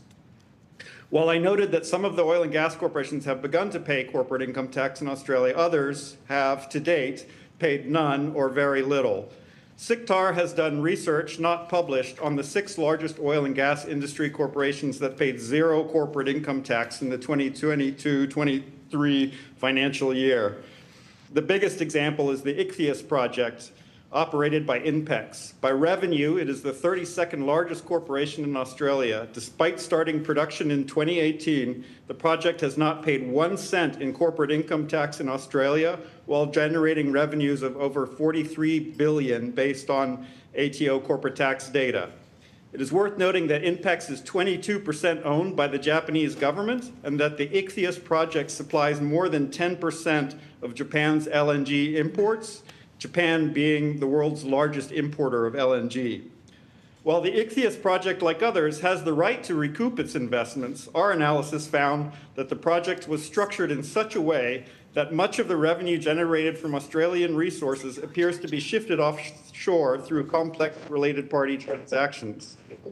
One might conclude that Australia's policy settings are helping to secure low-cost fuel in Japan as a priority, without serving the interests of Australians whose finite natural resources are being exploited and exported with little or no benefit. This appears to be the case with other foreign state-owned enterprises with major investments in Australian gas projects to secure their own low-cost fuel supply. Santos, an Australian-listed company, with so many issues that the Abu Dhabi National Oil Company recently decided to walk away from a proposed takeover, provides another example.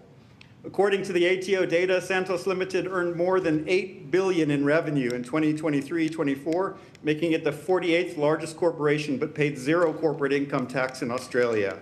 This record of zero corporate income tax payments in Australia also goes back many years. While Santos in 2024 claimed $1.5 billion in global tax paid, its actual tax paid, mostly in PNG, was less than half of that amount. The PNG government is unhappy with its returns and is looking to change laws to recoup more revenue from its LNG resources. Again, there's a plethora of complex related party transactions that may artificially shift profits derived from exploitation of Australia's natural resources offshore. Santos has more than a dozen subsidiaries in known tax havens, including the British Virgin Islands, the Cayman Islands, the Netherlands, and Singapore, as well as 11 trusts in Australia. Trusts and corporate structures can shelter profits from taxation. 7 of these offshore subsidiaries are reported as having no tax residency in any jurisdiction. Perhaps that helps to reduce taxes paid in Australia. In conclusion, all of these corporations will tell you that they have a wonderful relationship with the ATO, but the ATO is restricted from talking about individual taxpayers. There is a huge imbalance in terms of information and resources for the ATO to challenge many of these offshore structures and how they are abused. To end on a positive note, Australia's world-leading multinational tax transparency reporting requirements will begin to give much greater public insights into who, where, and how multinational profits are shifted and help close current loopholes that steal revenues that should be funding our public services. Thank you. Thank you, Mr Ward, and I'm going to get Senator Pocock to open. Thank you very much for your time this afternoon. You note in your submission that Japan has historically raised more tax revenue from the import and sale of Australian gas than Australia raises from its extraction and export.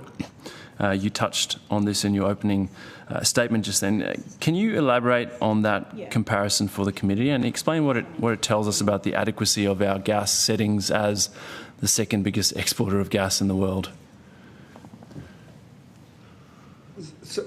So I'll jump in on that one. So we did research on that many years ago, and I've seen research more recently from the Australia Institute showing that that situation actually continues to this date. That means that, I mean, it's shocking that Japan collects more on import duties on Australian LNG than we collect on the production and export of all LNG. Obviously, it's our largest export market, so they get a lot of Australian LNG, but the fact that they are making more public revenue off of that, not to mention the low-cost supply of LNG into the Japanese economy and the impacts that that has on Japanese industry and consumers, whereas in Australia, we're paying high spot market prices for our own resources.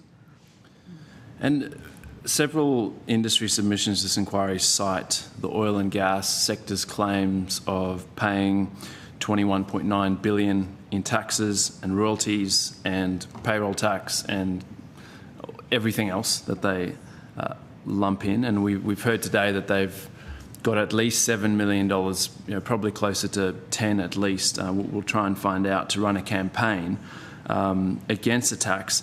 But how does that figure actually compare to what Australia should be collecting, given the scale of LNG exports and the regimes in place in comparable jurisdictions? I mean, we are getting, Australia is getting a pittance for its resources, and in particular from the PRRT, which applies to the offshore gas projects. So it is true that the Queensland projects are paying state royalties, but the offshore projects, the new offshore projects, pay absolutely nothing for the resource. And I mean, we did research years ago, again, comparing with Qatar and probably at least 7 other jurisdictions that all do a far better job on collecting a fair value of the resources produced in those countries through various means. But I think, when we did this, again, the research that I did on this was dated, but I think we determined that on the same value or volume of LNG, Qatar would get 26 times what Australia was getting out of that resource. And other countries that we looked at were not as extreme, but were pretty getting a far better deal for the extraction and exploitation of those finite natural resources than Australia has. Mm-hmm. I mean, it should be pointed out, with the $21.9 billion, half of that, to my understanding, is made up of 2 companies, Chevron and Woodside. In terms of that, the other point to make on this would be, going back to the PRRT, up until 1975, Australia did collect royalties on its offshore petroleum. I do know you had a witness before who suggested that might be unconstitutional. I'm not sure what would have changed about the Constitution that would now prohibit to go back to that kind of regime. In 1975, there was a flat dollar per barrel of petroleum produced, and then at some point it became a bit more flexible based on the level of production, and it was the Hawke government in 1987 that introduced the PRRT with the express purpose of trying to stimulate more fossil fuel production effectively, and it was designed around an oil regime which Jason mentioned in his opening statement. It was not designed for gas, so we're using something that's 40 years old to try and gas an industry it wasn't designed for. And what do you say to the argument that we're hearing from gas companies and some politicians that if we actually charged more a sort of revenue-based, either just straight-up royalty on offshore LNG or some sort of revenue tax, a 25% gas export tax, that it would just decimate the industry, that all of a sudden the world would end? What do you say to that? Look, I think the bigger picture here, I mean, the industry in their earlier appearance said you should look at the bigger picture, and I would agree with them, but I'm interested that they don't really look at the bigger picture, because the bigger picture here is for them, their sole interest is in maximising their profit, and that seems to be driven at the moment by maximising production. I mean, all of them appeared before you and suggest we should maximise production. None of them mentioned the potential climate change consequences of pursuing that as a strategy. None of them mentioned the International Energy Association's assessment that there's going to be an extra net 250 billion tonnes of, 250 billion metres cubed of LNG coming online by 2030, and that'll result in a glut of 65 billion cubic metres of gas. Now, that is obviously pre the Iran war. That might have some smaller impact, but assuming that war's not going to go on for a very long time, the long-term projection seems to be there's going to be a glut of gas, and the argument is that will drive down prices, which will increase demand. So we're actually, in terms of our trading partners, we're trying to drive our trading partners to be more dependent on gas, which has climate change consequences potentially, rather than actually gas being a genuine transition away from fossil fuels, which is the argument they try to make. So in the bigger picture, their role is obviously to maximise their interests. The Australian Government and Parliament's role should be to maximise the benefits back to Australia, looking broadly at all those different things. So it needs to balance energy security. Yes, that's one of them. Cost, do we get our fuel for the right sort of price? What's our long-term interest in this as well? If we have an asset, if you give away that asset now, you don't have the asset later.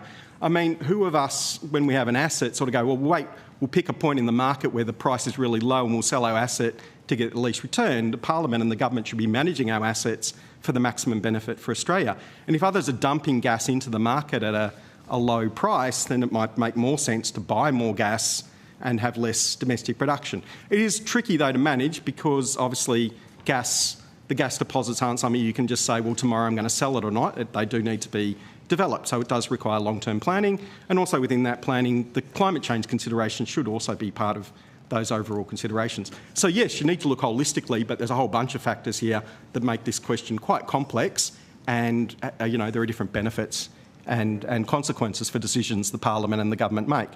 That would be probably my other point was some of the witnesses seem to suggest like the gas market is this magical, natural sort of thing. The decisions corporates and governments make drive markets' outcomes. These are not things that happen naturally, and, you know, and it's in the corporate interest to try and push governments to give away their resources and get the lowest share. And, you know, the Wood-Mackenzie paper really exposed that, where they say, you know, in their view, the governments that are doing best are the ones that get the least amount of share back for their community, are best governments to be looking from a corporate point of view. I understand that, but that's not the interests of the Australian people. Thank you very much. Yeah, thank you for that, for mentioning the C word that has been noticeably absent from these conversations. I'm going to go to Senator Smith. Do you have any questions? I do. Thanks very much. Just briefly, you reflected on the introduction of the PRRT and how it was designed for petroleum development opportunities, and that particular point was contemplated by the Treasury in its report of May 2023 at page might be around page 12, right?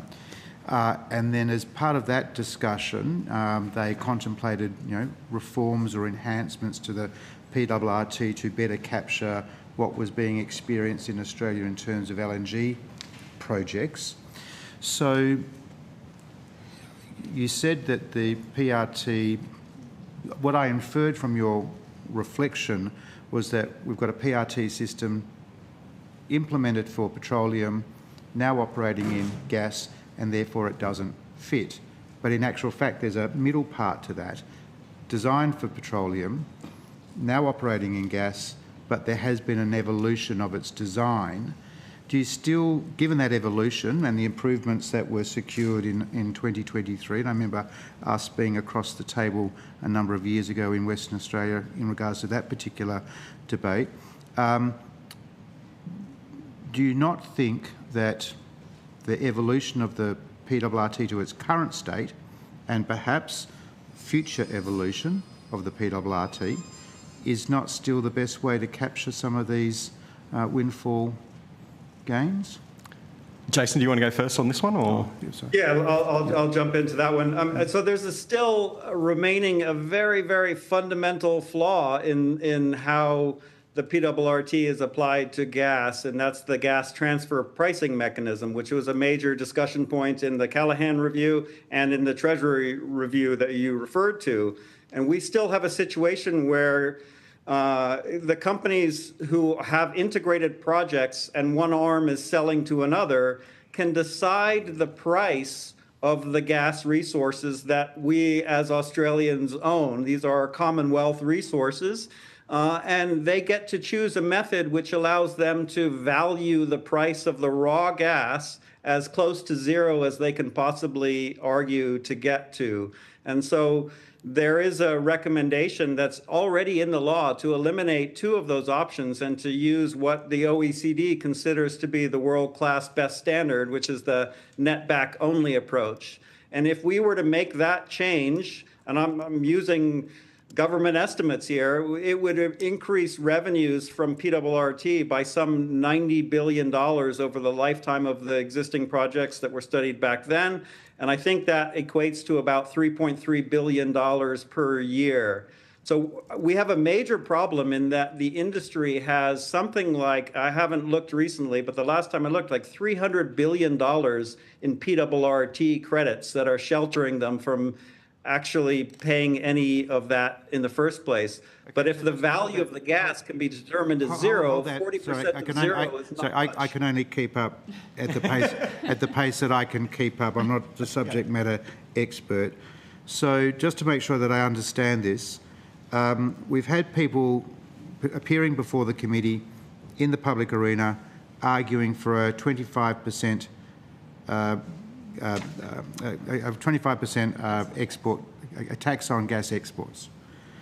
But what I just heard from you is an alternative way to achieve an improvement in the value that's returned to the Australian community through the net-back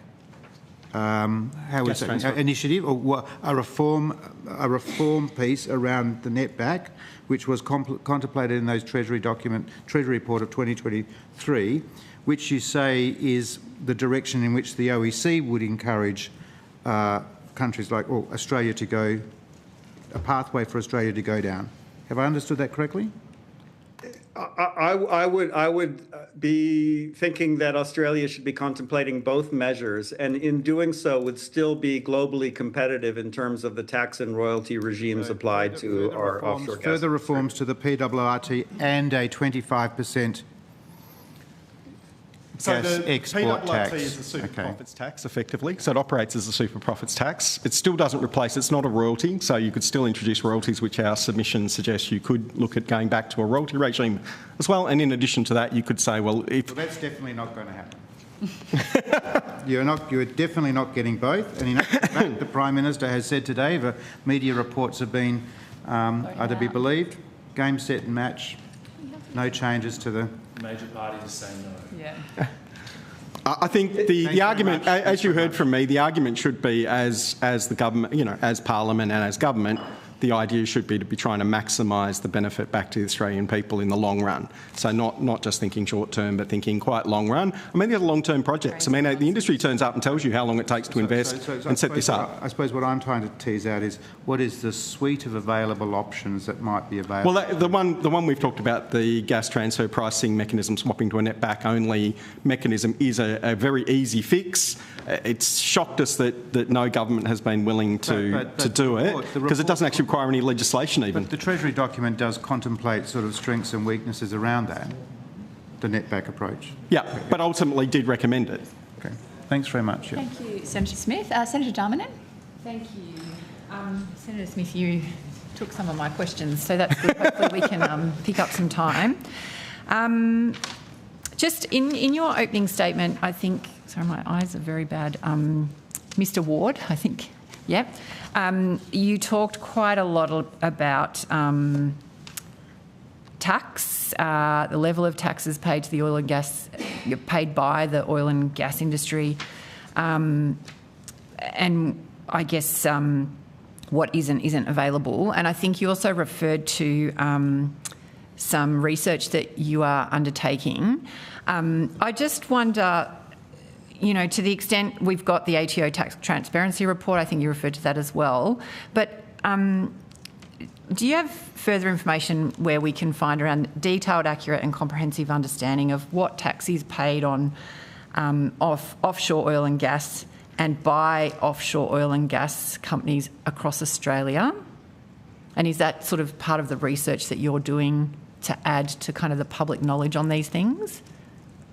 Yeah, I mean, we have started with the ATO corporate tax data as one source, and you know, our analysis then goes and looks at company filings both at a publicly listed company level. For example, with the INPEX project, we've compared INPEX's filings as a Japanese company as with the discrepancies between the filings of the subsidiaries that are filed with ASIC in Australia, and trying to understand what's reported over here and what's reported over there, and drawing out information based on that analysis that is not easily and readily publicly available. And will you be continuing that work? And is there anything relevant to this inquiry that would be worth sharing, either like on notice potentially? Absolutely, I would be more than happy to share that unpublished research as with the committee. Thank you.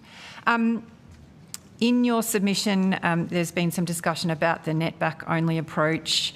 I think your submission refers to it as world best practice. I was just interested in, are there any other countries that use this method that you can speak to, and on what basis is it world's best practice? In terms of policies that are similar in design to the PRRT, it's what the OECD refers to as it's what it recommends as in terms of determining a price when there's not a clear open market ability to set a price, right? So this is the company, the left hand determining what it's selling the cost of the good to the right hand for, and this is the OECD determines the netback only approach as the kind of the world standard, the best standard to use in that situation. And to the extent that it would be relevant to the situation here in Australia with our gas industry, are there other countries that we could look to that apply this method? I'm pretty sure that that's the most widely used method that other countries use in determining that type of price in a situation where there's not a kind of open market price for it. I can't give you the specific names of other countries, but it is, I can guarantee you that many other countries use that as the standard. We could check if that's helpful to the committee. Yeah. Thank you. Yep. Throughout yesterday and today, there's been some conversation across a range of witnesses about the domestic gas reservation scheme due to commence here in 2027. As you'd know, this is something that was recommended by the Gas Market Review as a measure that would secure more affordable gas for Australian users. Have you done any modelling on either the 25% export tax or other sorts of reforms that have been discussed and that you've particularly mentioned in your submission that would interact with the reservation scheme? Or, just in general, what are your comments around that? We haven't done any modelling around a gas reservation scheme, but in our submission we were suggesting that obviously if you increase the tax on exports, and I should be clear, tax is not a cost, because you kind of, companies make revenue, they have costs, they deduct the costs from their revenue, that's profit, and the tax is then a share that a government takes because it provides a whole lot of services like an educated workforce, courts to protect your contracts, all those sorts of things which ultimately you benefit from as a corporate. So in that space, sorry, going back on the question was in relation, sorry? The gas reservation. The gas reservation. So obviously we were then suggesting in our submission that if you increase the tax and therefore take a greater share on exports, you're creating an incentive, a repricing incentive to say, well, if you can compete more for the domestic market and sell it in the domestic market, the government takes less of a share, and that therefore is an incentive to sell more into the domestic market. So you're helping to reinforce the gas reservation and maybe even boost it a bit further in terms of energy security and driving down prices in Australia. And it's worth noting that Western Australia has had a 10% domestic gas reservation policy in place for a very long time now, and that's served the Western Australian gas market quite well, which is separate from the East Coast gas market. Thank you. Thanks, Chair. Thank you, Senator Darmanin. Just a couple of quick ones from me. To Mr Ward, every non-gas company witness that has appeared is in fierce agreement that the PRRT is flawed. Do you think it's capable of being fixed, for example, by adopting the netback method like you talked about before, or is it so beyond broken it would be easier just to create a new tax regime?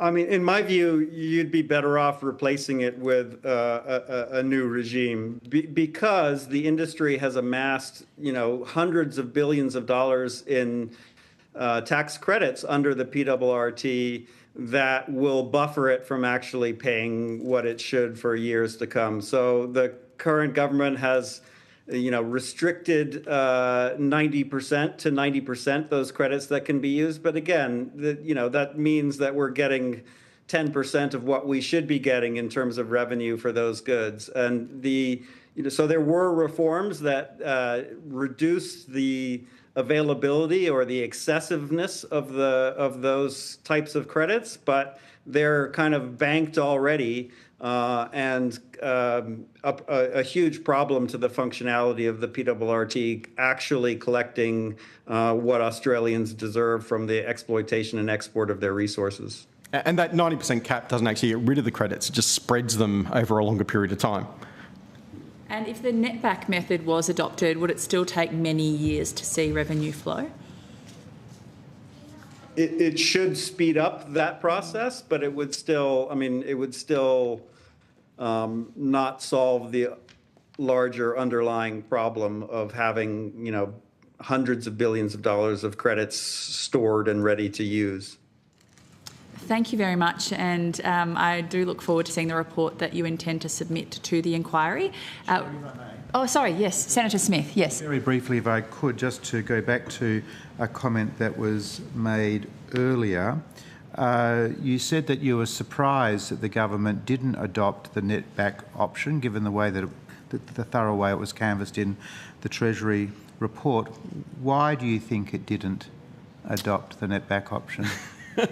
I would be speculating, but I'm suggesting that probably shows some of the power of the corporations in question on successive governments. And there were other fights going on at the time. There were fights around the reservation. The Morrison government was also thinking about gas reservation. It had fights with the gas industry over other matters. It might have decided that this was an additional fight it didn't want to have at the time. It was battling legitimate other issues as well. So. And then, Labor governments as well have failed to follow through on it. But I don't think it's because the policy lacks merit. I suspect it's other reasons. Do you think the Treasurer, Dr Chalmers, might surprise the gas producers by implementing the netback option? I would hope so. That would be a positive step forward. I hope you haven't stolen his thunder. That would be a step forward, but as Jason has pointed out, what the Prime Minister said doesn't today, solve he said, no, I'm not going to do the 25% tax on gas exports, but he didn't say he was going to rule out the netback option. He hasn't also ruled out, presumably, the possibility of a royalty regime either. Thanks very much. Thank you. A nice moment of speculation to end the session. We appreciate your time here today. If you have taken questions on notice, please do provide those responses to the committee by the 29th of April, and thank you once again for your time. Thank you. All right. The committee will now suspend and recommence at 3:30. Okay with the committee? That gives us 8 minutes break. Is recommencing at 3:30 okay with the committee? Do you want to make it 3:35, or are you okay? Okay. The committee will resume at 3:35. Thanks. No, that's fine.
I now welcome representatives of Treasury, the Australian Taxation Office and the Australian Competition and Consumer Commission appearing in person and by video conference.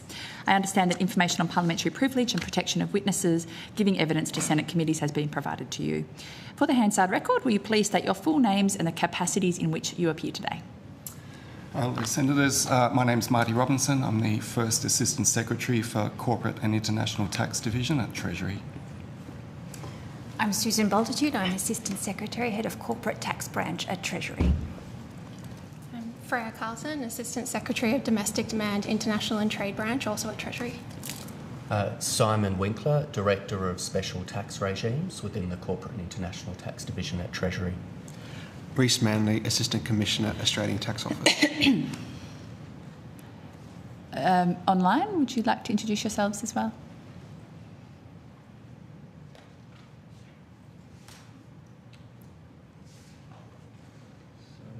Can you hear us online? Broadcasting? Yes, don't be shy. Jump in and please introduce yourselves.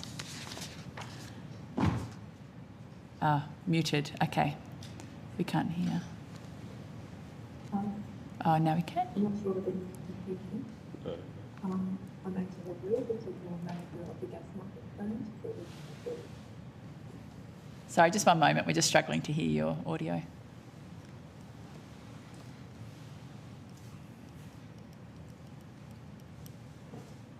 And try again. Try once again. Ms. Vu, is it? I can't read your surname.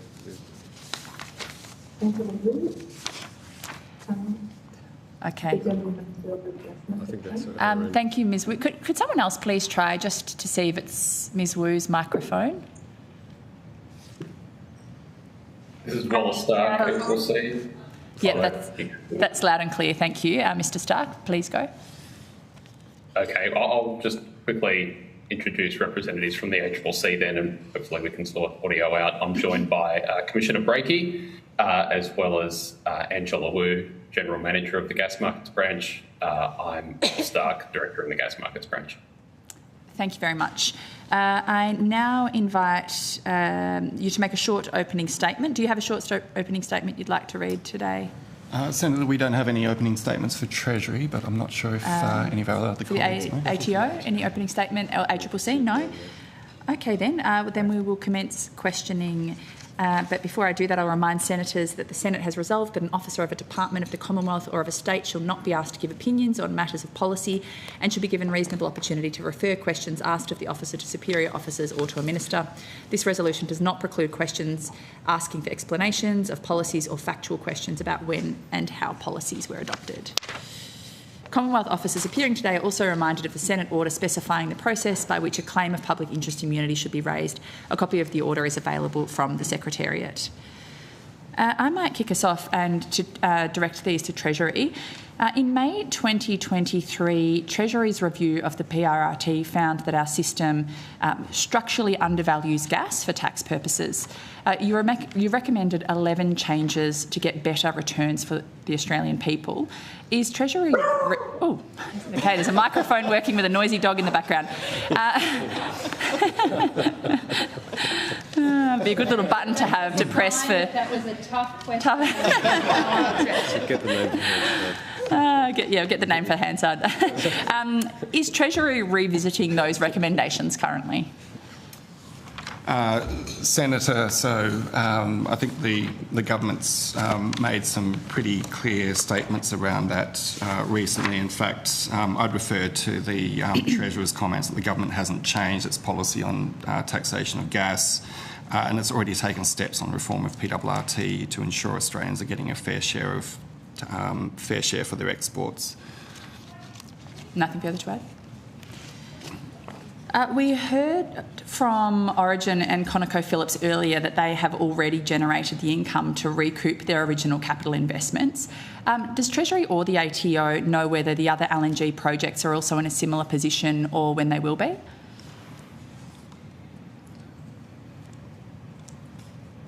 I'd refer that one to the ATO, Senator. Thank you. Yeah, and I might, if it's okay, refer to my colleague online, Deputy Commissioner Santos, and Susie Emery, Assistant Commissioner.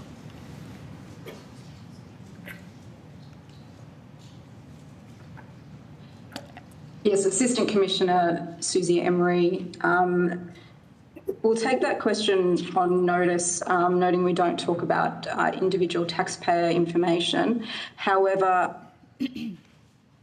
I can point to our corporate findings report released last year, which refers to more oil and gas taxpayers becoming tax payable. But we will look to what additional information we can provide.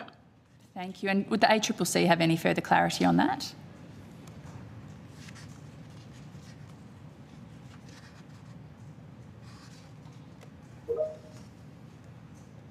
Sorry, I was just going to get off mute. No, we don't have any further clarity on that. Sorry. Okay, and look, we're not expecting you to reveal commercial and confidence figures, but if you could please, on notice, provide rough time horizons of when the original outlays have been or will be fully paid off, we would be grateful. Is there any economic or theoretical reason why no royalties for gas are charged in Commonwealth waters? So, Senator, there are some legacy projects which are paying Commonwealth royalties. I think in most specifically in relation to North West Shelf and I think also Barrow Island. They are both projects that were predating the PRRT and which have been subject to royalties and are in Commonwealth waters. Subsequent to the introduction of the PRRT, all new projects which came online in Commonwealth waters have been subject to the PRRT. Okay, so no royalties for gas are charged, other than those two that you mentioned that predate the PRRT. That's correct, Senator. Just trying to make sense of it, because it does seem, I think, insane to many Australians that a business can be given their inputs for free. Can you think of any other industries that get their inputs for free? Senator, I just question the notion that that the companies are getting their inputs for free. I think the way we think about the operation of tax, basically all companies operating in Australia are subject to corporate income tax, and that's sort of as a base. And then you think of additional layers of tax which are essentially there designed to provide a return to the Australian community effectively for the value of the resource. Now, there are different ways that taxes... Yeah, that's right. Waters. Yep. So there are different ways that can be done. There are royalties, which, as I just noted, are some applying in Commonwealth waters. Historical royalties. That's right. And then there are profits-based taxes like the PRRT, and that implicitly values the resource in calculating the profit to which the tax applies. Do you think there is any good reason, or any reason at all, why we shouldn't charge royalties in Commonwealth waters for projects ongoing? Well, Senator, I think you're asking an opinion of me there, and it's not appropriate to provide an opinion on that. Just in relation to the North West Shelf legacy arrangement you mentioned, have new revenue sharing agreements been made since the extension of the North West Shelf project to 2070? I'm not... Yeah, so, Senator, not that I'm aware of, but our colleagues at the Department of Industry who administer part of the regime around the North West Shelf might be more familiar with those arrangements and might be able to answer that question. Sorry, so I noticed. Department of Industry. Yes, later. They're following us, yes. in the next session. Yeah, okay. When the PRRT changes were announced in the 23-24 budget, Treasury forecast that the reformed PRRT would raise a bit under $3 billion per year. Last year's budget only forecasts around $1.5 billion per year. What has caused this constant downgrading of expected gas tax revenues? Sorry, Senator, I just wanted to clarify that question. You mentioned $3 billion a year. I think the changes in the 23-24 budget, which there were a number of those, but the predominant change was the introduction of the 90% deductions cap, estimated at the time that would raise about $2.4 billion across the then forward estimates. So I'm not quite sure where the $3 billion per year figure comes from. I'll check that figure. Okay. My colleague, Ms Boltitude, is suggesting maybe that was the PRRT raise net of, before taking into account interactions with the corporate income tax system. So that 2.4 billion, that was the net impact on the budget after taking into account of deductibility for corporate income tax. So it was like the net PRRT after corporate income tax. My understanding is it was total PRRT revenues, not just net changes.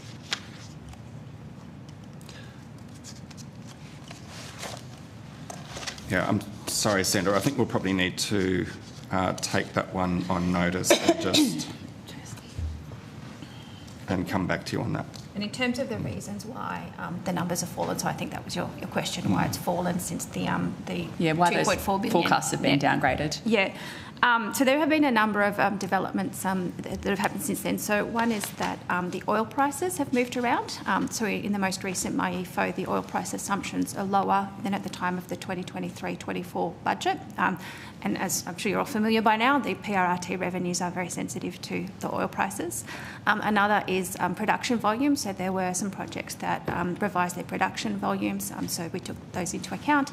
A third one is costs. So when the costs that projects incur increase, that reduces their profit, and as the PRRT is a tax on profits, that reduces what's received as well. So it's quite usual that the PRRT and any profits-based one on oil and gas is going to fluctuate in line with those facets. Thank you. When do you expect them to tick up then, in light of? So our colleagues will be updating the petroleum resource rent tax forecast as part of the budget, which of course comes out in May. I think something that you may have already heard throughout the hearings is that the extent to which an oil price flows through to the revenue of an LNG producer does depend on a number of things. So if they have long-term contracts, and significant proportion, I think it's something in the order of 80 to 90% of LNG contracts are long-term contracts. They don't necessarily, the price doesn't necessarily go up immediately in line with spot prices. There can be a lag if it's based on averages. There can also be arrangements where it basically caps the peak and the trough, so they don't get as much of an adjustment when prices go up or down. But as I said, our colleagues will update the forecasts when the budget comes out, or in the budget that will come out. Okay, I'll move on to the ATO now. Can you please share with us the total value of PRRT credits currently held by industry?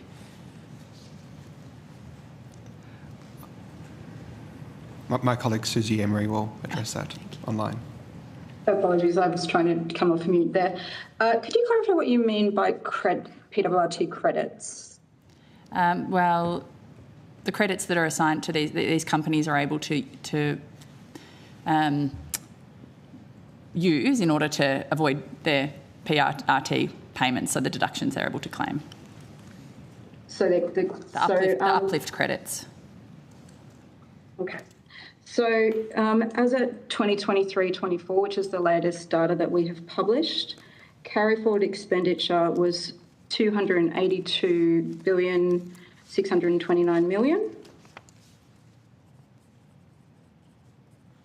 Sorry, can you say that figure again? 282 billion.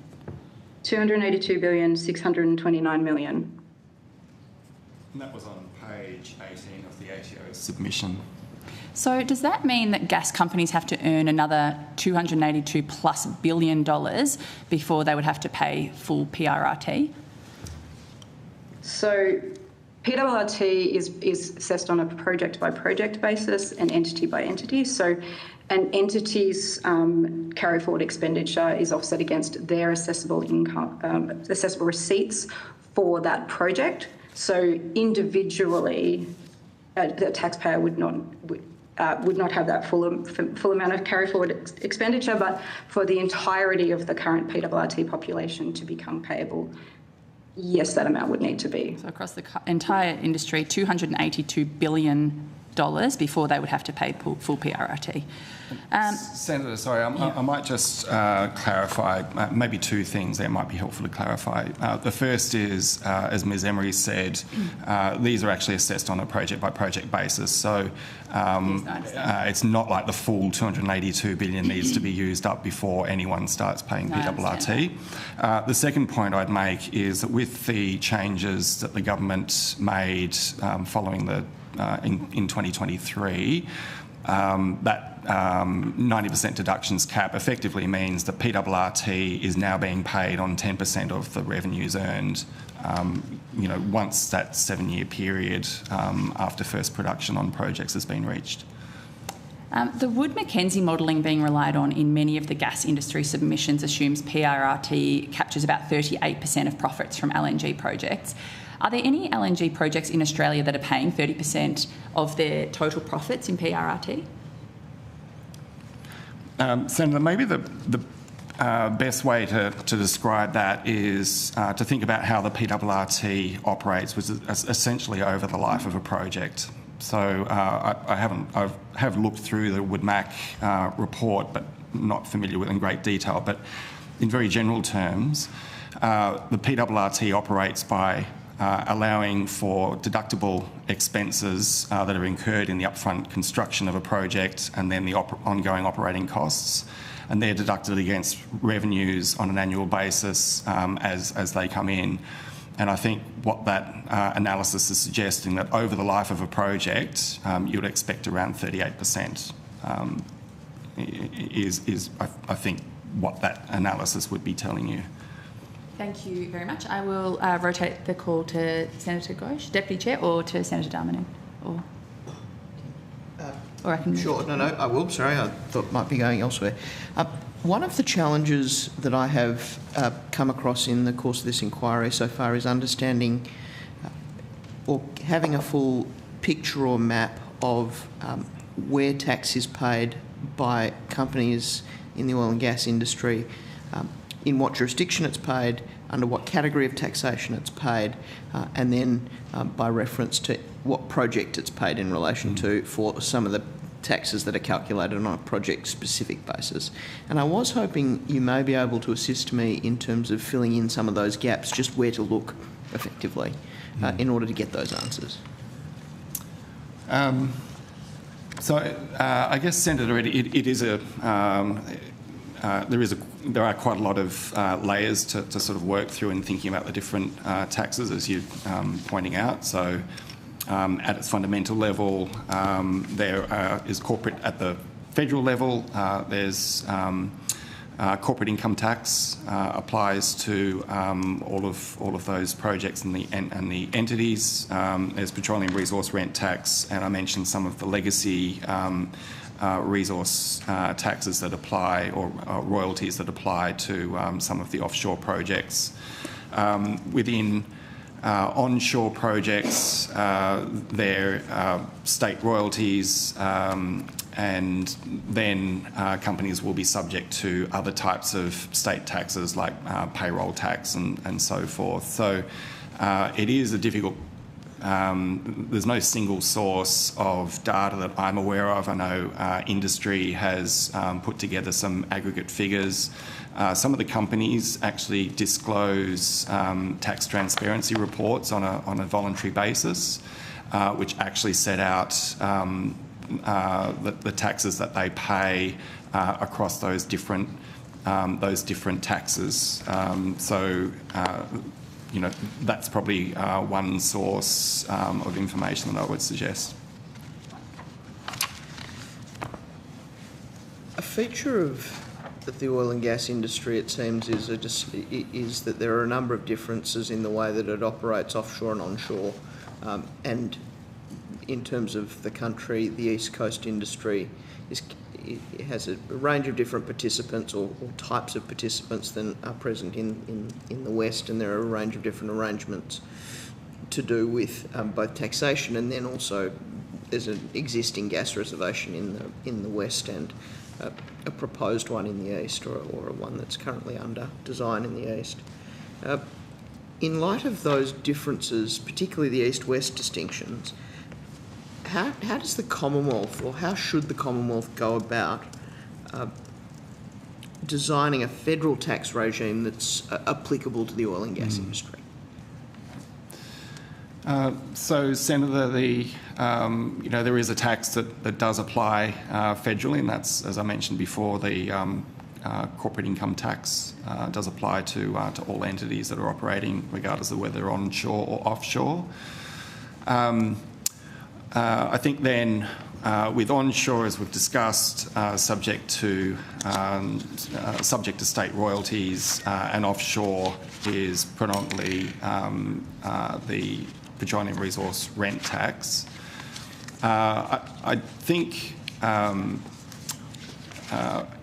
guess it's obviously a matter for government in terms of any intention to apply any taxes more broadly. I would note that onshore LNG projects, oil and gas projects, were part of the PRRT for a period of time, and so it was applicable to onshore and offshore. One of the recommendations of the Callaghan review, though, was in assessing the effect of the PRRT applying to onshore projects, was that it was unlikely that they were going to pay PRRT, and recommended the removal of the PRRT to those projects. So that was a change, I think, following the Callaghan review. Thank you. Is there a theoretical or other form of practical framework that this committee could utilise to identify perhaps objectives and criteria for developing tax options in respect of tax reform? So a model or, as I said, a framework by which to evaluate tax proposal A, tax proposal B, tax proposal C, as against a range of different criteria, and adjust for different priorities as a result. Yes, Senator. So I think that's been done in a couple of the submissions.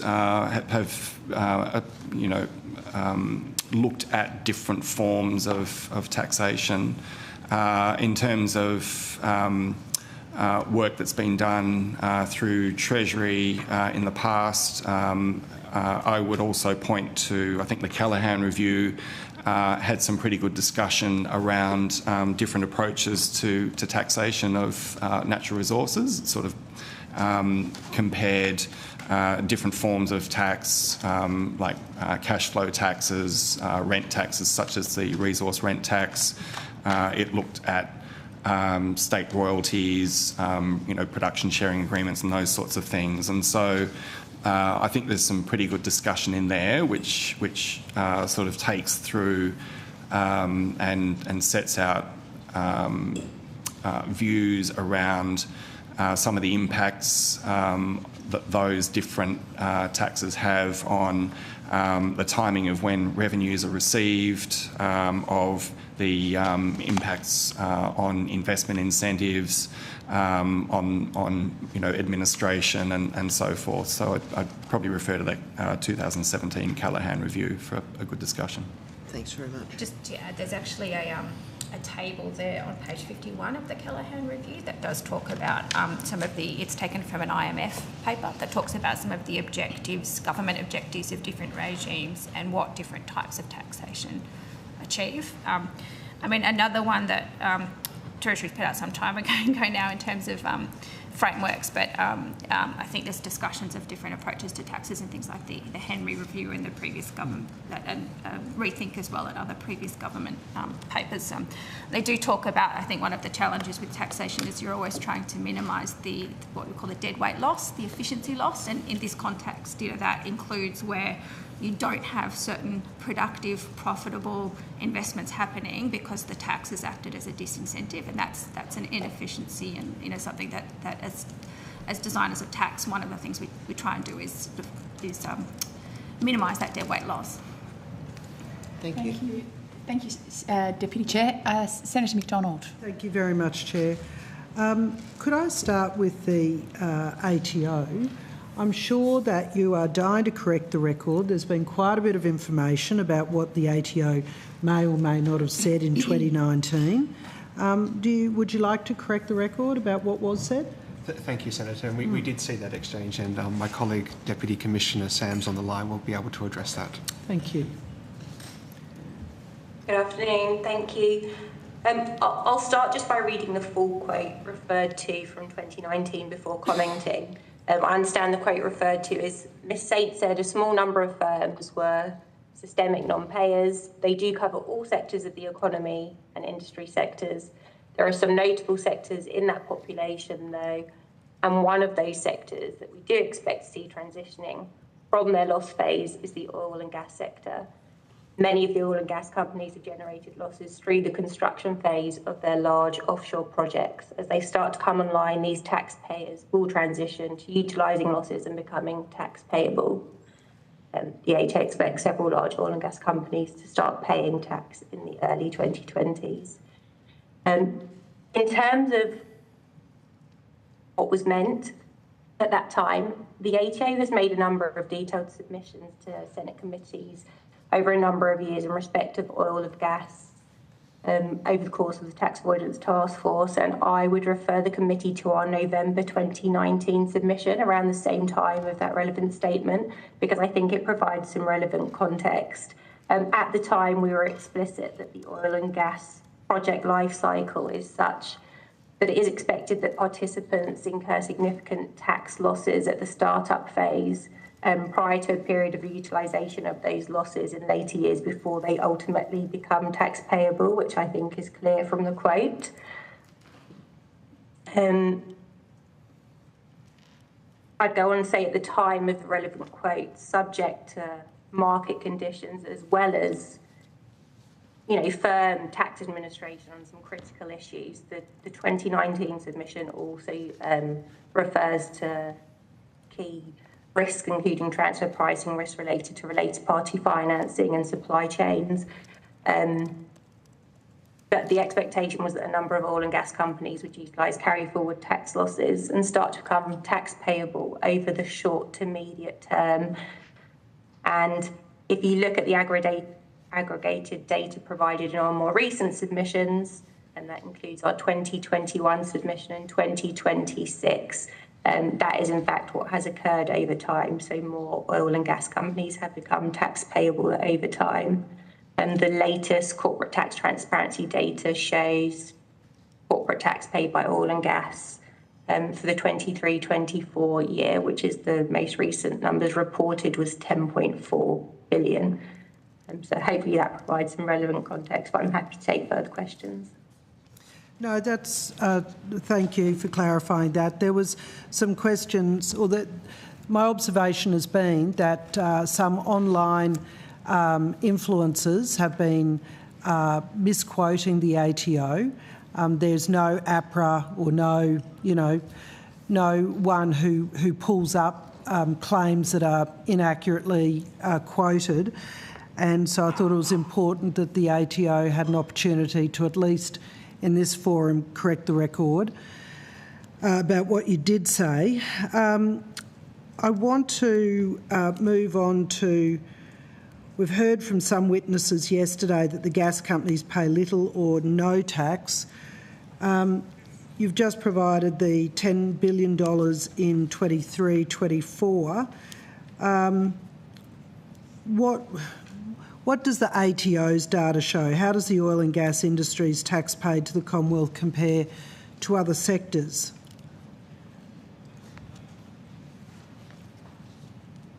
Talking, I suppose, in context of the large market more generally, we have dedicated compliance teams engaging on a continuous basis with these taxpayers to assure the amounts that are reported. As I've just spoken about, you can see from the data, and I'm referring to the corporate tax transparency data that we release on an annual basis, that the amount of tax paid by oil and gas has increased over a period of time, and we see an increasing number of oil and gas companies paying tax. Do you expect to see more? Oh, sorry. I'll just say, to the extent across the large market, our programs indicate that there's high levels of compliance, like our key measures, including the tax cap, indicate that there's high levels of compliance. Where we do see non-compliance, we have dedicated teams, I suppose, engaging with taxpayers and taking action. And I know over the period of time, we've been very effective at where we've identified risk, seeing that corrected and tax paid. Do you expect to see more tax paid as a result of the high international oil and gas prices we're seeing at the moment? I think my colleagues Treasury touched on that in their previous comments. A lot of the pricing of these contracts is based on long-term contracts. So I think the extent that current events has an impact on prices and they're priced in to contracts over a longer term, potentially, yes, we'll see those profits returned in Australia and subject to tax. I don't know if Treasury had any comments they wanted to make on that.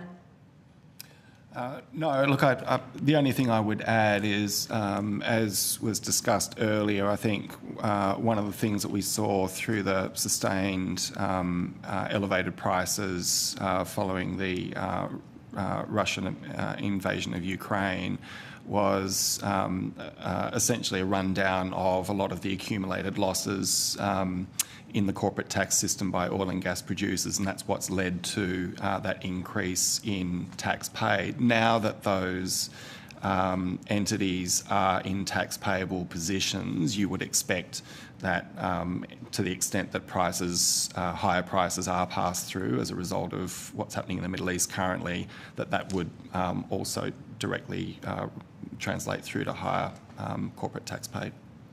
Could I turn to the ATO? Sorry, if I can just refer, there's actually a box in the 2024-25 budget, page 176, that does go through the contribution to company income tax from the oil and gas sector and following the increase in prices following Russia's invasion of Ukraine. Thank you, that's very helpful. We've got members of the ACCC here, don't we? Yes, we do. Yes, we're here. Terrific, thank you. I want to ask you about your monitoring of domestic gas prices. How do current domestic gas prices compare with historic prices in recent years? The gas prices in the domestic market are not elevated particularly at the moment. We are seeing them at about, I think it's about $12. Angela, you might be able to correct me. Sorry, they're about $10 to $11 a gigajoule, which is below the average in 25-26, which was around $12 a gigajoule. So they are slightly lower at the moment. Are you seeing any evidence of profiteering from domestic gas prices? At the moment, we're seeing those spot prices, as I said, below. A lot of the gas is supplied on longer-term contracts, which would be at fixed prices. What we did see is that for the period from April to September this year, so this is in our last gas report, so it's not updated since the outbreak of conflict in Iran. We were expecting over April to September of this year for 625 petajoules to be supplied under long-term contracts and 42 petajoules, or around 6%, supplied in anticipated spot sales. But we also forecast that the LNG producers would have a further 37 petajoules in uncontracted gas over those months, which could either be sold domestically or internationally. One or two more questions. Thanks very much, Chair. I will put the rest of my questions to the ACCC on notice. I'm sorry we don't have more time to talk to you. Could I just turn back to Treasury, please? The PRRT reforms 2 years ago. Can you explain if you believe it's reasonable, given the assurances provided by government at the time, to reform the system again within that period? Senator, I referred to some comments from the Treasurer earlier, so I won't repeat those. At the time, we put forward a number of recommendations in that review of potential reforms to the PRRT. We had acknowledged at the time various issues with the gas transfer pricing mechanism, but it was also important for us to be thinking about potential impacts on investment. I think at the end of the day, in governments levying taxes, it's about the trade-off between raising revenue, in this case on the return from the resource, with balance against investment incentives, and I think that was obviously behind the government's motivation in selecting the reform that it did, and I think then the government's statements since and the Treasurer's most recent statements probably stand on their own merit. Did you do any sensitivity analysis of what you thought the impact on investment would be based on tax increases, gas tax increases? So, Senator, in the gas transfer pricing review, we did some sensitivity analysis which looked at a few different factors. We looked across the three main recommended changes and looked at the sensitivity to different prices. As we've discussed earlier,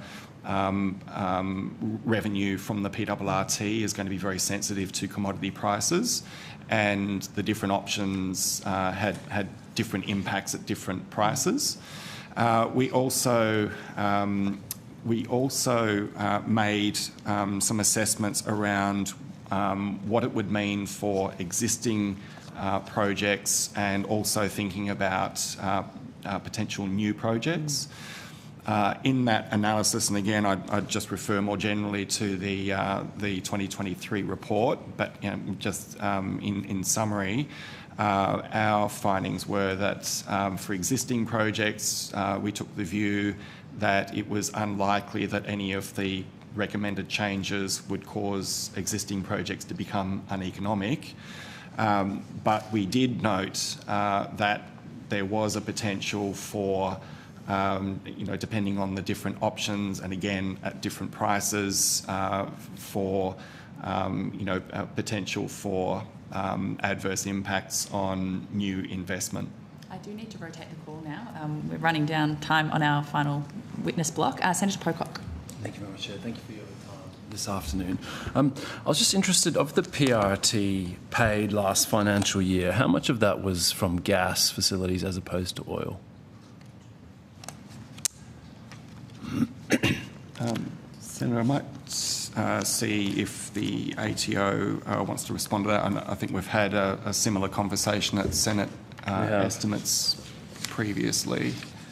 Yes, I don't believe we have a breakdown, but I'll refer my colleague Susie Emery on the line. So, Senator, we don't report according to the split between commodities. What I can say is that the last information published for 2023-2024 showed that an additional 5 taxpayers became tax payable as a result of the deductions cap, with a total of 11.6 billion of PRRT paid, which represented an increase. Sorry, I apologise, I'm reading the incorrect year. That was for the 2022-23 year. Total PRRT paid I apologise. Let me check my numbers. Are you looking for total PRRT paid last year? That was 1.5 billion. 1.5 billion.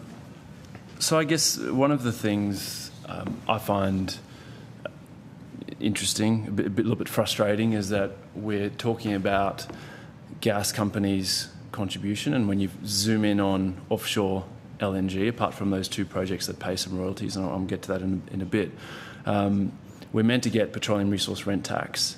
But you can't even tell me how much of that 1.5 billion is from gas, mostly gas facilities, as opposed to oil facilities, because we know that historically it's all come from oil. And I'm interested what's changed in the last couple of years, because a few years ago I asked at estimates and Treasury confirmed that not a single cent of petroleum resource rent tax had been paid by a gas facility.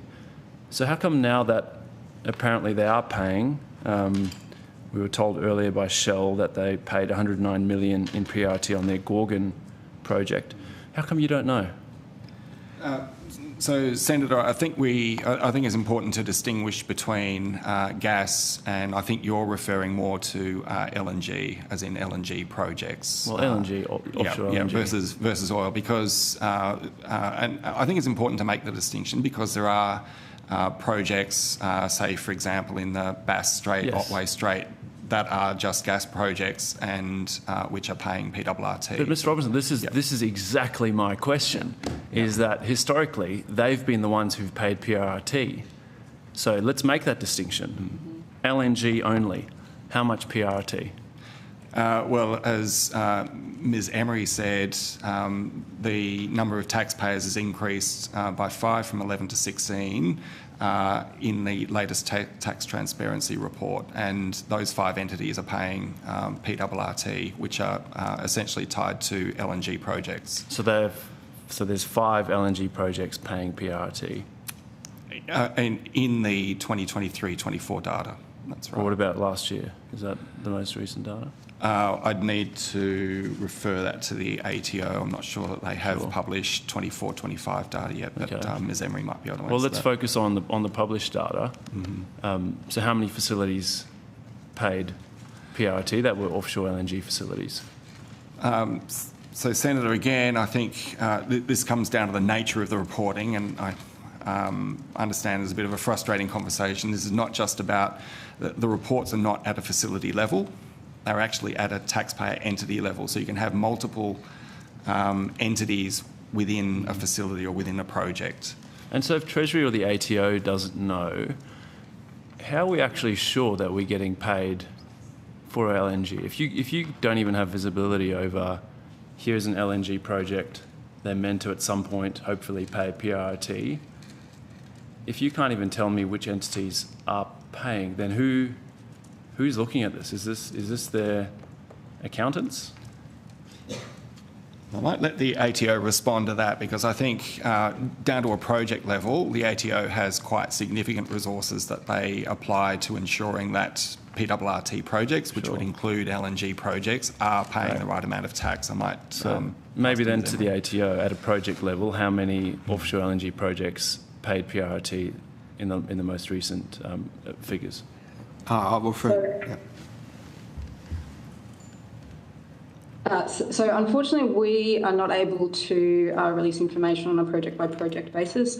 We are subject to quite strict requirements about what we can and cannot publish. As my Treasury colleague referred to, we publish on an entity basis. We do, however, collect information, so returns are lodged on by entity per project. So each entity lodges for each project that they are a participant in. So we have that information, but it's not information that we are permitted to publish. And so, Ms Emery, to avoid the prohibition on individual projects, you being able to tell us that if you aggregate the LNG projects, how much did that come to as a part of that 1.5 billion in PRRT? That's not information I have. I'm not sure if we'll be able to provide it, but I can take it on notice and see what we can provide. Because you don't have it, or you don't think you're allowed to? It's not information I have before me right now. Sure. And I'll have to check if it's information we are able to provide. Okay, please could you take that on notice? So from what I'm hearing, the vast majority of PRRT is very likely still from oil facilities in Bass Strait. And non-LNG gas facilities, that's right, Senator. Okay. And then to the Northwest Shelf and the Barrow Island royalties, how much is that royalty? I'm not familiar off the top of my head. Okay. Senator, Department of Industry is responsible for administration of those royalties. I think they're following us, so they might be able to answer that for you. Do you know how much, at least in dollar terms, what it's worth? Yeah. Well, sorry, Senator. So DISA do report in their annual report their royalty collections, but they might be able to, those are aggregated across the various royalties that they administer, so they might be able to provide a bit more of that breakdown. Sure. And so when I asked at last estimates why estimates for PRRT for this financial year were down 23% in my EFO, compared for estimates in the 2025 PFO, the answer came back that it was because of the fall in oil prices. And so I take that to confirm that the vast majority of PRRT is actually oil, and so we'll likely see an uptick because of the oil price. I don't need you to comment on that, but I just want to make sure I'm understanding it properly. Well, Senator, I might just add to that. I don't know that it's necessarily a one-to-one relationship that oil price falls and therefore it's only oil projects or oil-producing projects. I think, as you've heard from other witnesses earlier today, even for LNG projects that are exporting LNG, a lot of their fixed price long-term contracts are indexed to oil prices, and that's why when you see a change in the oil price, there is also a sort of relationship there to the amount of PRRT revenue we would expect to get, and obviously the amount of revenue that LNG companies are making. Okay, and I'm still really don't really understand this whole thing that we can't know how much we actually get paid in petroleum resource rent tax from offshore LNG, and this whole committee is kind of looking at this issue of offshore LNG not being paid to the Australian people. On page 180 of Budget Paper 1 in the 2023 budget, it clearly says, and I'll quote, "To date, not a single LNG project has paid any PRRT, and many are not expected to pay significant amounts of PRRT until the 2030s.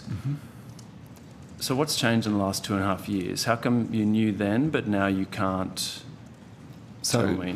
Senator, at that stage, that was essentially before the introduction of the 90% deductions cap, which came in from in the 2023 changes, or in 2024.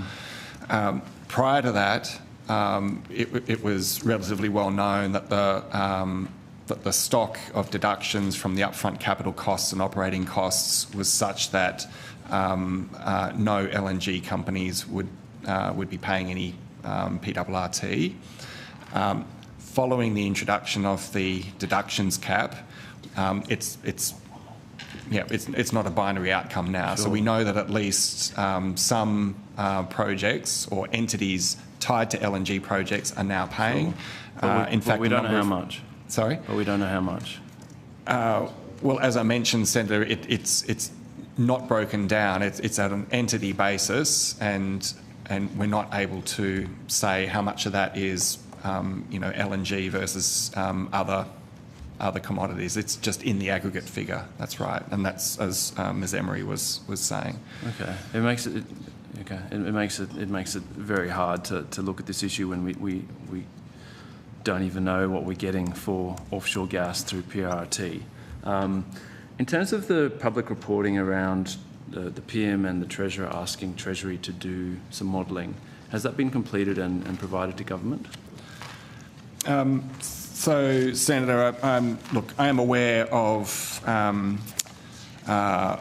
reports in the media around that, but I'm not going to comment on media reports. Sure. Have you done modelling on changes to the way we tax gas in Australia? Well, Senator, we, as I mentioned before, we undertake regular modelling and forecasting in relation to. Maybe I'll make it more PRRT specific. receipts. Sorry to help, Mr. Robinson. In the last 4 months, have you done any modelling on changes to gas taxation? So, Senator, look, given the proximity to the budget, I don't think it's appropriate for me to be commenting on matters about options which we may or may not have been modelling. I'm not asking for any specifics, and I assume any specifics would be cabinet conference. I'm just asking if you've done modelling. Well, that's right, Senator. But I think given the proximity to the budget, any discussion about any modelling that we might be undertaking or might not be undertaking would be relevant to budget consideration. There are processes that government goes through. The government hasn't announced any changes to gas taxation policy. Any changes would be worked through in the budget context. It would be subject to cabinet decision and then announcement by government in the usual way in the budget. I do need to rotate the court now. Thank you. Senator Smith. Thank you very much. A question to the Treasury and to the ACCC and to the Australian Tax Office. Are energy producers benefiting from high international prices at the expense of domestic consumers? To the Treasury, Mr. Robinson. Senator, I think if you're talking about the extent to which higher prices internationally are also being passed through to domestic prices, I think that's probably a question that the ACCC would be best placed to answer. Does the Treasury have a view? Senator, does the Treasury have any evidence? Senator, I think that would be best responded to by the ACCC. Ms. Breakey, are energy producers benefiting from high international prices at the expense of domestic consumers?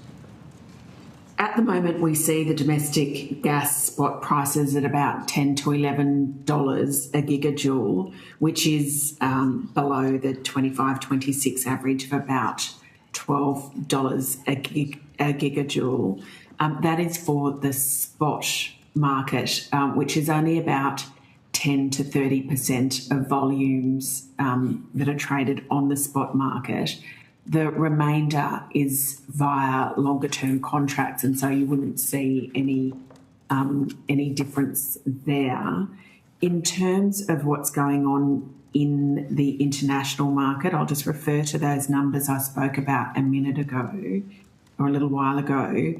In our last two gas reports, we did forecast LNG exports of 667 petajoules from April to September of this year, which was 625 petajoules under long-term contracts and 42 petajoules, or around 6%, in anticipated spot sales. But the LNG producers did at that stage have a further 37 petajoules of uncontracted gas that could be supplied to either the domestic or the international market. At this stage, because we haven't collected updated information and published updated information, I can't talk about what's happening with those spot sales and those uncontracted amounts of gas. But certainly in the domestic market, what we are seeing is that the spot prices are $10 to $11 a gigajoule. Thank you very much. Mr. Robinson, it's public knowledge that the Department of the Prime Minister wrote to the Treasury asking the Treasury to explore new levy options, work up options for further reform of the PRRT, or reforms to corporate income tax arrangements. Has the Treasury begun that work? Well, Senator, I refer to my earlier comment. I think when you refer to public knowledge... media reporting. That is media reporting. Which I haven't heard anyone say is untrue. I'm not going to comment on any media reports. I'm sorry, Senator. It's pretty accurate. It quoted directly from the document that the Prime Minister's Department had sent to the Treasury. Just so that I understand, if the government was to contemplate new levy options for further reform of the PRRT, reforms to corporate income tax arrangements as part of the budget that is forthcoming, are gas producers right to expect that they would be consulted about those measures prior to the release of them prior to the publication of them in the budget? So, Senator, look, at the end of the day, that would be a matter for government. I can say from past work that has considered changes to the taxation arrangements that there had been comprehensive public consultation. The key examples I would point to would be from the Callaghan review that kicked off in 2016, reported in 2017, and government ended up making changes in, I think, 2019. Similarly, in the gas transfer pricing review that kicked off it was originally 2020 or so, but was finalised in 2023, also involved significant consultation with not only the oil and gas sector, but actually the broader community. So there was quite comprehensive consultation on both of those prior to any announcement of changes. But at the end of the day, Senator, that would be a matter for government. Thanks very much. Thank you. Thank you, Chair. Thank you, Senator Smith. Senator Hanson-Young? I'm okay, Chair. Okay, thank you. I did just have one more question, if I may, and it will be brief for Treasury. We've had confirmation from both Ken Henry yesterday and Origin today that a gas export tax would fall on producers in Australia rather than customers in Asia. I just want to confirm that this is Treasury's view too. Senator, well, I guess you're asking me to comment on a hypothetical, so I won't offer an opinion per se, but what I would point to is that, as we've heard through various witnesses that have spoken, I think a lot of the exports are actually underpinned by either long-term contracts where prices are relatively well established, or spot sales to markets where essentially it's a global price which is being set, and both of those factors would seem to suggest that the economic burden of any tax change would be more likely to fall on the producers. Thank you. I think Senator Pocock has one very brief final question. Thank you. Just to go back to this $1.5 billion of PRRT, I'm interested, combined, all the facilities that contributed the $1.5 billion in PRRT, what was their collective revenue to arrive at that $1.5 billion of PRRT?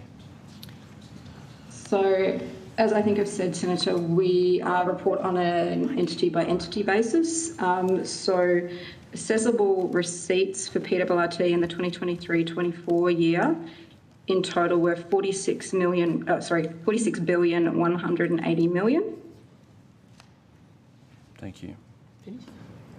So of the 46.1 billion of oil and gas that was sold, we got 1.5 billion in PRRT. In PRRT. Great. Thank you very much. Thank you. Senator Pocock. I believe that's the end of our questioning. I do just want to reiterate to the ATO what other members of the committee, including Senator Pocock, have voiced, that it is hard for the select committee to do its work without that data with regards to the proportion of PRRT raised via LNG as opposed to gas. If you can commit to finding any way with the data that you've got to provide that and aggregated whatever is necessary on notice to the committee, I implore you to do so in the interests of transparency and for us to be able to perform our work as a committee. Thank you for your time today. If you have taken questions on notice, please get those responses back to the committee by the 29th of April, and thank you once again. Okay, we are almost there. And I am now going to welcome representatives of the Department of Industry, Science and Resources and the Department of Climate Change, Energy, the Environment and Water.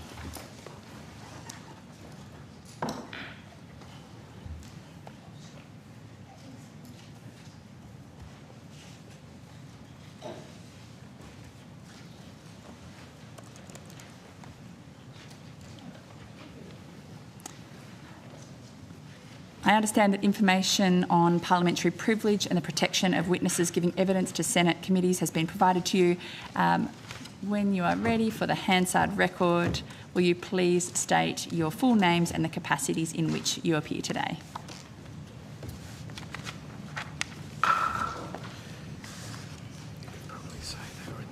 Yes. Okay. I'll start. Linda McGrath, Division Head, National Energy Transformation Division at DQ. You're waiting for it. Sorry. Yeah. Thank you. Hello, I'm Hugh Atkin, Acting Head of Division for Gas Markets in DQ. And Andrew Pankowski, Branch Head for Gas Transformation Strategy in DQ. Hi, I'm Sam Chudd. I'm the Head of Division for Oil and Gas in the Department of Industry, Science and Resources.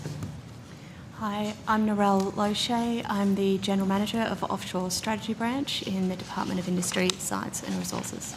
Thank you. I believe that you were in the room when I read the previous statement with respect to Commonwealth officials. Are you happy for us to consider that heard? I certainly am. Wonderful. And do you have any short opening statements that you would like to make? And none from the Department of Industry, thanks. No, none from us, thank you. I'll now invite members of the committee to ask questions, and I'll start with Senator McDonald. Good afternoon. Thank you for your attendance today. We heard yesterday from some witnesses that the claim that Australian gas is given away for free. My direct question is this statement correct?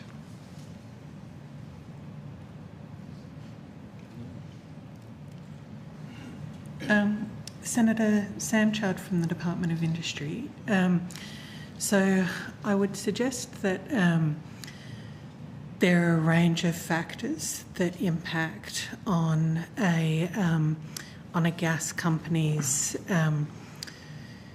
cost base, if you like. So to give you a bit of context on that, it typically takes 20 years for a LNG company to go from exploration to production, and there's a significant cost base involved in developing those assets before they get to production. To give you and the committee some examples, so we understand that, for example, the Gorgon project cost approximately $78 billion to get that to a stage at which it could actually be a producing asset. The Prelude project, approximately $16 billion, and the Ichthys project, approximately $55 billion.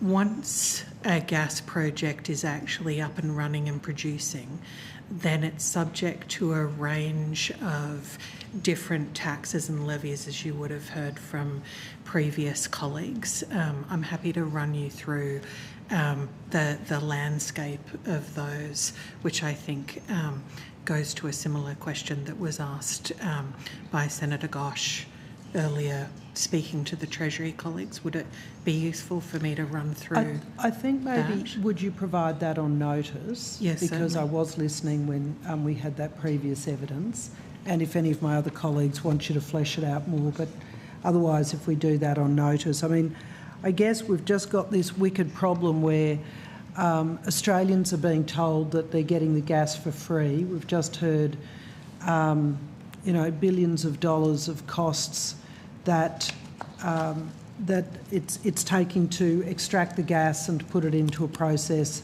and then the delayed tax arrangements to achieve the tax payments. Perhaps I'll ask you then, if we've also heard evidence about the Norwegian system and the Norway system.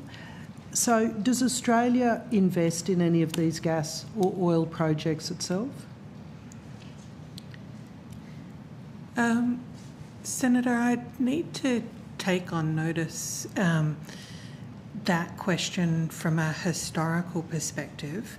Currently, none of the government's financing vehicles are used to support resources, to support projects that relate to those kind of projects, is my understanding. So that level of direct investment from the government, I think, would be very limited. So there might be loans, for example, and I'm just trying to think of an example. I probably can't think of one that's gone to gas. I was thinking of coal projects, mineral sands, but they're all loans rather than... Well, even the government, happy to defer to some of my colleagues who might have more information on that, and happy to take the detail on notice, but my understanding is that the government's investment vehicles that would support those kind of loan arrangements are limited in their capacity to support projects that relate to fossil fuels. So I would suggest that even in relation to loans, it would be extremely limited. So we're not going down the road of Norway, of investing in oil and gas projects by the sound of, our current government settings on restrictions on fossil fuel project investments. I've got to say, Senator, I'm not entirely familiar with the Norway settings, but assuming that they are making those kind of investments, I would suggest the Australian settings are different. All right. We also heard the claim that Australia doesn't get a return when gas company profits are up. Would you expect PRRT and company tax revenue to increase when the oil price increases?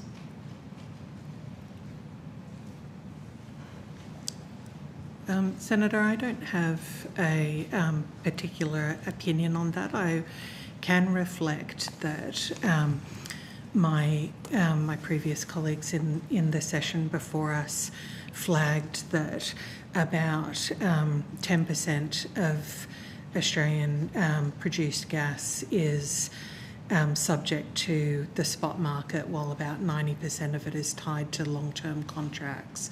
And under those long-term contracts, there is typically some relationship with international prices, albeit as my previous Treasury colleagues, I think, or ACCC colleagues might have mentioned, there's some specific contractual arrangements.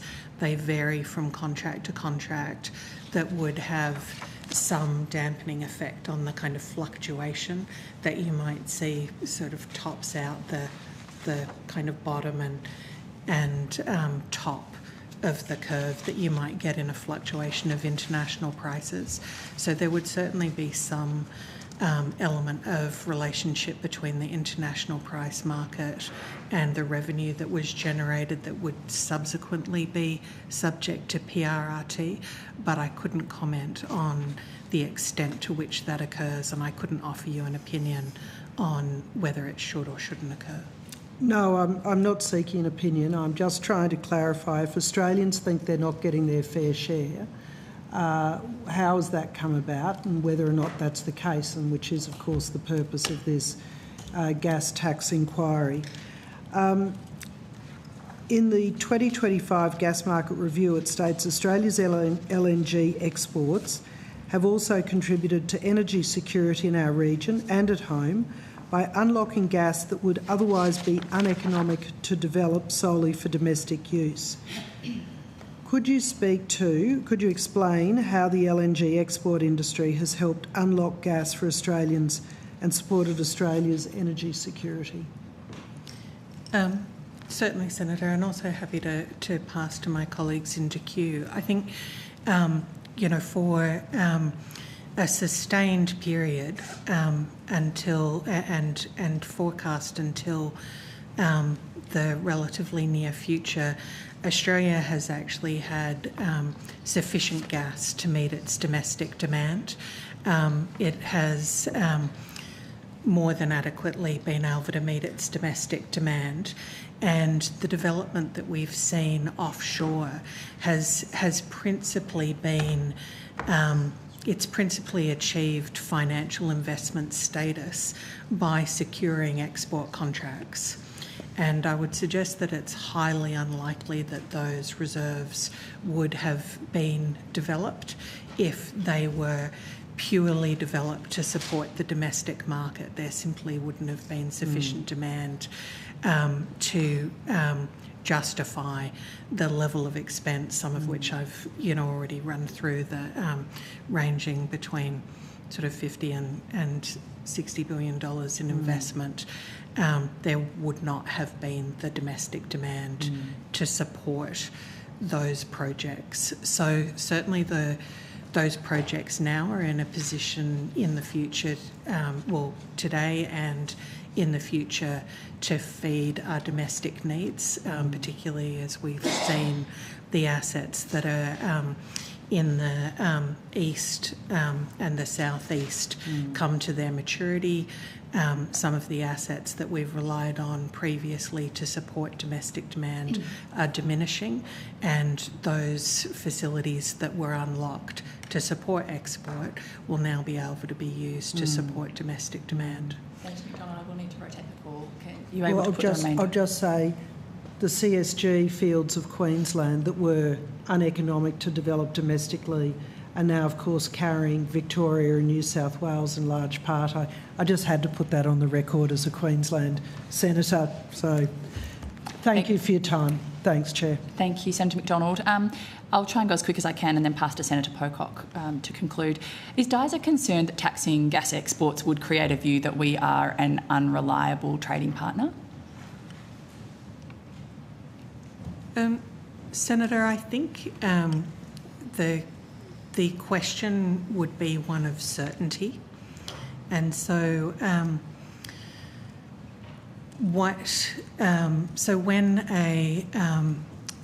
when a gas company is investing and planning to develop a facility, they're doing so in the context of the current settings. And as I've mentioned, it can take 20 years to get from exploration to production. So you're putting a lot of investment into something that's highly prospective.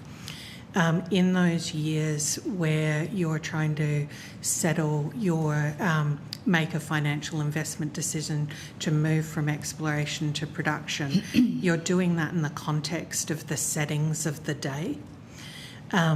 If there's uncertainty in those settings, then that would certainly have an impact on the investment decisions that were made. South Korea is our biggest provider of diesel and second biggest provider of petrol and jet fuel. They've restricted exports in their own national interest. Would you say that characterises them as a bad or uncertain trading partner in the government's view? Sorry, Senator, could you repeat that question? Yeah. Do you think South Korea, who's obviously a significant exporter of petrol, and provider of petrol and jet fuel to us, they've restricted exports in their own national interest. Do you think that then would allow us to characterise them as bad or uncertain trading partners in the Australian government's view? Senator, I don't think I could offer you an authoritative comment on that position. It would be better posed to my colleagues in Department of Foreign Affairs and Trade, who I expect would be comfortable to take a question such as that on notice should the committee pose it to them. I suppose, just to press that, so any changes the government might want to make that's in the best interest of Australians should first consider whether foreign investors will be unhappy. Do you think that characterises sort of where you're going? I don't think I could. I think your question is highly hypothetical. It would depend entirely on the nature of the change that might be made, how it might affect long-term contracts versus the spot market. Do you think us moving towards an export model, towards taxing our gas exports, would make us an uncertain trading partner?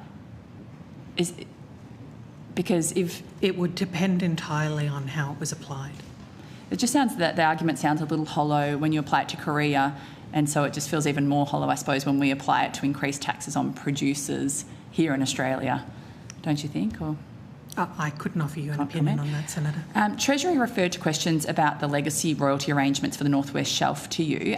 Can you please tell the committee how much was paid in royalties in the North West Shelf in the past year and the past 5 years? Senator, I'll defer to my colleague. Thank you, Senator. Narelle Loche, General Manager, Offshore Strategy Branch. So we administer primarily 2 royalties. So one is the North West Shelf royalty, the other one is the Barrow Island royalty. Those figures, I have figures from 2020-2021 financial year through to 2023-24. I can take the wider range on notice if you'd be happy. Sure. So in 2023-24, $1,320 million. The year prior to that, $2,520 million. Let me correct that. $1,032 million. 2022-23, $2,052 million. Is that? Yep. 2021-22, $1,535 million. And 2020-2021, $633 million. Thank you. And have new revenue sharing agreements been made since the extension of the North West Shelf project to 2070? So the North West Shelf extension, Senator, is in relation to an onshore part of the project. It's not in relation to the actual field developments and where it's sourced from. So where a field is within the North West Shelf arrangements under the relevant legislation, then it falls under the North West Shelf regime. Where it falls outside of that, it would come under the PRRT regime. Those revenue sharing arrangements that you spoke to when it comes to the North West Shelf, that sits in the legislation rather than under a royalty sharing agreement. And it was born following, 2 components. One was the Commonwealth Constitutional Settlement, which I think occurred in 1979 following a High Court decision. The other part of that revenue sharing arrangement that was negotiated reflected not only the states' right under that arrangement, but also the significant investment that they put into the North West Shelf project. So that included a pipeline that ran from Dampier to Bunbury that I think was in the vicinity of $1.1 billion. But also in 2010 present value terms, they contributed around $8 billion into the investment. Thank you, Mrs. Loche, yes. Loche. I might move to DQ, and I'm almost out of time. I will have some more to pop in on notice. But AEMO keeps pushing our gas shortfall timelines back. Is this because of reduced domestic gas demand, or is it because of an increase in gas supply, or something else? Thank you, Senator. So the latest report from AEMO, the gas statement of opportunities, came out in March this year, and as you're indicating, it reported a expected or a forecast delay in the likely timing of gas shortfalls. There are a range of factors that contribute to that, and we can take you through those. I think in broad terms, it's a combination of factors: a reduced reliance on gas-powered generation, an increased amount of renewables in the system, as well as falling gas demand. And what are the projected impacts of the home battery scheme's rollout on future gas demand? I'm not sure if colleagues can... Yes, so the latest GSU does have revised forecasts for gas-powered generation demand compared to last year's GSU, and it does show that there is a reduction in use of gas-powered generation projected to be needed going forward. That's encouraging. What confidence can you give us that a gas reserve won't keep households hooked on gas and encourage businesses to keep making new gas-dependent capital investments? Senator, we're going through a very comprehensive process at the moment to look at the detailed design of a reservation scheme. I think when the government announced it, they flagged a reserve in the order of 15 to 25% of production. And so part of the process that we're currently going through is to look at how you would operationalise some of those key design features that were announced as part of the review outcome.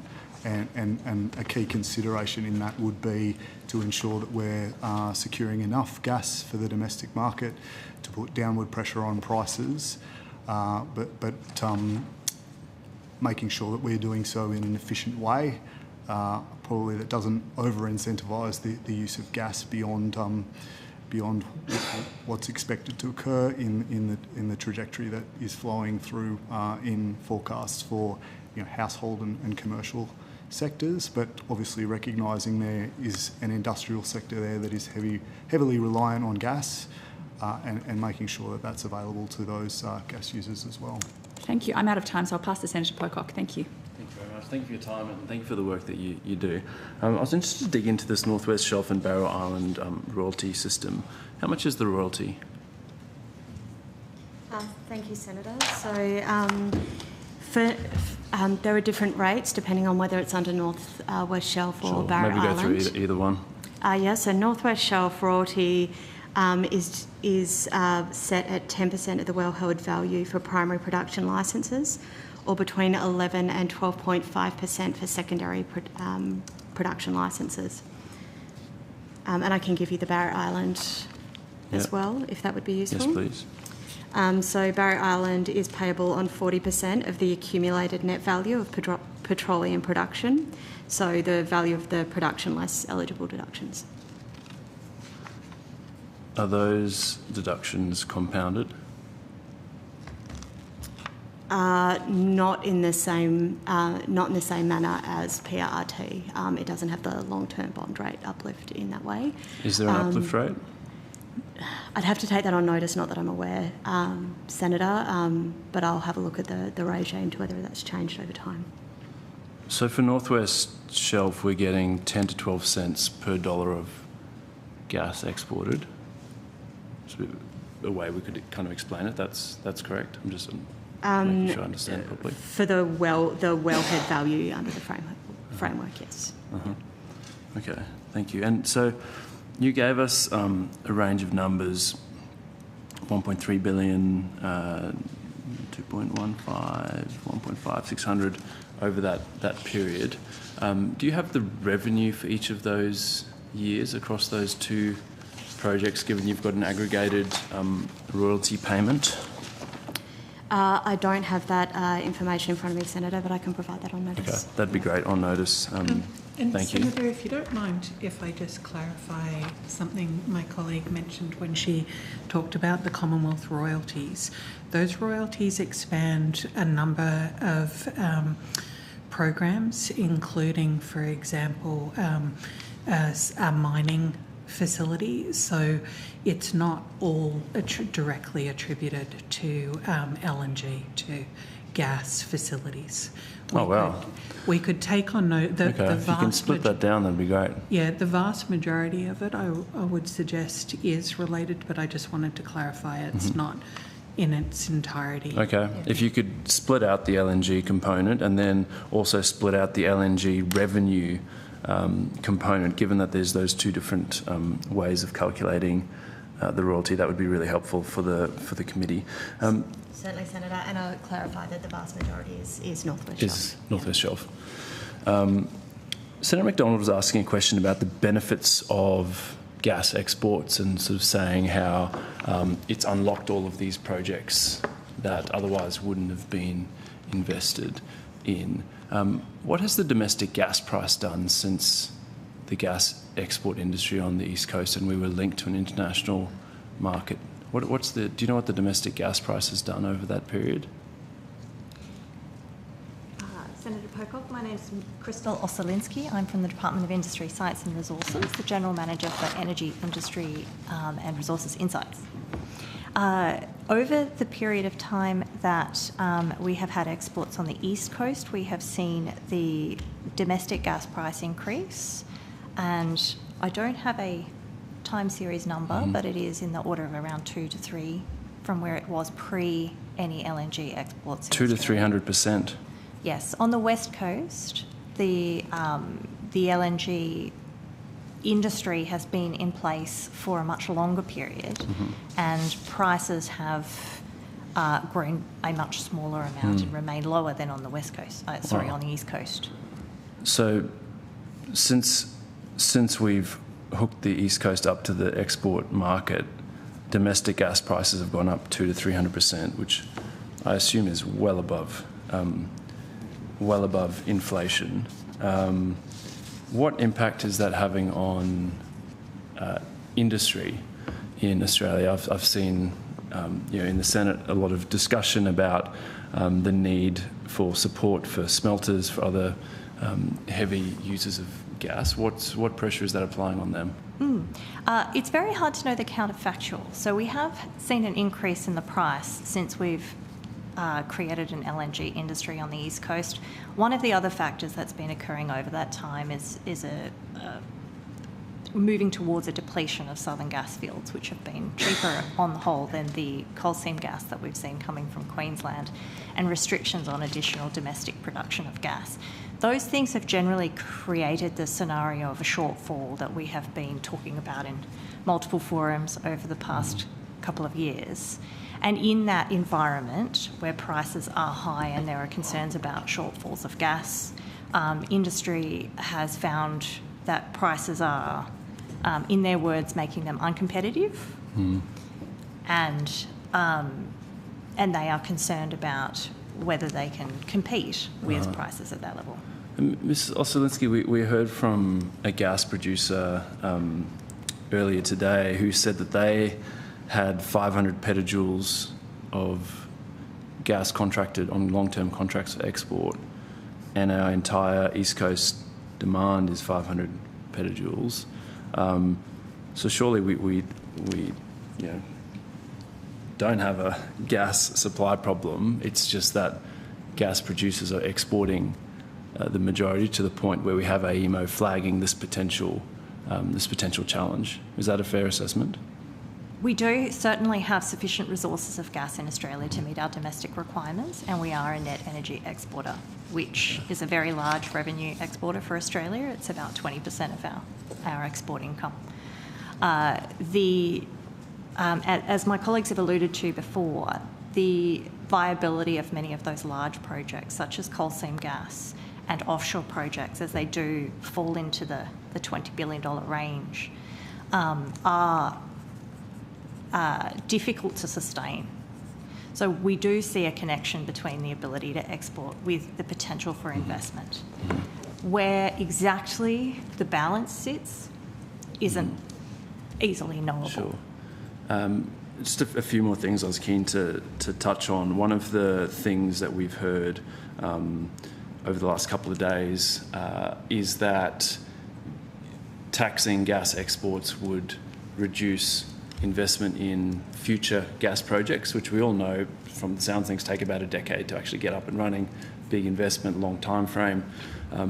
What's the projection for the demand for LNG, say if we go into 10 years in the future, sort of mid-2030s and beyond?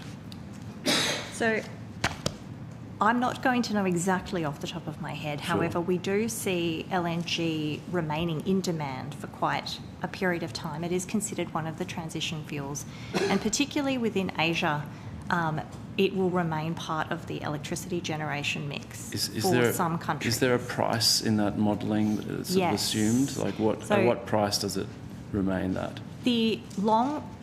Prior to the Iran conflict, the long-run price within the Asian market was seen to settle down at around the $10 to $12 US MMBTU, which reflected increasing supply coming into the region from the US and Qatar. I would note that both of those regions produce at a lower marginal cost to Australia, so there is an element of concern as costs rise in Australia that it will not be competitive for some of those marginal projects. However, since the Iran conflict has commenced, we have lost some growth in Qatari supply, and we now expect that we may see prices settle slightly higher than the US $8 to $10 mark, more like the sort of $12 mark in the long run. Thank you. Just finally, earlier we had Shell here, and they told us that they pay about the $109 million that they paid in PRRT on the Gorgon project. I was interested with the Gorgon project. You also have the carbon capture and storage component to Gorgon.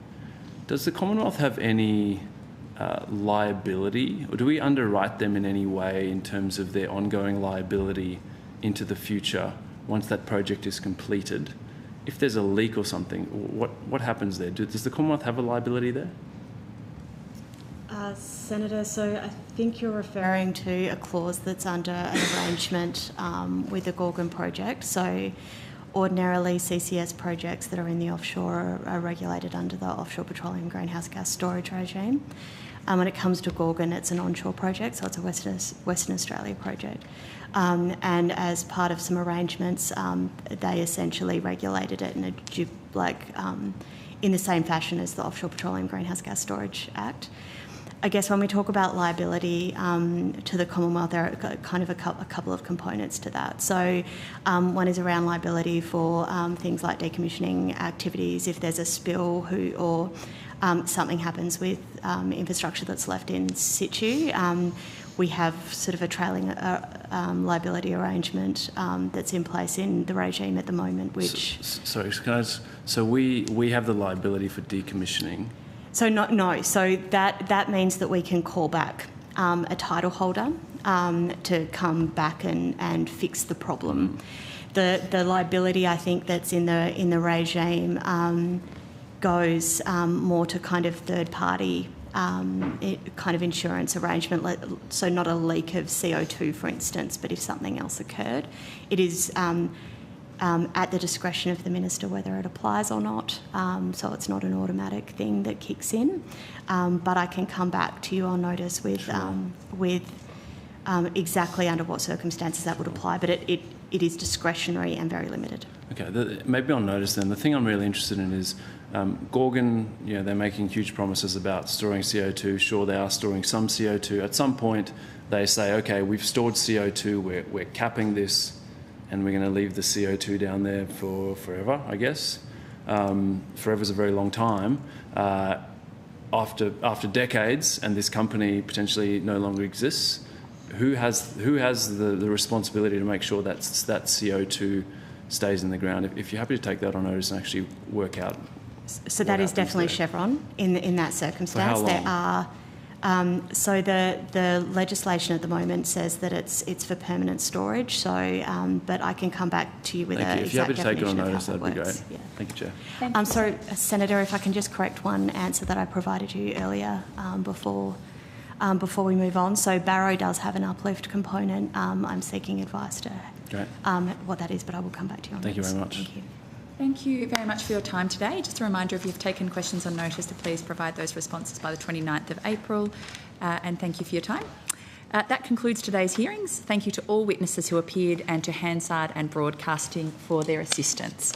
The committee has agreed, as I've said, the responses to questions on notice should be provided by next Wednesday, 29th of April, and the committee stands adjourned.